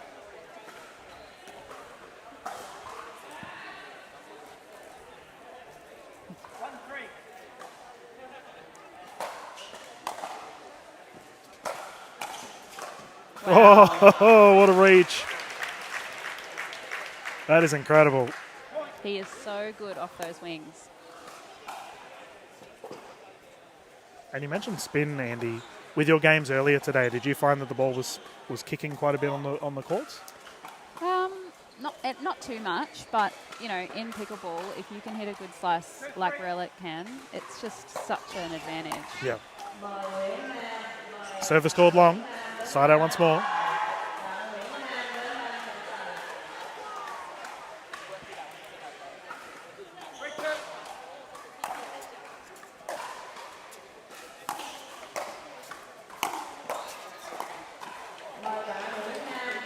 And we can see here that Trung, as you mentioned earlier, is launching balls straight at Ruella. Andy, what's the benefit of that particular shot? Yeah, it just jams your body, right? Like you have to react fast. You have to choose if you're going to hit a forehand or a backhand volley. And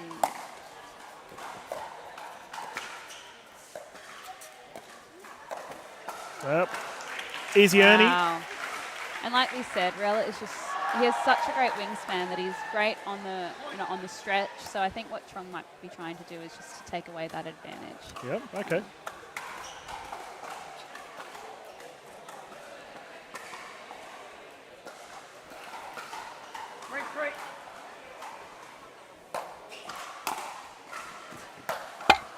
Whoa, the net roll. Super close. And a big swing and a miss for Trung. And Ruella takes a 1-point lead. For our viewers tuning in, Adita Ruella did take the game one here.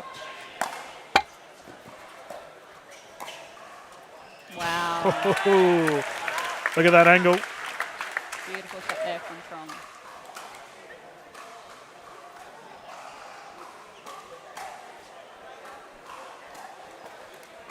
I want the fellas to fire up. Very composed. Yeah.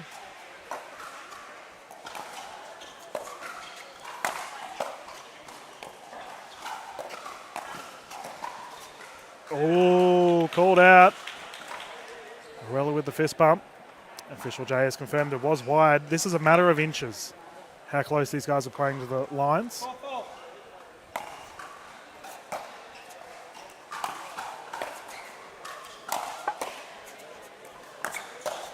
Ooh, there it is. You talk about jamming him up. Yep. Case in point. Right down the middle.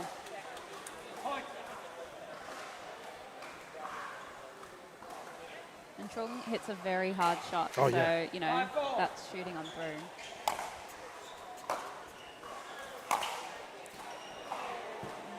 Called wide.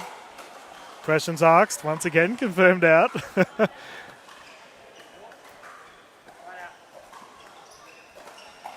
As I said, how close these fellas are playing to the lines right now.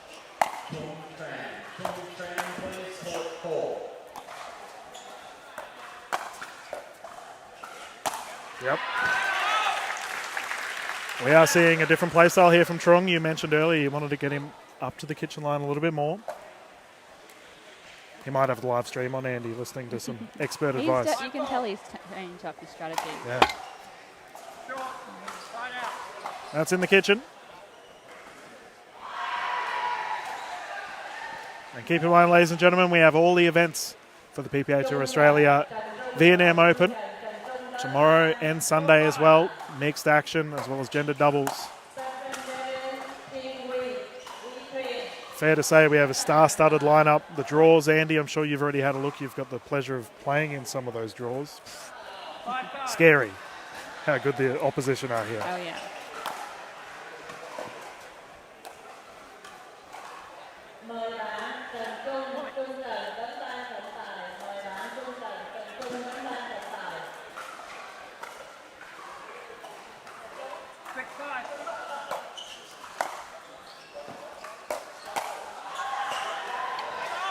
Fantastic aggression there from Trung. How do you feel Ruella goes at the baseline? Oh, he's very crafty, so he can find his way, you know, hitting a short cross-court shot, and he'll find his way up, definitely.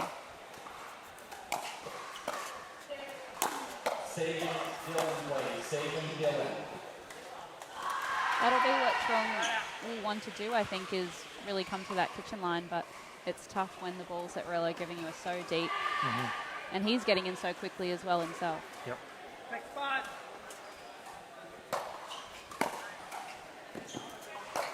Oh, the gap was there. Once again, I feel like we've gone back to game one where the fella's just feeling it out. Neither player able to get a big break here. Tied game, 6 apiece.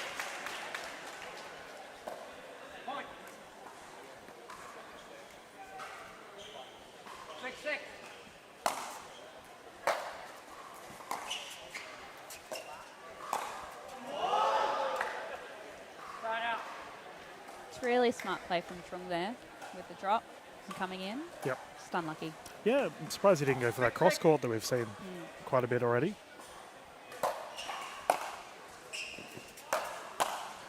Oof. Great shot. The crazy thing is that Ruella nearly reached that. Yeah. His full sprint. Yes, definitely. Jake Dolan, please. Jake Dolan.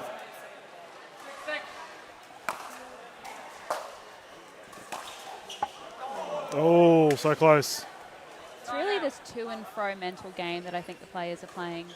You know, if you try to pass one way one time, you might want to switch it up another time because the player might be covering that. So it's a bit of a mental battle, I think, at the moment because, like we said, both players have amazing shots. So it's really just trying to, you know, outplay the other player. I just love that we haven't seen a timeout yet. We haven't. Yeah. The fellas are just, all right, I'll play my best, you play your best, and we'll just see what the outcome is. Ruella taking the lead.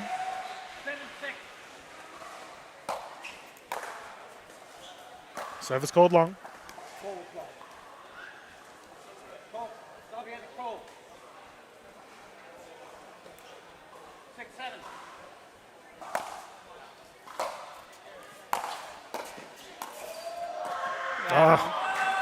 There's the angles again. He can reach everything. He can reach it and he can read the ball very well. Yeah. Deadly combination. He'd be handy at the grocery store, Ruella. To get those really high shelf things.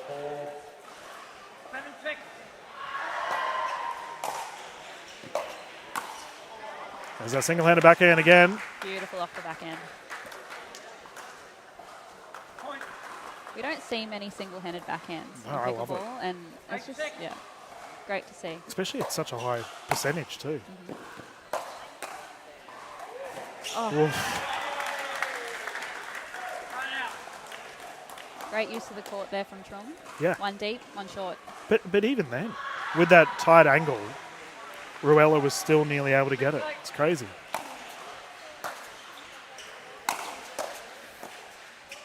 Just wide. Interesting there, down the middle, and took a backhand in the middle. Yeah, and there's that drop approach you mentioned too earlier for Trung, but unfortunately went wide. Buying himself some time to come to the net.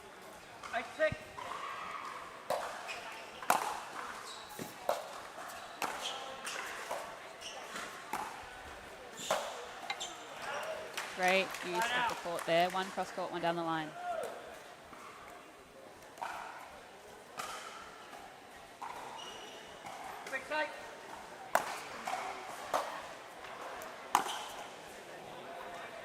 Yeah, and I do find that with these two teams, Andy, that neither player is dominating with a particular strategy. As you mentioned, it seems to be a very mixed set of skills on display. Very strategic, very varied, unpredictable, really. The players are really going for their serves, and you can see that they're landing quite deep. So.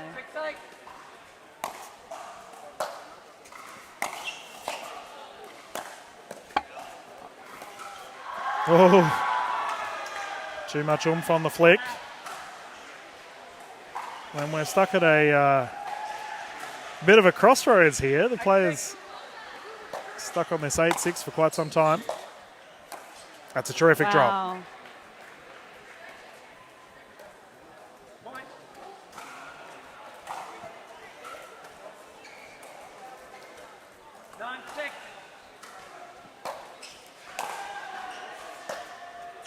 Opted to stay back there, Trung, after a nice return, but gave Ruella something different to look at.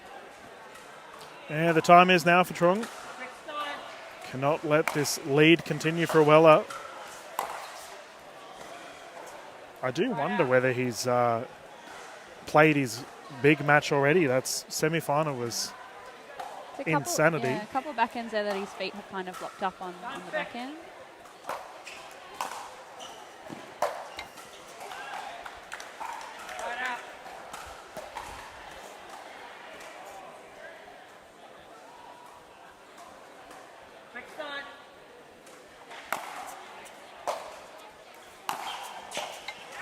That is a good shot. Very nice. Opted for the cross-court backhand there. He's gone down the line a few times, so again, just trying to keep it all varied.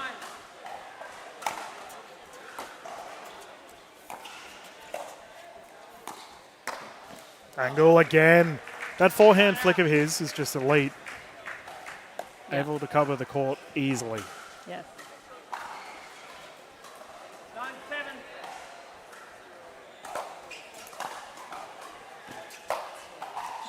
And that drive is perfection. Fist bump, he is fired up. Very clean. And Ruella now finds herself in a gold medal point. Well, I expected drama and loud shouting, but the fellas have been very composed. Very composed.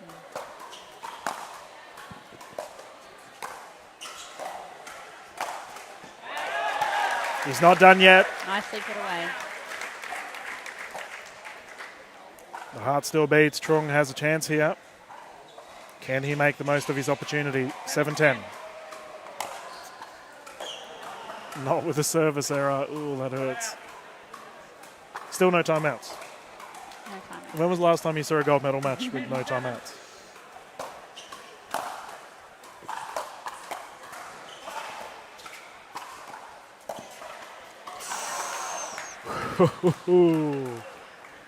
So close.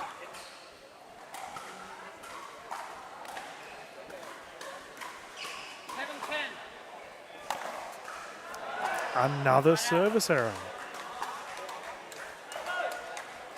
This game has all sorts. I don't know how to call it.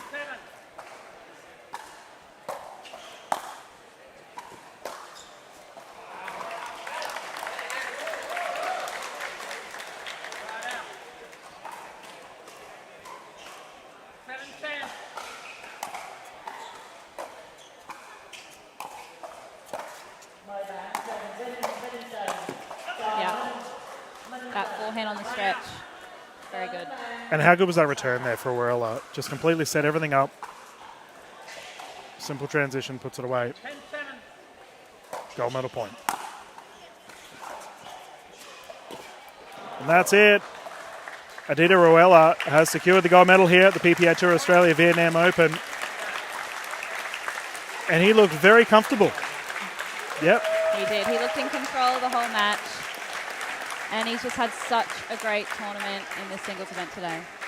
And we can see he's got the big cup there for the PPA Tour event here in Carmelina Beach Resort. Andy, I just think across the board he just looked very comfortable. As you mentioned, that long reach of his, able to get everything back for Trung, securing the silver. Admirable effort. But trophies being held up here for Ruela. Yeah. Yeah. Well, any deep analysis here we can see from Ruela regarding that victory? Yeah, I think what we saw, he's great at the back. He can pass any player that's at the kitchen line, and then his ability to move forward off the right ball. As he's hitting the shot, he gets in so quickly, and once he's there, it's hard to pass him. It is fantastic anticipation and reach. So many good tournaments for him to come, I think. Yeah, just minimal errors on his behalf, and as a result, he gets the shinies. Well, ladies and gentlemen, we are going to go to a break here from the PPA Tour Vietnam Open at live from Carmelina Beach Resort. Thank you for jumping in the booth, Andy. She's got her Major League Pickleball Australia events to get ready. We'll see the Northern Crocs later on today. Thanks, Dylan. Thank you.